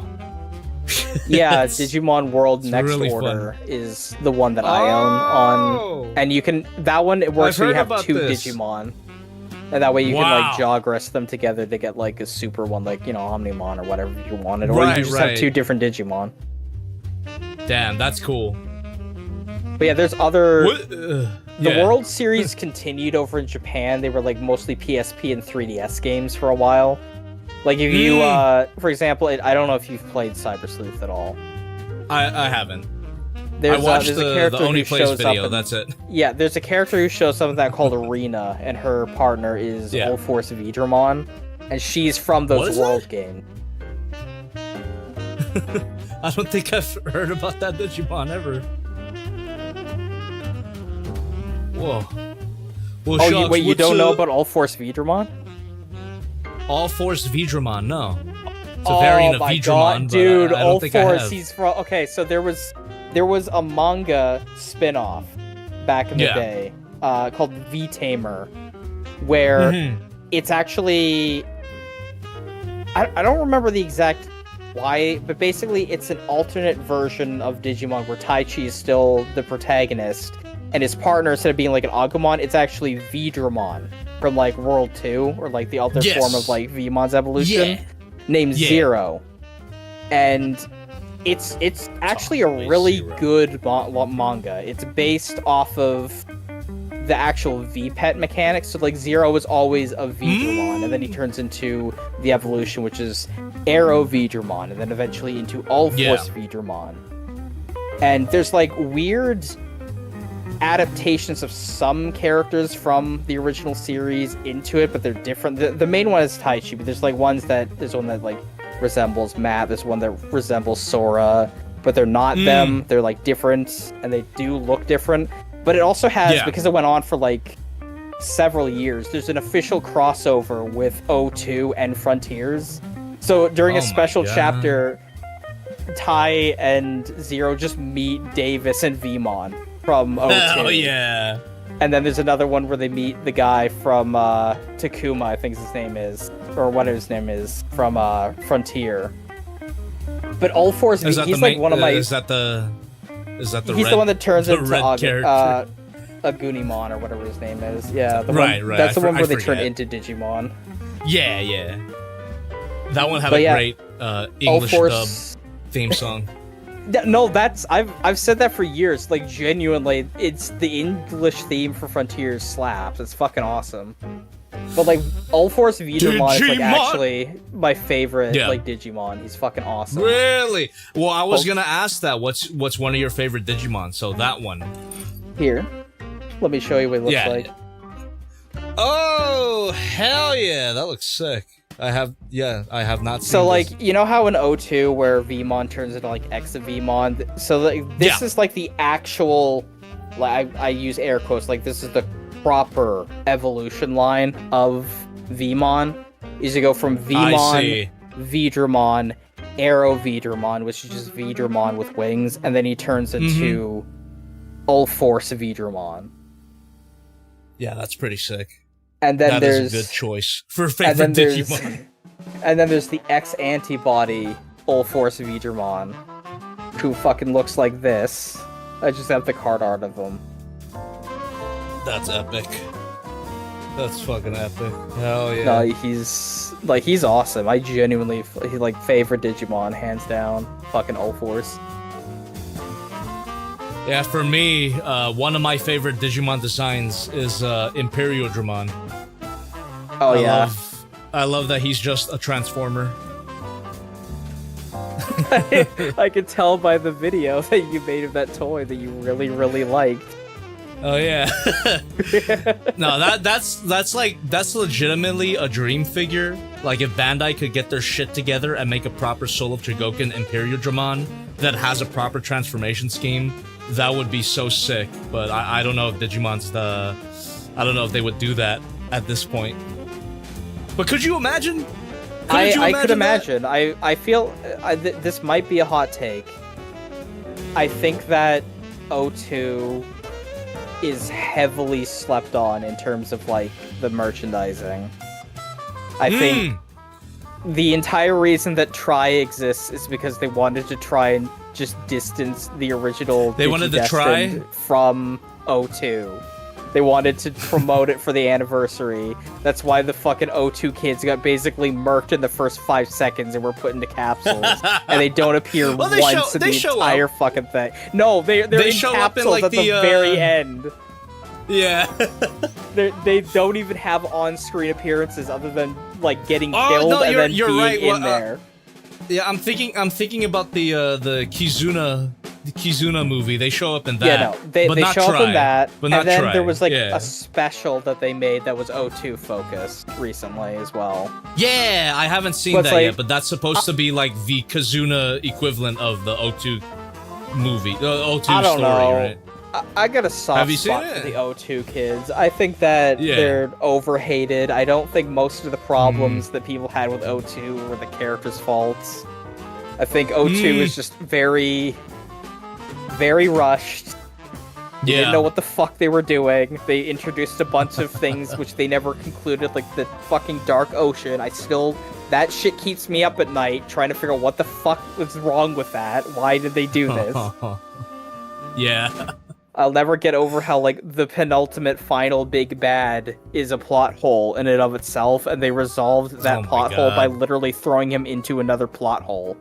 And just hoping to ignore it forever. Well, this is definitely convincing me to watch Adventure and then O2. I will say, like, O2 is definitely not amazing. Yeah. It starts out kind of strong. I think Ken's arc is really good, and then they kind of ruin it, but let's not get there, it's fine. But yeah, no, like, Ken's just, like, he's a really good character that before they He's the try Emperor, to right? fucking, yeah. Yeah. He's just, like, his entire, like, he's just a bad human. He's just a bad guy. Right. Bad And guy. the best part is that they remind him, it's like, you were a fucking asshole. Like, they don't try to sugarcoat it. Yeah. It's just...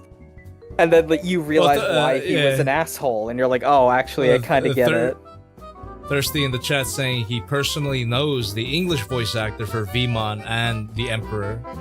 That's Oh, kinda really? Cool. That's cool. Oh yeah, what? Yeah. Shout Yeah, out. Big shout out. he's voiced in a couple of things. God, what's his name? I know his name. I don't know his name. I don't know his name off the top of my head. He was also, I think, Iryu in Bleach and a few other things like that. Oh.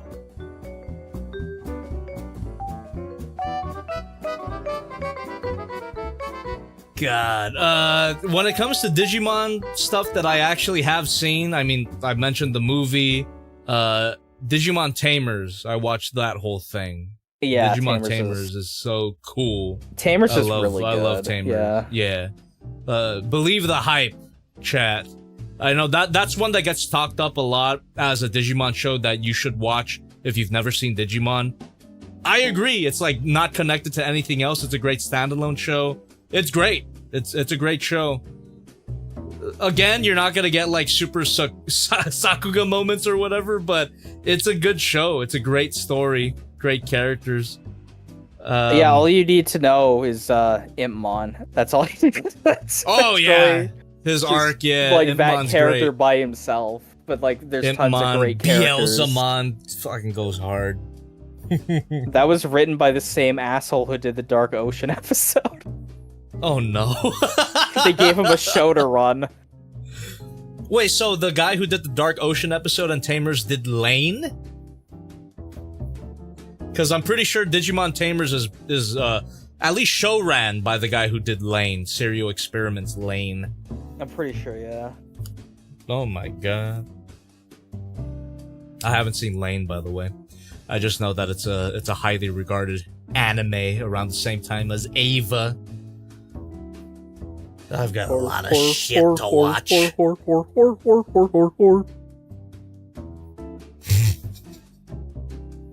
gotta ask Kellen to do that one of these days. Get in the Faz Ava. Gregory, get in the Ava. Get in my belly, superstar. Climb inside my hatch, superstar. Climb inside my hatch. Climb inside my entry plug, superstar. Otherwise, Cassie has to do it again. Oh, no. God, I hope that's the character's name. I think Cassie's the name. I don't know. I don't know. The girl from Security Breach? I have no idea. Yes, it is Cassie. Okay, good. Okay. I was like, nailed fake it. fan, Nailed fake it. fan. Fucking nailed it. Yeah, but man, Digimon Tamers was so cool. That opening goes hard too.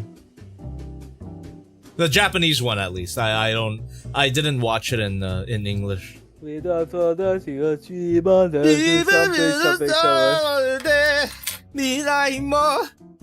think my funniest, one of my favorite things about that is just like the main character just makes his own OC, do not steal. Yeah, that OC's fucking cool. Yeah. and he's Goku. This voice actor is the lady who does Goku. Have you looked into the card game for Digimon? And some like the cool fucking Digimon that have been introduced? No, I haven't looked into it, but a fan gifted me Imperial Dramon Paladin mode card. I think I have it in my case. Oh, actually, I don't. What the fuck? Why don't I have it in my case? I had it in my case in the previous in my previous studio. Yeah. I actually got an Imperial Dramon Crimson Fang card from like a pack that I opened one time, and it was an alt art too, so it was like a $27 card. Oh my god. That has a client now. It's not out officially yet, but that would be a fun thing to just fuck around and play. Just play some Digimon. Oh my god, yeah, I would love to I think you would like the mechanic for how the Digimon card game works. It's very unique. Like I can't think of another, even though there are like Bandai's used it as a template for their other card games like One Piece. Digimon is still very unique because of how it works. Yeah, I know a few people IRL that play the game. I just haven't jumped into it myself. Yeah, but so I love how Digimon, it works, so I think I could easily get into it. Yeah, how it works is that basically there's two things you can do for Digimon per turn. Is that you have a hatch area where you take like a level 2 beginner that you can like grow up into a Digimon, or you can use energy or data, I guess, in order to like just play cards onto the field. And the interesting thing about the Digimon card game is that the energy fuel source is actually shared by both you and your opponent, but it acts like a pendulum, where basically you get a certain amount of energy per turn, and you want to try to make as much of a play as possible without dipping over into the negative, because if you go into the negative, then it goes to your opponent's turn, and how much you overplay determines how much energy they start with on the next turn. Oh, damn. So it's like, if you go and you play a card that goes like, you're at like, say, 2 data, and then you play a card that costs 3, and then that would go 1, 2, 3 over into -1, so now your opponent would have +1 data. But if you just were to take a guy that's worth like 12, and you just slap that down on there, it's like, you can do that. So it's like a weird, it's like a weird mana system where you kind of have a shared pool of mana. Yes. That's why I said it's really interesting, because of the back and forth. You're sharing the resource, but you're trying to, because like what you want to do is you want to extend your plays. You're going to be actively giving yourself more energy to like move the counter back up so you continue your play. Because if you don't, I think there's like, I'm a little rusty on it. I haven't touched it yet, but I think there is also a thing where it's like, you want to leave your opponent with as little data going forward, but if it's too low, it actually bumps up a couple, depending if they have certain cards to play it. Like, a very common thing is like, if you have a tamer card, one of the effects would be like, if this tamer is in play, if you would start with less than 3 energy on your turn, you automatically gain enough energy to have 3. Oh my god. There's like certain things in place, so that way you can't be too low, but you can also be too high, and you don't want to give your opponent too much, but you don't want to give them too little, because otherwise they benefit from that. So it's a very interesting back and forth with the breeding and growing mechanics. Yeah. And I'd definitely be willing to give it a spin. I mean, I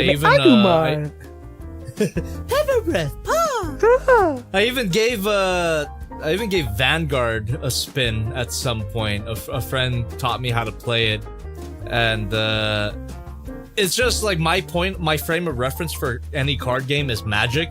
So how drastically it differs from Magic is how I judge a card game. Yeah, no, Vanguard is more like a Yu-Gi-Oh! In terms of it being like fast-paced and like text-heavy and insane. It's not Magic, but it's closer to Magic than I would say. Right. That is. Talking about Vanguard, have you heard that they did like a collab with Mila Jovovich? No, I didn't. Did you see about that? This. No. Like Mila Jovovich, the actress from the Resident Evil movies, Alice. And it's funny, my friend told me about it, and I said, so they did a collab with Capcom with Resident Evil, and he's like, no. It was Mila Jovovich. Like, what? Sure. There's a Vanguard card of Mila Jovovich, not one of her characters, but the actress herself. He showed me a commercial and everything. They made a big deal out of it. Sure. The game is regarded as the waifu card game, so I suppose I've heard that she qualifies. I've heard. I mean, she's somebody's fucking waifu. That's somebody true. Clearly, whatever his name is, brain failing at names. I wish I was better with names. Guy who made Resident Evil W.S. movies. Anderson. Yeah, Paul W.S. Anderson's waifu. Yeah, because literally. Paul Thomas Anderson is the good one. Man, I'm looking forward to that new Resident Evil movie by the fucking weapons Zach guy. Ryder? Just Fuck yeah. Just please make it good. Make a good fucking just Resident Evil movie. Just wipe our minds of the previous Resident Evil adaptations. Because not only do we have the Paul W.S. Anderson ones, we got the Netflix one, we got the various animated ones of varying levels of quality. I was about to say, I will go up to bat for the 3D ones that they're Okay. not good, Yeah. but some of them are really fucking funny. We should put that on the list. I haven't seen. I don't think I've seen them. You haven't seen Chris and the one guy doing their fucking like gun kata kung fu shit? No, I haven't. Where That Chris sounds has like a epic. semi-automatic pistol that fires like a total of 42 rounds without changing the clip. Dude, talking about gun kata, have you seen the movie that comes from? Which one? Equilibrium. No, I haven't. Oh, dude! That's one to put on the list. This, like, Equilibrium is the action movie where the term gun kata comes from. Ah, okay. It pioneered that style of action scene. Martial arts mixed with gunplay. So Equilibrium is a movie starring Christian Bale, by the way. Okay. Big actor. Probably not at the No, you know what? This was post-American Psycho. Post-American Psycho, pre-Batman, Christian Bale. And it takes place in a world where it's kind of a stupid premise, but it takes place in a world where emotions are banned. Okay. Showing any form of emotion is illegal. And you have these enforcers that know gun kata. And Christian Bale, the main character, starts to experience emotion and starts to question the system. And it's almost like a diet Matrix, but I remember the movie being so cool. And it's just interesting to see the origin of gun kata, and they call it that's what it's called in the movie. Oh, that's interesting.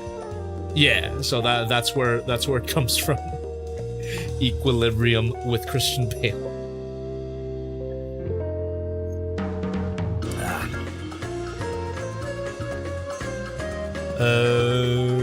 Wait a minute. Yeah. Yeah. Wait, what? Fucking. I was trying to remember which one it was, but yeah, no, I'm thinking of Resident Evil Vendetta, which is just. It's so stupid. There's a scene. The animated one. Yeah, there's a scene where Chris gets into a fight with the main villain on the roof, and they're going back and forth with their guns. Oh, hell yeah. And they're basically having a melee fight with guns without actually hitting each other with the guns. Yeah, dude. It's like, it's so stupid. They are like, dude, that 5 is what... inches away from each other, and they keep missing each other with their guns at point blank. That's literally Equilibrium. That shit happens in that movie. Oh my god, and talking about gun kata, gun fu, Madoka Magica. There's a scene, not in the show, in the movie. There's a scene between, maybe some people in the chat remember this. There's a scene between Hamura and Mami. That fight scene goes fucking hard, but it's exactly as you described. They're shooting each other at close range and missing. That scene's so fucking cool. Yeah, dude. Sad Boy Requiem, absolute cool. configuration. That's probably cool, but this movie is just really funny. We still gotta watch Madoka Magica, man. You haven't seen it yet. We got a few things to watch. Yeah, I'm a little iffy on the Madoka Magica movie. It's a sequel to the show, but that fight scene is so cool. Oh, okay. It's rifles versus Hamura's a rocket launcher and AK and grenades. Oh my god. Well, that's the thing about Madoka Magica. All of them, or a lot of them, have like these conventional weapons. Mami especially has these rifles. Or muskets, I think they are. And Hamura stole her arsenal from the Yakuza, so she's got like an AK, a SMG, a fucking grenades and rocket launchers. How old is she again? Cool. Like 12? 14. Or yeah, I think they're all 14 years old, but it's really cool. It's like a fun contrast. Like these magical girls are using guns. It's really cool. We'll have to watch it sometime. Yeah, Madoka is sick.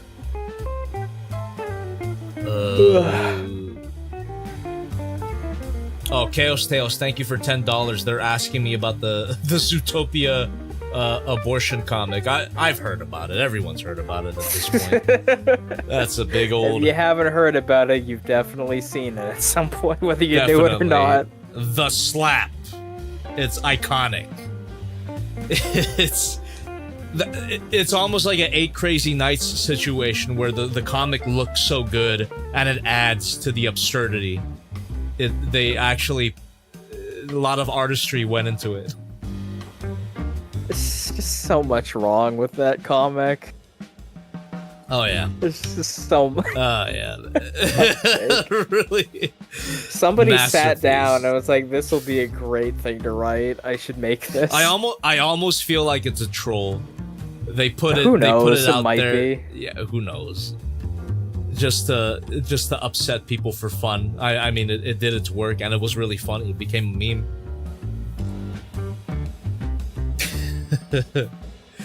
And also the build-up for this Zootopia sequel, I see a lot of people, the shippers are in full force again. I wonder if Disney will broach that topic.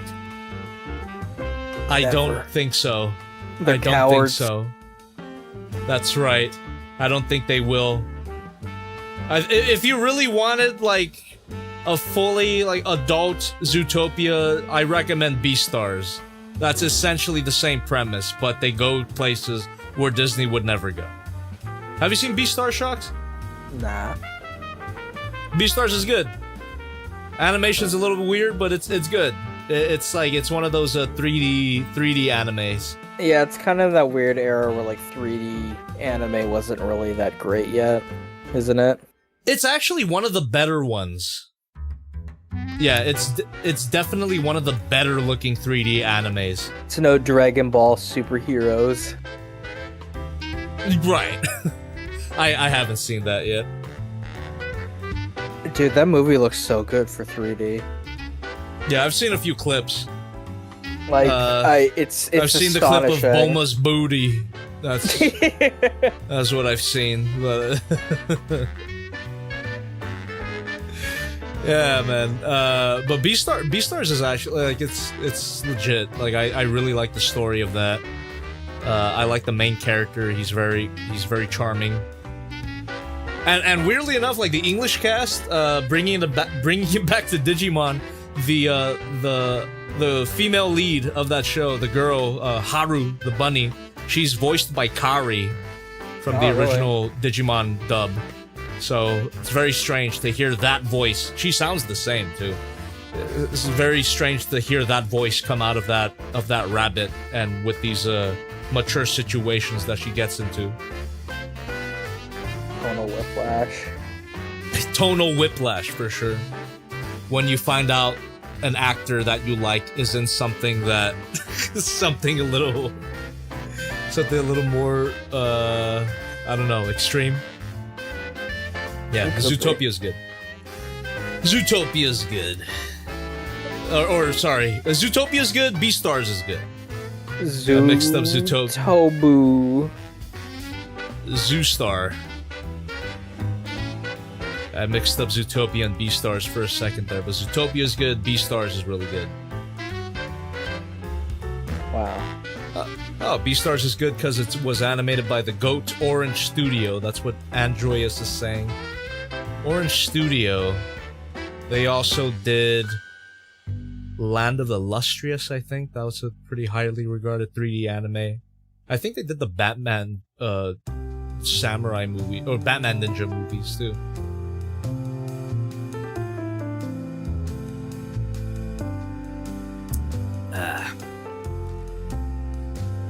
Do you know that the author of Beastars is actually, like, I think the daughter of the creator of Baki? Yeah. Yeah. I'm familiar. Yeah, I'm aware of that. It's pretty cool.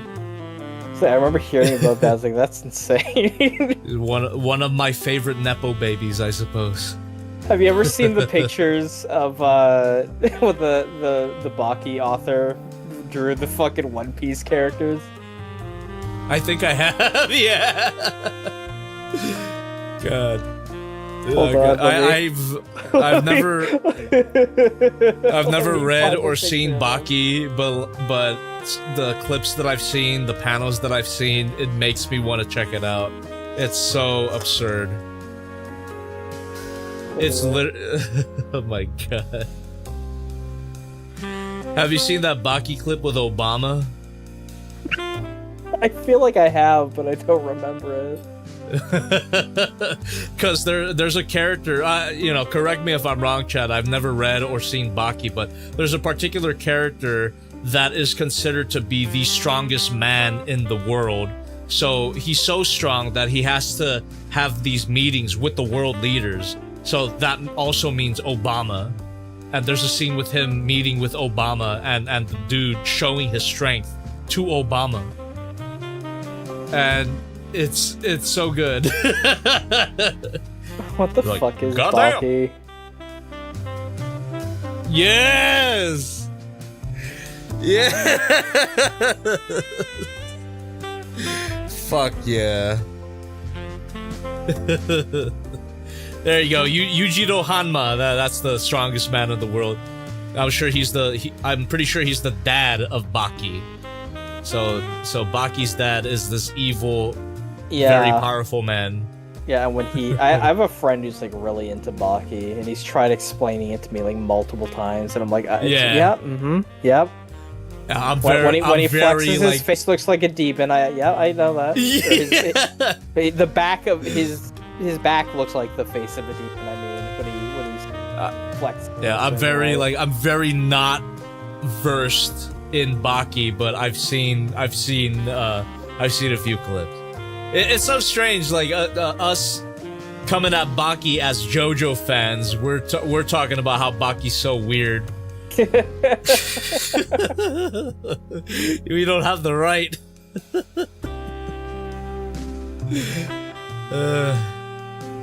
Lordy. Yeah, because explaining JoJo to people who are not initiated is probably the similar experience. Probably, yeah. No, that's fair.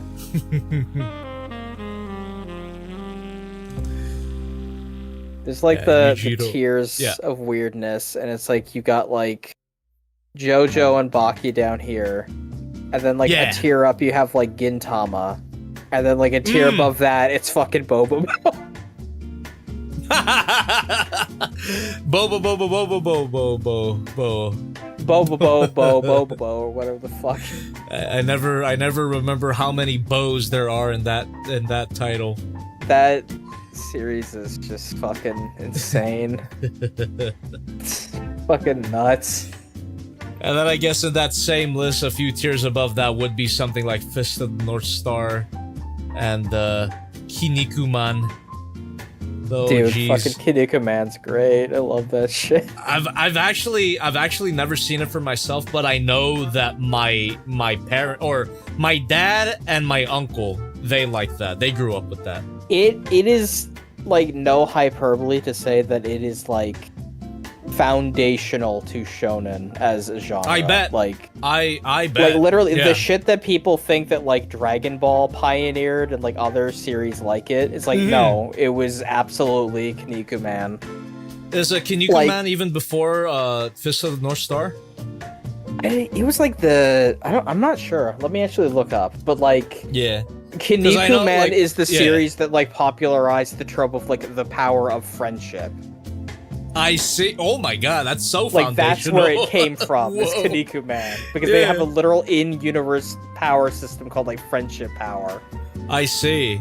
Yeah, because I know like my dad is both into Kinnikuman and Fist of the North Star, so maybe it's around the same time. No, actually, Kinnikuman started in 1979. So Fist of the that North makes Star. sense. Yeah. Yeah, my dad would have been like 10 at the time. That makes sense. That makes sense. Yeah, both my dad and my uncle, big Kinnikuman fans, but my dad's more Fist of the North Star. Yeah, Fist of the North Star is after Kinnikuman. Yeah, that's crazy. I will say Kinnikuman has not aged very well.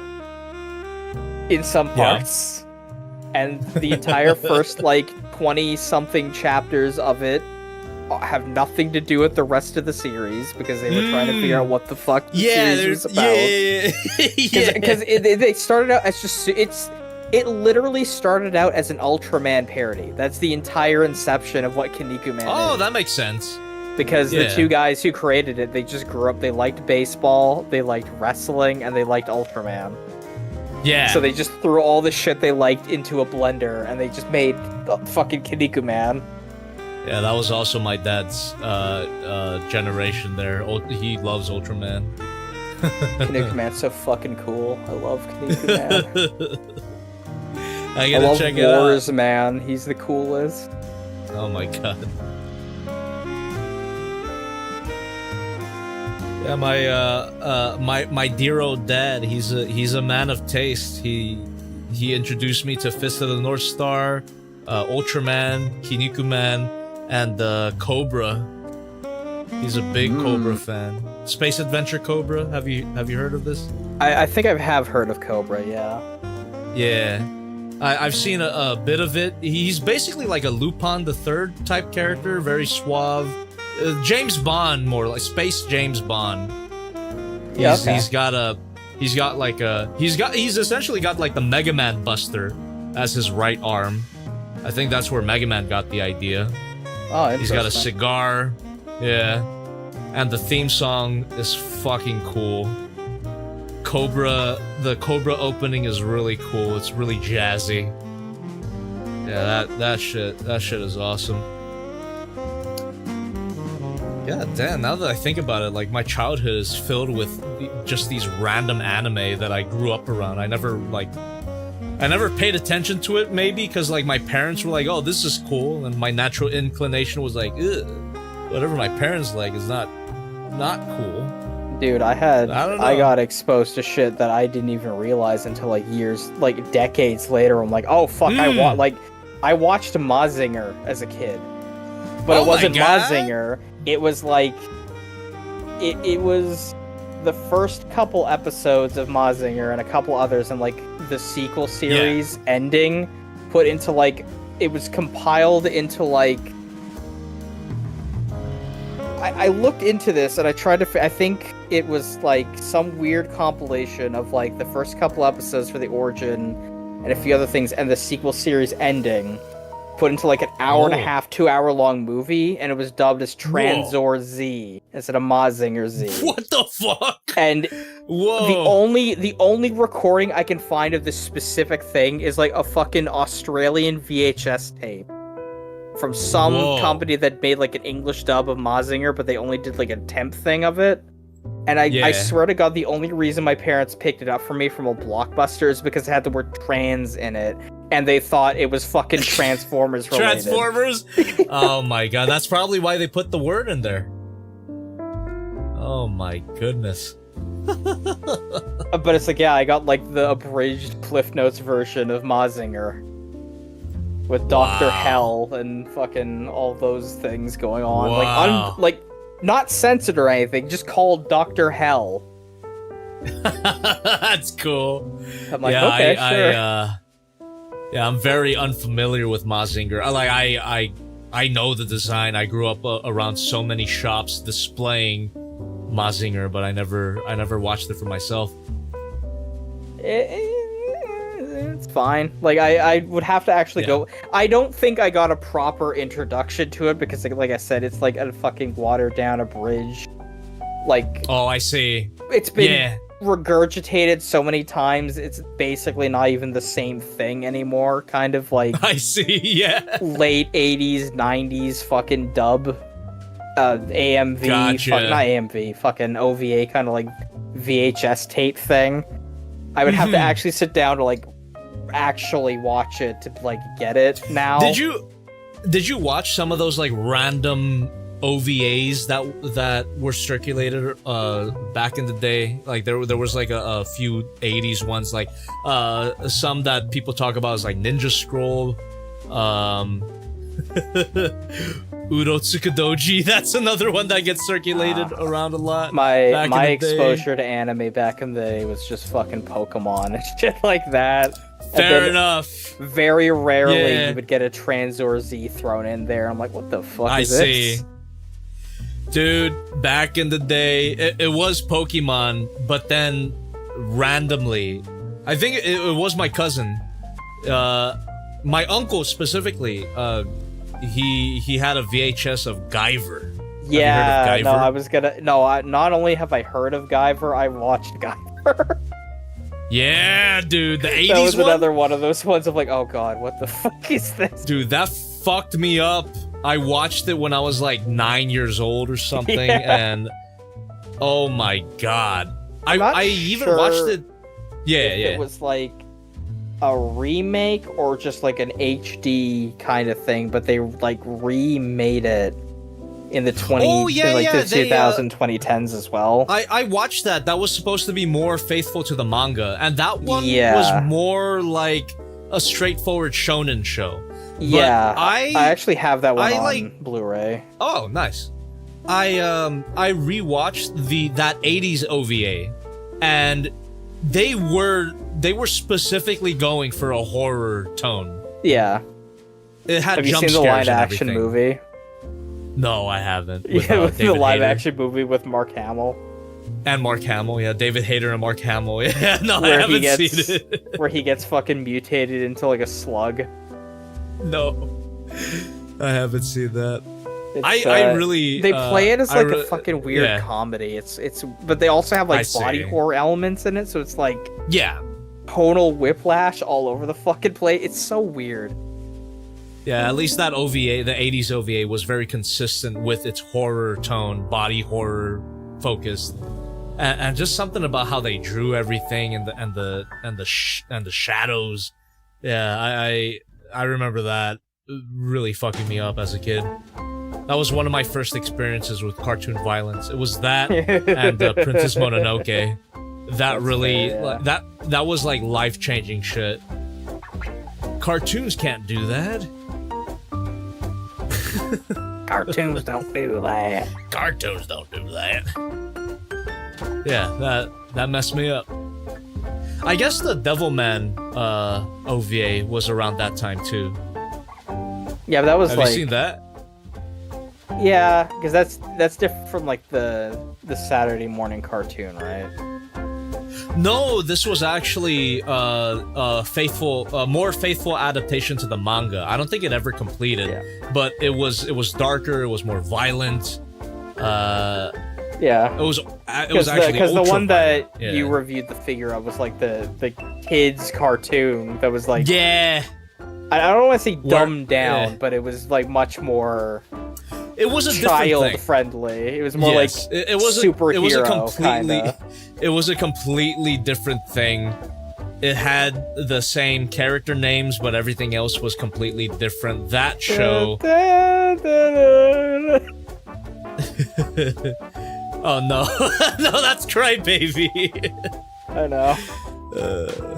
I just think about that scene a lot. The Devilman is It's called the Swivel Man. The Swivel Man. The Swivel Man. Where do we get Swivel Man Crybaby?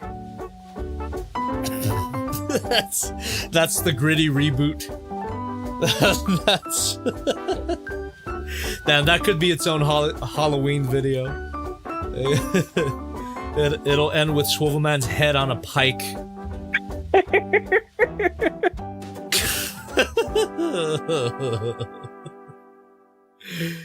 Oh man.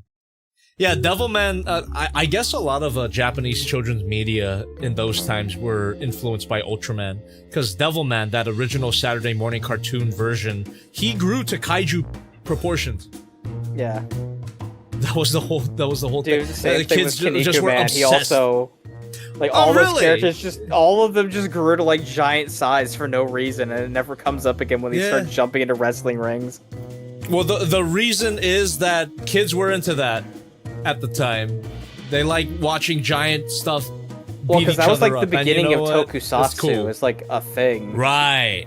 Because like Yeah. you have to think about it, like that is the equivalent of like cape shit in Japan. That's their superheroes. Right, yeah. Yeah, Like, that's a good way to put the it. American superhero is very different from the Japanese superhero. Definitely.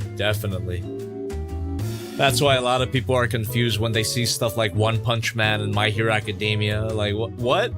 These are their ideas of superheroes? Yeah, It's like, no, it 'cause makes it's very sense Western when you consider. inspired. Yes. It's like, no, when you consider the history of Japanese superheroes, a lot of these character concepts make sense.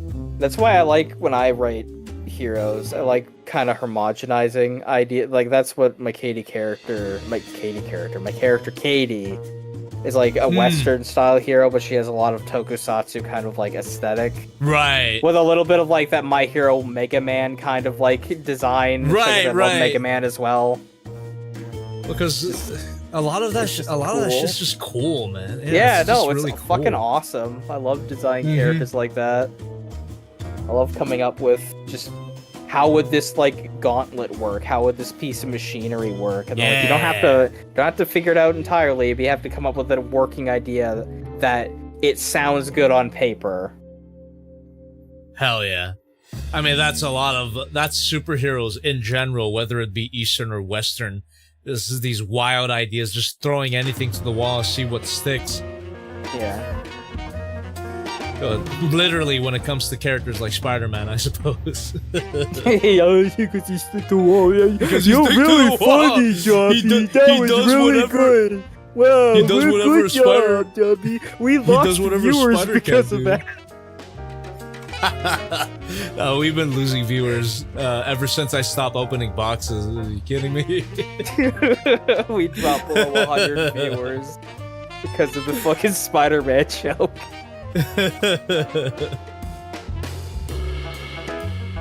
When you look at the history of those comic book companies, that's literally what it was. They were basically the Toei of their time, just coming up with superhero ideas to see what is gonna hit with the general public, and that's how you get a lot of these wild superhero concepts. Just whatever's cool, whatever's Back in cool. the day before they started buying up all their competition. That's right. You had like a billion Supermans. Like that's like not to throw shade because I love the character, but like that's basically what Captain Marvel was. He was just literally absolutely. He was just Superman. Man. Because I like listen, I love Billy, I love Shazam. Yeah. But fucking he was literally designed to just be a Superman clone. No, that is absolutely correct, and you shouldn't feel shame about saying it. Like the creators of the property could probably admit that too. It was just the thing at the time. Everyone was a Superman clone. That's true, yeah. And that was a completely different comic book company that got bought out by DC, right? Mm-hmm. Yep. No, they were. Yep. Oh god, what was it again? Yeah, I forget.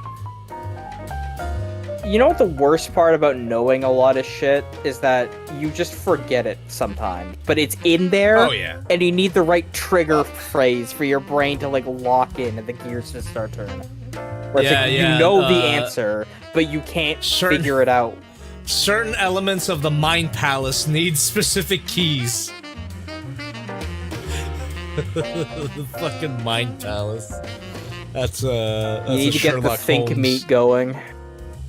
Yes. Yeah, the Mind Palace is a concept from Sherlock Holmes, I believe. It's just just this vast amount of knowledge, of like trivial knowledge. Not even important really, but goddamn. All those hours spent on perusing the wikis, TV tropes. God damn, a lot of my knowledge from media, a lot of shows I got introduced by TV tropes back in the day. I would just spend so much time just like link after link after link. I think TV tropes is how I discovered Madoka Magica. It was just like one of those things where they were like, "Oh, it's a dark deconstruction of magical girl shows," and I said, "Say no more. I'm gonna look it up. I'm gonna look it up on watchcartoononline.com. Hell yeah.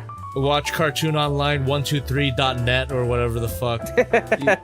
you click on an episode and you have to wait for it to buffer, and then you watch it. That's how I watched a lot of my goddamn goddamn shows. My dude. brain just What's walked up? in. It's Fawcett Publications. That was the fucking. Ah, there you and go. And it was Whiz Comics where Captain Marvel came from. There you go. Oh, Omar's in the chat. I was about to say, what's Omar saying? He says, "I've been summoned." That's hot. he sees hot. He sees the Baki One Piece art. Oh no. Is Omar a Baki fan? No, he's a One Piece fan. He's the one that introduced me to One Piece. Yeah, he's a huge he is the biggest One Piece fan that I know until I started getting into it. So it's like him then me. No. He's still more. I was gonna say, is it what happened? Well, actually, I don't want to say it's like what happened with me and Goose with Godzilla, because everyone thinks Goose is the insane Godzilla nut. She just likes Godzilla because funny reptile lizard, but like. Oh, I see. I got her into Godzilla, and before that, I was the Godzilla guy. But she just got. She went super hard with the hyperfixation to the point that everyone associates her with Godzilla now in the one friend group, and I'm like, I see. The Godzilla guy. No, you're the Godzilla guy. I'm the Godzilla guy. She's stolen your title. She stole my valor. Yeah, stolen Godzilla valor. It's so sad. You need to fight her. I'll fight her. I'll fight her in the big pit. Yes, in the designated big pit. Yeah, where William Shatner fought the guy and we'll go da da da da da da da da.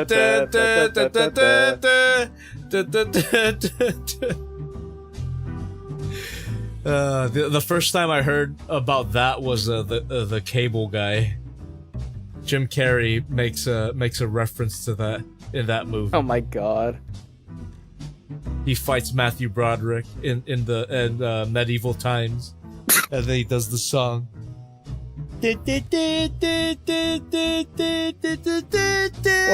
When a scene is so iconic, it just eclipses the thing that it's from.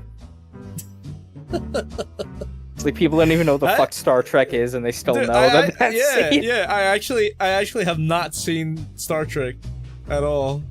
I actually tried watching the original series. It's not bad. It's definitely like a show from the 60s, but like it's not bad. I need to check out The Next Generation, because that's the one that like everyone gushes about, because it tackles a whole bunch of like interesting moral. Yeah, that's Patrick Stewart. That's the one with Worf and Data. Oh, I see. And LeVar Burton as Geordi. I see. But, you know, that's I need to watch that one, because that's the one that everyone really likes about Star Trek. So I met LeVar Burton. He's a pretty good guy. He's cool. Hell yeah. Mr. Reading Rainbow himself. Yes, I was gonna say, I'm sure a lot of people can relate. I grew up with him, man. Reading Rainbow is great. Introduced me to a lot of books.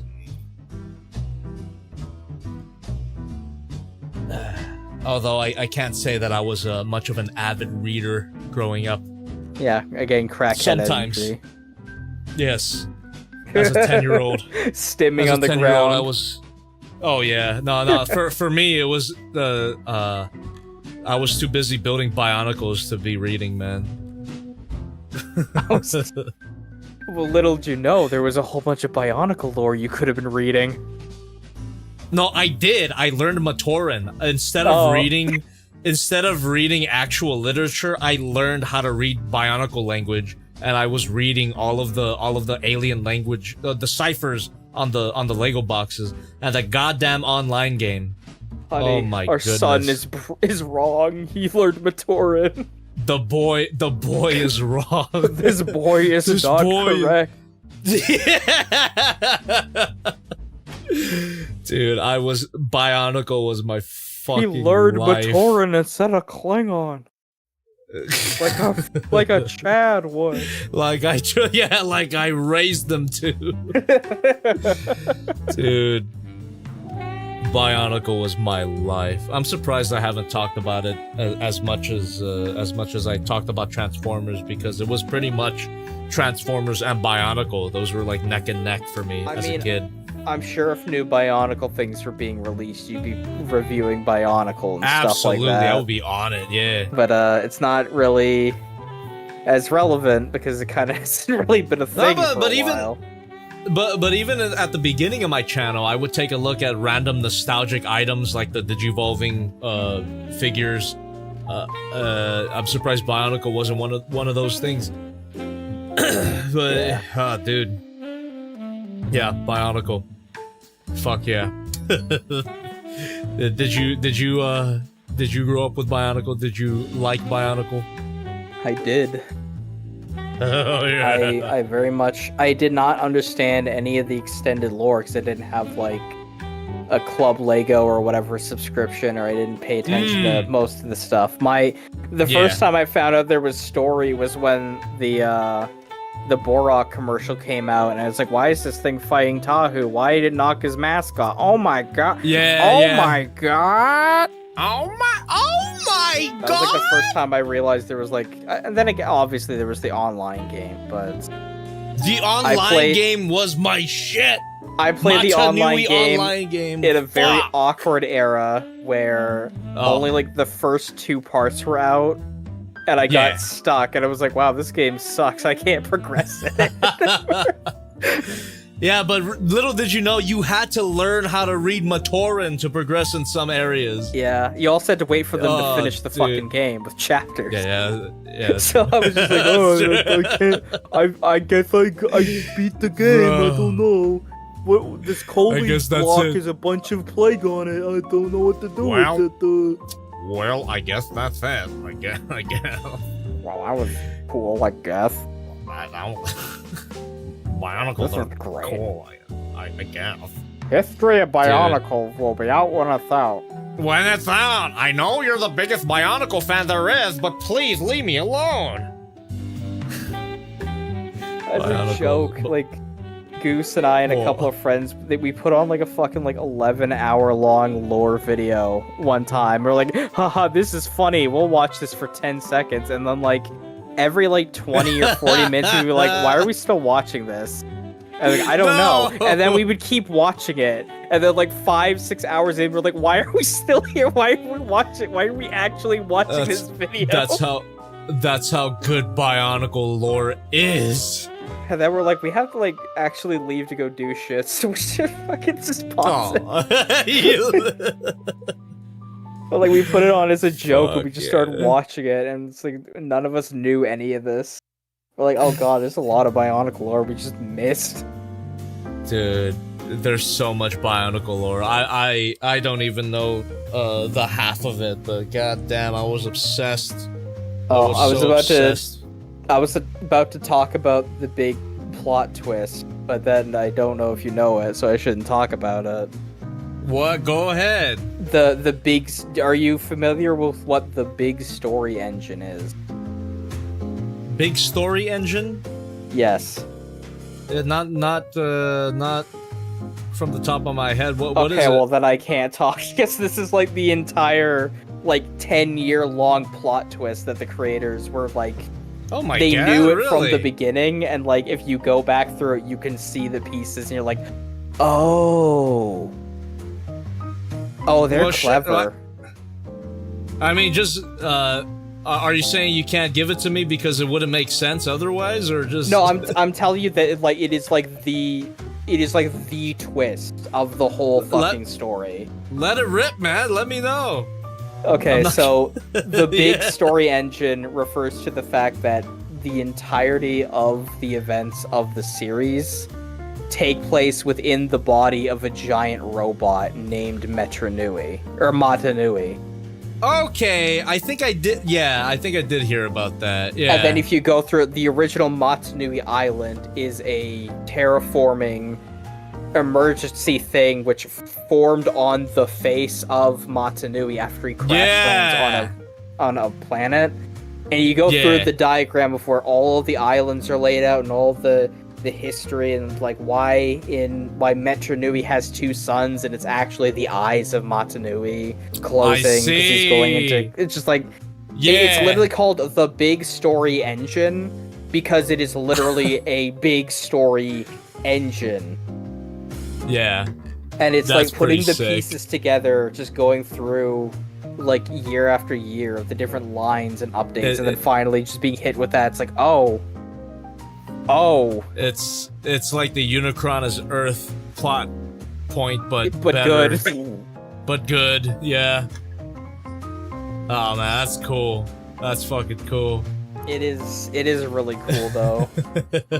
It gets a little stupid in the final parts of like the final line where it's just like you have two giant like planet-sized robots fighting and you're able to like they're able to hear guys that are like the size of, I was gonna say ants, but no, they're like tinier than that, like on the ground. It's like they're not being immediately stepped on and getting killed. Dude, they're microbes. Like, they're microbes at that point, man. They're not even ants. It gets a little stupid, but you know it's fine. Oh man, that's awesome.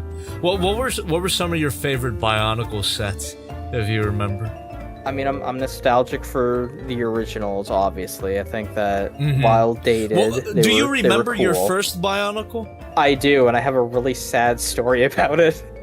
Oh no. I got I managed to get it like right as I remember I was on my way back from vacation for something. Yeah. And we happened to stop by a Walmart and there was a little kiosk set up where they were just giving out Bionicles and like promoting them. Well, not giving out as in like for free, like there was a kiosk to buy them. But like it was like right as it was coming out, and it felt it very much felt like that, you know, that video of like I think God, who's the owner of Amazon? Jeff Bezos? Yeah. Like talking about Lex Luthor, Pokemon and like it's going to be like big, like you're not prepared for how big it is. It was that kind of like promo of like these are going to be huge, you should buy them, they're really cool. And so I bought Toa Liwa, who's the green one. Yes. I don't know why I picked that one. That was just the one. And then like for months after that, you couldn't find them anywhere because like they were sold out everywhere. Yeah. But I liked my Liwa. I thought he was cool. And then one day he is cool. I accidentally left him at the base of the slide of like my play fort. Oh no. And I went down the slide and I landed on him and I broke his axe. No! I was really sad about that because I broke his weapon. No!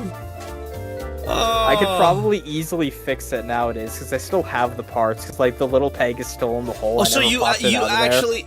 You at least still have it though. I still have all my Bionicles. Yeah, I still have everything. That's so good. Yeah. It's just he's broken because my stupid fat 8-year-old ass came down and landed on it. Dude, I wish I had all my old toys. At a certain point I got rid of them. You know, it's kind of a weird story, but like I think it was around 2004, so around that time I would have been 10 years old. So around 10 years old, I had a great toy box. It was filled with so much good stuff, man. Bionicles, Transformers, Zoid stuff, you name it. Connects even. It was a great toy box. Connects. Dude. But around that time, I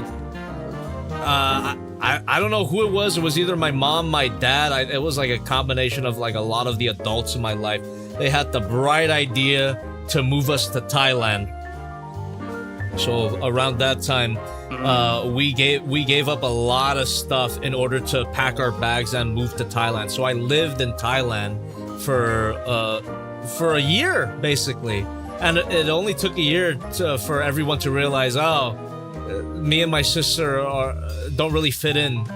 We're American. We were born in America, and we gotta go back. So for a whole year, I had no choice. Back to the island. We gotta go back. We gotta go back to the U.S., man. But yeah, because of that whole adventure, my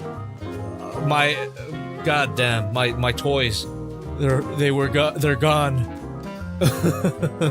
My old toys are gone.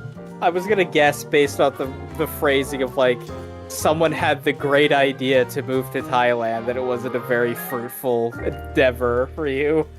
No, it was fun to a certain extent, but like it really was not productive at all. We just kind of like hung around.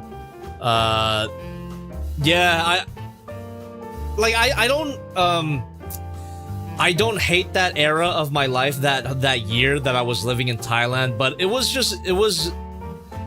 almost felt like the quarantine.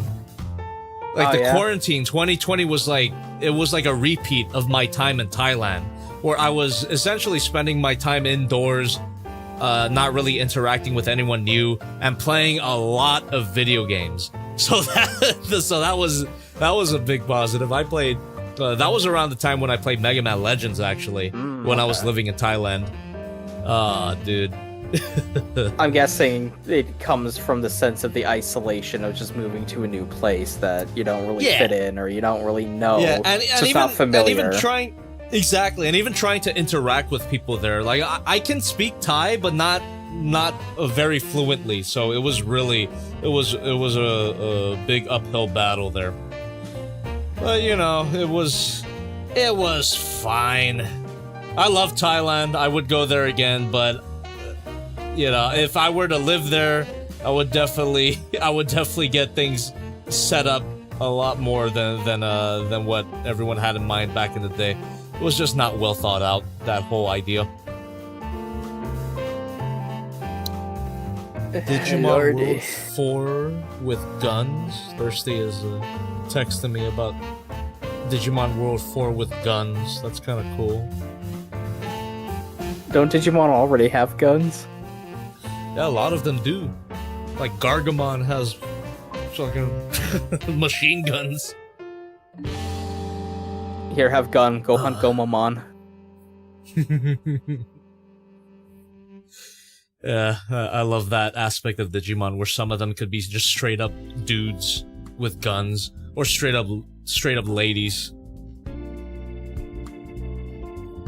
Like all those meme evolution charts of like a little dog turning into a dinosaur, Here's my funny little toaster. Cat. It's my partner and my best friend. They evolved and now they're my wife.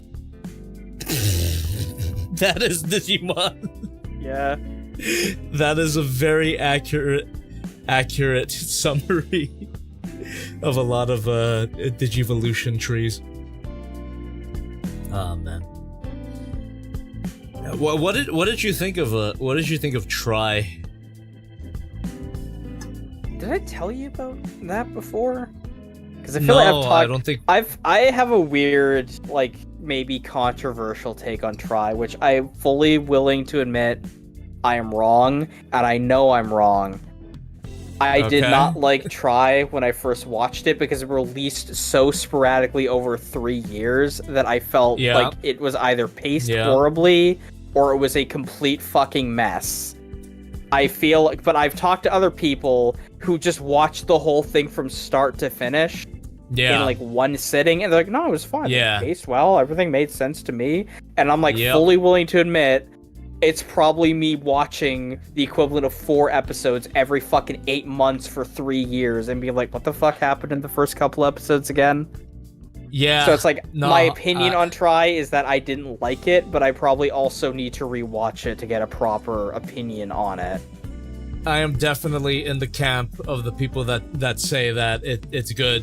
I like Try, and I did watch it all in one go when it all released after the fact. But I did watch the first try when it came out.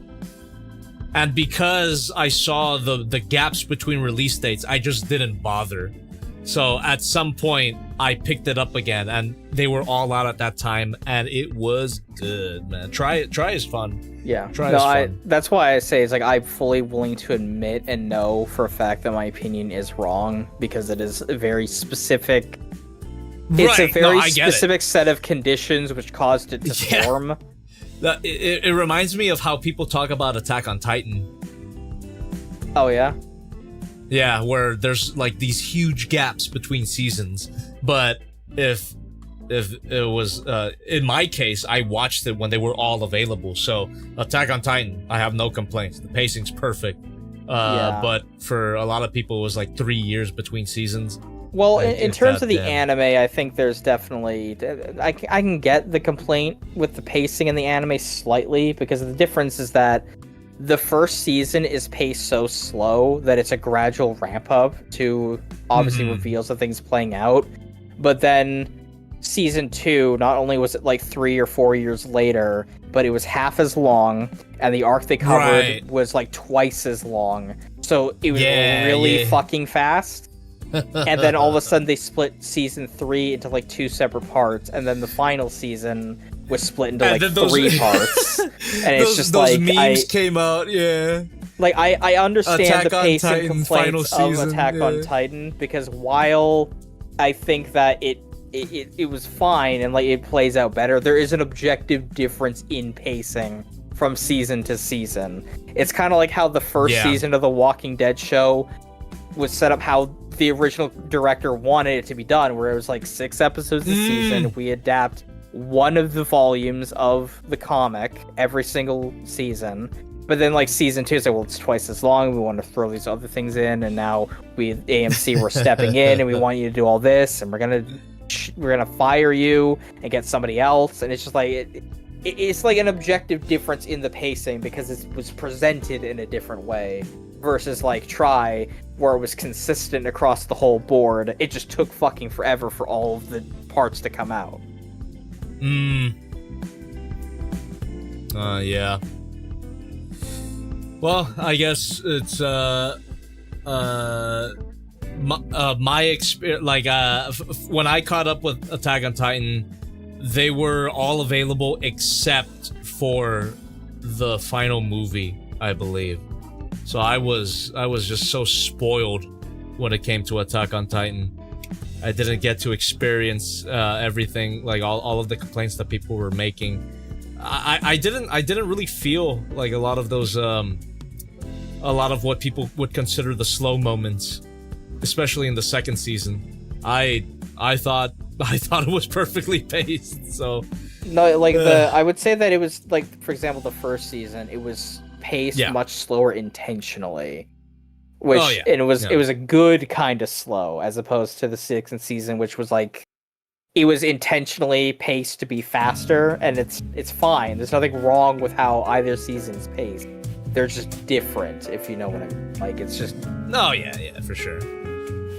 But I feel I remember back in high school, it's like all of my friends were into the same things. They were into things like Attack on Titans, Game of Thrones, Sherlock, and a bunch of all these different things. And I stayed the fuck away from all of it, because all of my friends were super into it, and they were obsessed with all these different. There was more than just those. Those are the ones that just pop out to me, and I cannot exclaim to you the catharsis of not getting invested in any of those things, and then watching one by one as each of them just shit the bed super fucking hard and disappointing people, and being like, I'm so glad that I did my own thing and I obsessed over like fucking Kamen Rider or some shit that no one gives a fuck about, compared to like that's how I Game was. of Thrones season 8. Yeah.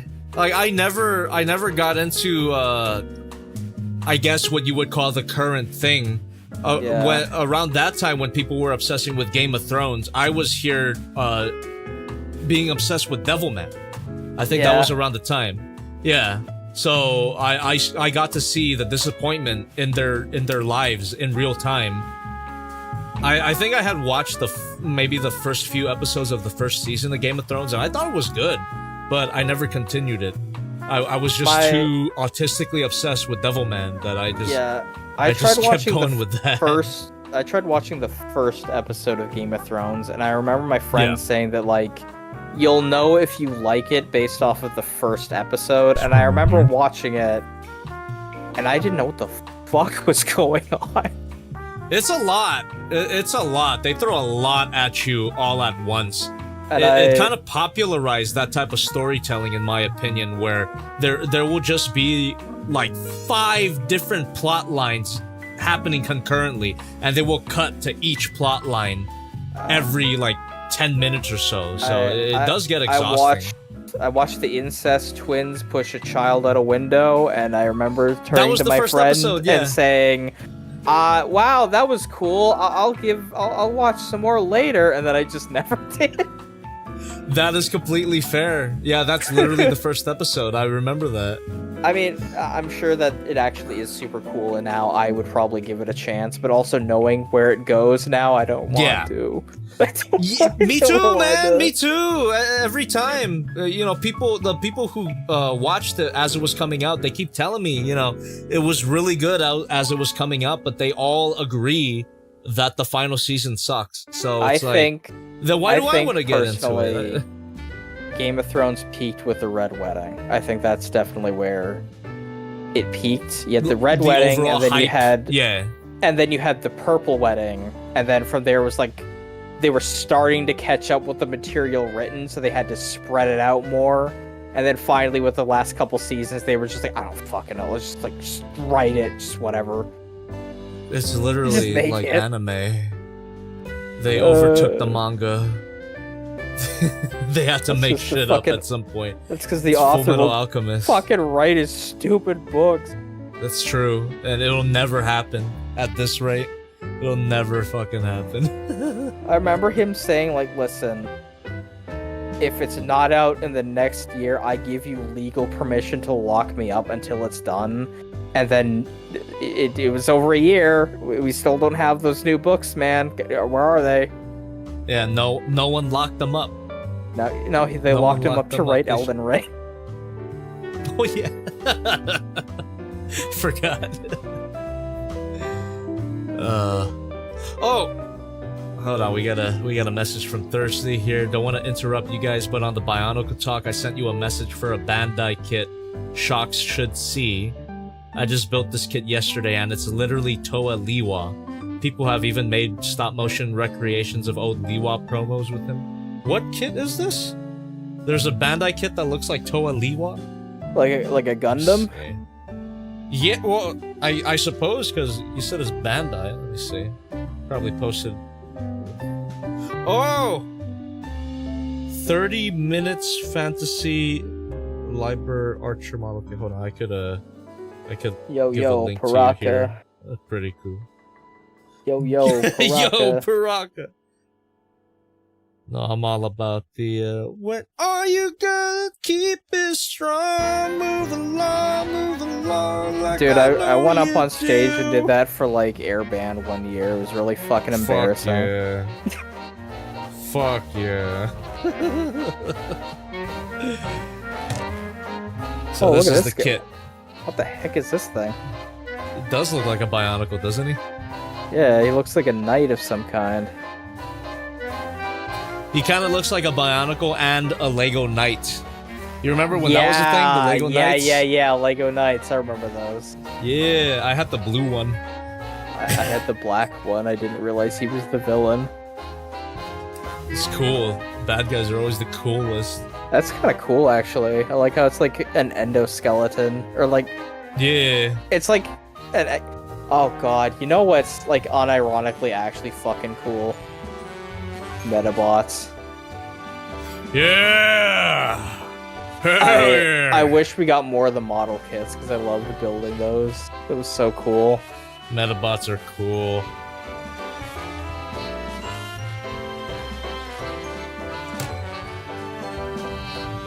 Yeah, Metabots, Did you grow up with Zoids? Yeah, no, I remember watching the anime for what parts they had, and they had a couple of model kits. I never actually bought the model kits because I think my parents were like, he's too young for this. He's not gonna fucking be able to. Oh, I see. So they would buy me like the Zoid toys instead, but I had like the wolf. I had like a couple of them. But yeah, I never. I guess I'm the opposite. I never watched the anime, but I was obsessed with the model kits. I had, there was like an Ankylosaurus one with a bunch of guns on its back. There was a Godzilla one that had lights and sounds. And looking back on it, I was building model kits from a very young age. Building them wrong, by the way. I would actually, as you do, I would actually just like push them out of the runners. But dude, they were so cool. They were so cool. There's two paths you can go down with model kits. You can either go down like the Bandai Gundam Gunpla whatever path, which is like I consider to be like the good ending, and then there's the dark path where you go down the one I did, which is fucking 40k. Oh my god! Spent so much money on bullshit. Oh shit! Were you into the game at a certain point? Yeah, no, you played a lot. I love 40k. I love the lore. I'm a 40k nut. I love that shit. That's awesome. I actually just got a package today for a new model. Hell yeah! It's a lifelong thing. Yeah, I got the final paints I needed to start painting, so I'm gonna probably try to get off my ass and try to do something with it. Oh, that's awesome. We got it working on. I never got on into 40k, but it sounds we got it cool. working on tabletop sim. So me and a couple friends have been fucking around with that, playing it on there.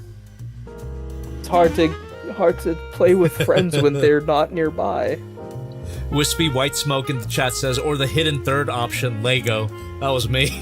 I mean, yeah, no, that's also, yeah, you know, that's true. That's the.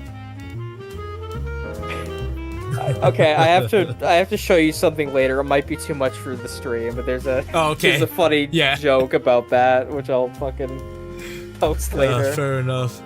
Hold on. On that topic, I think I'm gonna wrap up the stream soon. We've been going on for almost 6 hours. And it is midnight for me right now, so I think I'm gonna start a timer for let's say 15 minutes. I'm gonna start a timer for 15 minutes. So if anybody wants to do, if anybody has any questions to ask or any more last minute donations, feel free to drop them right now. So I'm gonna start a timer so we don't go on for too long. I know it's the weekend, but I don't want to do another 10 hours tonight. This week was too long for that. Okay, 15 minutes. Starting now, chat. Starting now. Appreciate everyone that continued to donate here. I think I'm caught up with everything. Yeah. Thank you very much, everybody. But yeah, 15 minutes. There's still quite a while to just continue talking. Well, Orion Gray, definitely. I do gotta let Omar know to make a karaoke version of Piel Canela. He's got the files on his computer. Oh, Sadboy Requiem is asking you, SHOCKZ, about Kamen Rider. You like Kamen Rider? I think Kamen Rider's pretty cool. Yeah, that's my tokusatsu poison of choice. You have what's your favorite writer then? Oh god, that's a good question. I haven't watched all of the series. Like, I have this weird thing where I like it and I get other people into it and they go and watch everything and I still haven't watched like half of them. Yeah. Oh god, favorite writer. That's tough. I really like Gentaro. I like Forze. Okay. I like Oz and his gay boyfriend Ankh. I love Shotaro and Philippe. Fuck, that's the Treasure Planet coming in rotting my brain. Bryan Cranston. Yeah. Oh my god. Den-O is also fun. I love those idiots. One of the characters from Den-O, Momotros, he's actually the same voice as Senketsu in Kill la Kill? Kill la Kill. Oh, shit. There's actually a picture of the That's character sick. wearing Senketsu. Hold on. That's cool.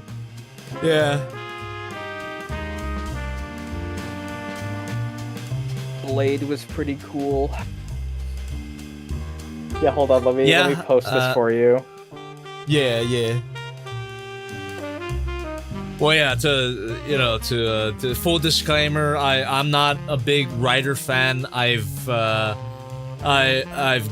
grew up around it. A lot of people around me like Kamen Rider, but I never got into it personally. I watched Shin Kamen Rider when it came out. I thought it was pretty cool. That one was funny because me and my friends waited around to watch that one, and we're like, "Oh, it's not on Amazon yet." Oh, it's because we got there for the day that it released, and we couldn't find it. And then we realized that Amazon listed it as Shin Masked Rider. Yeah, that's right. So we couldn't find it. Yeah. But no, that's kind of a weird choice. This is to show how fucking ingrained you are into everything. One of the introductions to me getting certain friends into Kamen Rider was your stupid fucking Axel review. Oh, the Axel review, yeah. What the fuck? It's just a dude on his knees. What the fuck? And I was like, no, it's and then I'm like, okay, let me explain to you who Axel is and why he's really cool. And then I just fucking sat them down. I showed them Double, and it was like, yeah. Whoa. So my ignorance made you just proselytize the word of Kamen Rider even harder. It deepened your fandom. It was what made me show them, because like, no, listen, I need to show you. It made you spread the word. I need to show you that he's spread cool. the word. Like, look at that. Yeah, as someone who's not a big Rider fan, it's strange that I've taken a look at two Riders. Yeah, Hibiki, there you go. I like his design. I've never seen the show. Fun fact about Hibiki, that wasn't originally a Kamen Rider series. Oh! That was meant to be another series they were trying to make, but I don't remember the exact behind the scenes story. But it basically, they needed another Kamen Rider for that year. And I see. Whatever they were doing, they just decided to fold it in and make it the Rider for that year. So that's why it's so different compared to other Kamen Riders, but because it's so drastically different and it's officially a Kamen Rider series, it's what kind of inspired them to kind of like deviate a little bit off from like what the standard Kamen Rider design would kind of look like. I see. Because up until that point, even though they took some liberties with like the different designs, they still had the same kind of like bug eyes, bug themed kind of thing, even if it was like this one's a knight, this one's fucking, what was the fourth one? Who came after Ryuki? Ryuki is the dragon one, huh? Yeah, that was the one that's actually one of the few Kamen Riders that got adapted into Kamen Rider Dragon Knight. Yeah, and it has a full English translation that kind of fucks with everything. Christopher 103 in the chat saying after Ryuki was FAIS? Yeah, FAIS. Yeah, okay, fuck yeah. FAIS, okay. FAIS is dark. like Jesus. I mean, I hear Christ. a lot of them get dark, right? But like FAIS is like really dark. That's cool. Like me and a friend like got up to like we were doing like a death counter for how often like random civilians just fucking die. Oh my god. I should have remembered that because FAIS fucks me up because it's literally FAIS because the cell phone that he uses presses like 3 times to enter it. But it's the fourth Heisei era fucking Kamen Rider. So that always fucks me up my brain. It's like, oh, he's the 5th one, but no, Blade's the 5th one. And then Hibiki, and then Kabuto, and then Den-O. Den-O is really fucking funny. Like, it's basically a parody of fucking Kamen Riders. Like, they make fun of all the tropes. And it managed to outlast its original airing and got a shit ton of, like, movies and, like, specials, and they would cross over with a bunch of other riders. they were really popular for the Imagine, which are the little demon characters like Momotaros, still appear regular because all they need to do is like get the voice actor and just put a guy in the suit. They don't have to get like the actual actors for it. Right. And because of the way that Den-O works, they are kind of Den-O. It's because they basically possess the guy to take on the different forms. It's a time traveling train that they travel on, and like they undo like paradoxes and shit. It's interesting, but also funny. It also has like one of the saddest fucking characters in Kamen Rider. Oh. It's God, what's his name? Yuta. Yuta is really fucking sad. On a side note, related to Kamen Rider, but it's always funny to me when people maybe talk down about tokusatsu as a genre, but on this side of the world, you got stuff like Iron Man. Yeah, that's essentially the Western tokusatsu at this point. Yeah, that's basically what they're doing with Marvel Tokon, where he's themed like a Gundam, and he's also got some Kamen Rider type. But like tokusatsu. But just even how they, or Spider-Man even, how they film these things. You don't need the actor there. You just need a stunt double with the voice. Like it's tokusatsu. Everybody goes to the Spider-Man. Emissary of Hell. Yeah. Dude, he better be in the third Spider-Verse movie. He's gotta be. Do you know that that's actually what started Super Sentai? Was Spider-Man? That's what I've heard. Yeah, it's fucking because all of its tropes with the even the giant mecha, right? It is, and there's an official crossover with that Spider-Man and I think V3 from Kamen Rider. Whoa, where they teamed up for a thing. That's cool. That's really cool. So Spider-Man is deeply ingrained into tokusatsu. That's awesome. I love there's so many just funny like images from the fucking Spider-Man show, like where he's crucified on the cross, he's getting kicked in the dick. I haven't seen that. Hold on. Seems like tokusatsu is really obsessed with the crucifixion. I think of Ultraman. All of the Ultraman brothers being crucified. What the hell?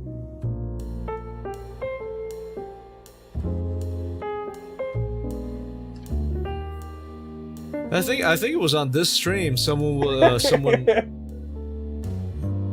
Oh, you got it. I don't have the one of him being kicked in the dick, but I have the picture of him being crucified. Yeah, I'll settle for Yes. That's Spider-Man getting that's my hero. Spider-Man. Hold on, no, I messed it up. It wasn't Spider-Man who got kicked in the dick. It was fucking Ichigo. Oh my god! Oh my god! But I mean, this happens a lot. So I mean, hell yeah. I think the funniest thing is that a lot of these are filmed in the same place, so a lot of people get crucified in these fucking quarries. And then there's the time that he just pulled out a fucking gun and just started shooting people. Fuck yes. Hold on, I can pull it up for the chat. Hell yeah. Yeah. He's getting kicked in the dick, dude. Fuck yeah. But Spider-Man getting crucified. I hope this happens in the next Spider-Man movie. Well, it kind of happened in Spider-Man 2 with the train scene. He pulled the pose. Oh, this fuck fucking yeah. thing where he's just walking around hammering on the ground with a wrench. Oh yeah, I've seen this. This is a classic. Yeah, I love that. That's great. Well, yeah. During this stream, during one of the hashtag posts, someone recommended Kamen Rider Gaim to me. Gaim is the Fruit interesting, Ninja. Yeah. Well, Gaim is it's fucking weird because like it's based off of feudal Japan, and a lot of the characters are named after figures from like ancient feudal Japan. So and I'm assuming there's a Nobunaga character.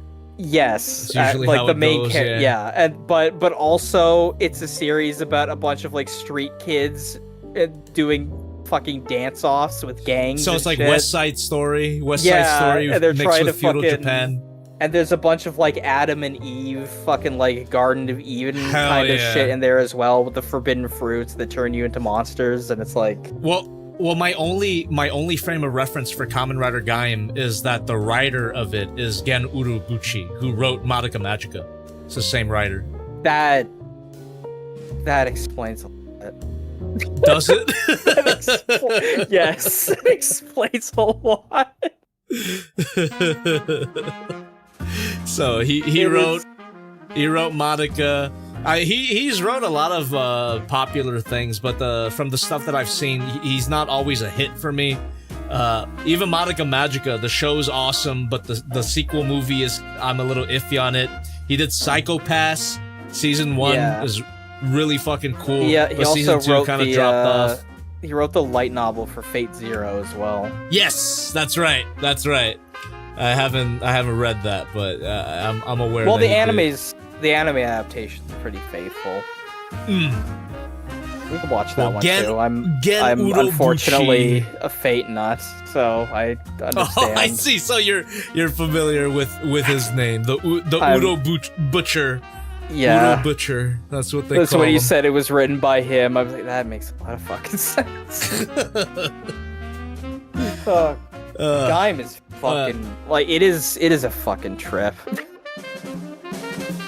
If I was gonna get into Kamen Rider, I think I would do that one just because he wrote Madoka, and I love Madoka so much.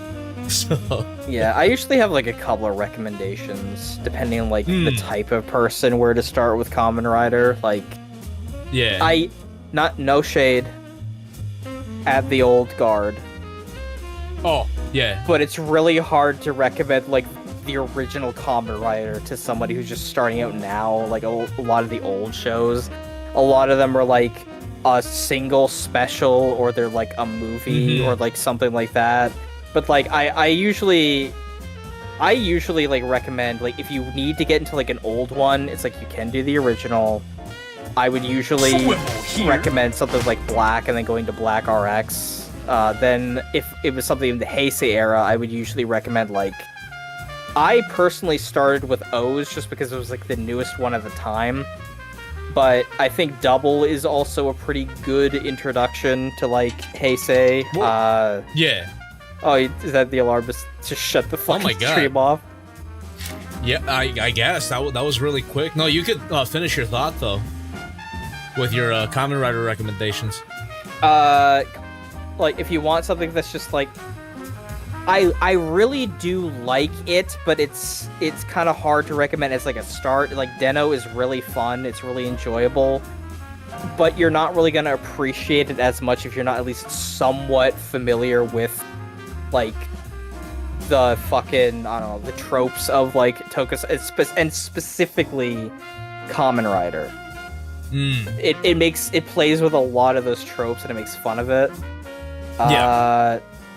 If you want something that's a little grittier, like Kabuto is alright as a starting point. I don't know if I don't know if it's the one I would personally recommend as like a starting point, but it's like you can watch it and it's fine. I heard some people recommended Amazons a long time ago. I actually haven't bloody seen one. Amazons, but Amazon's weird because like the original Amazon was very violent, and it was also very shortly lived because of the violence. And then Amazon got a they got the license to make and publish like a remake where there's multiple Amazon. And it's more adult than like your average tokusatsu series. Yeah. Okay, actually another good one that it is completely you don't need to, like, most Kamen Riders are like quote self-contained, I guess you could say. But they generally share a universe. Some of them very clearly take place in universes where like you couldn't really it doesn't really, because they're like post-apocalyptic, it wouldn't make sense that they were all in the same I see. universe. Yeah. But one that I think that like you can watch as like a self-contained one that I personally really, really enjoy is Build. I think Build is really good. I think the characters are good. I think the story is phenomenal. And the fucking opening just slaps. It's really fun. I like that. It also has a crossover movie with actually a lot, like, but the crossover movie you can't fully appreciate unless you've watched, like, oh god. Like, I see. If you're like deep into it's it, yeah. Forze, it's right. If you're like deep into the franchise, because literally the thing is that the movie pays off multiple plot points that are set up in the movies and shows of like O's and Forze and things like that, and like it's like you can watch it and like, oh, okay, that's cool, but like it might either spoil the ending of one of the series in the case of O's, or you won't be able to fully appreciate one of the thing, like specifically Forze sets up a thing that you won't fully appreciate unless you actually understand, which I'm gonna like mildly spoil the thing because it doesn't fucking matter. It has nothing to do with the series or anything, but it's like at the end of Forze, in the follow-up movie crossover with Wizard, the main character, it's established that he's becoming a teacher at the school that he was at. But it takes place 5 years in the future from when that takes place. And 5 years later, when this crossover movie takes place, he appears as it's his first day as a teacher at this school, and it's actually 5 years real time in the future from when that movie took place. So they paid off that thing they set up 5 years prior of him actually becoming a teacher in real time. And it's like it's minor things like that you're not going to fully appreciate unless you understand. It almost sounds like familiar. something that wasn't originally planned, but they just worked with it because the time gap was so long. Yeah, it is really fucking cool. It was just like a great opportunity to pay that off in real time. That's cool. That's like for example, like FAIS, which we were talking about earlier, it literally just had like a proper send-off and conclusion like 20 years after the series ended because they paid off certain things that they had set up but never really went anywhere with. It's very much kind of like in that like professional wrestling kind of thing where like just these real life circumstances play into the narrative. But yeah, no, like that in that movie. X8 is also a good one. That it's a little shorter than the other series. I think it's fun. It's video game themed, and in the movie, literally Pac-Man is in the movie. Like the character Pac-Man from Pac-Man. Oh hell yeah! Is in X8 because they had a crossover with Bandai. That's sick. Officially licensed by Namco. Pac-Man. Fuck yeah. Like I don't know. There's a couple of Kamen Rider series that I'm like, that wasn't that great, or like it's not perfect. Like another one where it's like Ghost, I think is one that it's fine, but then it kind of like gets a little bad at the end. Oh. They make it a little better in the continuation in the next movie, but it's like I can't really think of any series that I just genuinely hate. There's definitely ones that don't turn out as good over time. But then there's ones where it's like, oh wow, this is just not fun at all, and I want another. I'm gonna go watch one of the ones I enjoyed again. Fuck it. I think I've awakened all the sleeper agents in your chat talking about Kamen Rider. Definitely, chat. It's always been a thing. I'm not as into Kamen Rider as a lot of my audience, so it's great to have you here to activate all these sleeper agents. So for people who are expecting so much Kamen Rider talk from me, well, now you got SHOCKZ. I'll load it all onto you. Oh God, I'm not even an expert. That's your responsibility now. All right. Well, I think we can continue the Kamen Rider talk another time. I think for now, though, I'm gonna wrap up the stream. It's been a fun one. It's been a nice Halloween. Not exactly spooky, but but in the spirit of it being the weekend, I am a little buzzed. So that's always nice. You finally did it. You finally drank on stream. I finally did it. It's been so long since finally I drank gave in on to the stream. alcoholism. To the demons. So there you go. We got our haul for tonight. I think it's a pretty good haul. Look forward to all this future content that I got in store. I'm pretty excited, especially with the masterpiece Rat Trap that I got here. Can't wait to take a look at that. He's also really excited to review that. I can't talk. Me too. I am slowly losing cognitive ability. All right. That SH Monster Arts Godzilla. Yes. Swivel here. Bandai's last chance. Bandai's last chance, chat. That's really unfortunate considering one of the promotional images I saw of that Godzilla is his fucking walled-eyed ass looking straight into the camera. God damn it. I hope that yours has better eyes than that one. I hope so. I hope so. Alright, thank you for donating as well, everybody. And got a new donation just now talking about Smile. I haven't seen Smile. I saw the second one, though. A little bit of it, but it was fun. Alright. Thank you, everybody, for watching. Thank you for the support. Look forward to the new review coming out tomorrow. If you're a leader class member, you could actually... yeah, I am. I just checking because Thirsty was asking. Well, Sadboy Requiem is asking more about Kamen Rider, Black Sun, and or Amazons. We talked about Amazons a little bit. Sorry, I interrupted your stream outro. I'm so unprofessional. I committed the greatest sin. No, it's all good. I just wanted to catch you before you hit end stream. Not concerned about professionalism on this stream. All right. Hold on, for a little bit, I'm gonna take off my earbuds. I gotta put on my face for the end.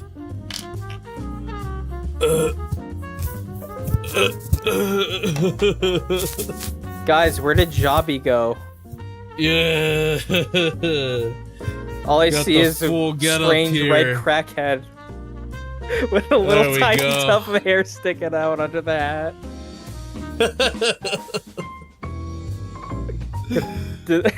I thought that was fit in your ears for a second, but oh, that one's kind of there. Not really. Yeah, right, man. Well, thank you, everybody, for stopping by. I'll see ya next time. Subscribe to the channel. Subscribe to the second channel, especially because we're gonna be doing a lot of stuff there. Maybe even a drawing stream. We should talk about that more, SHOCKZ. About the drawing thing.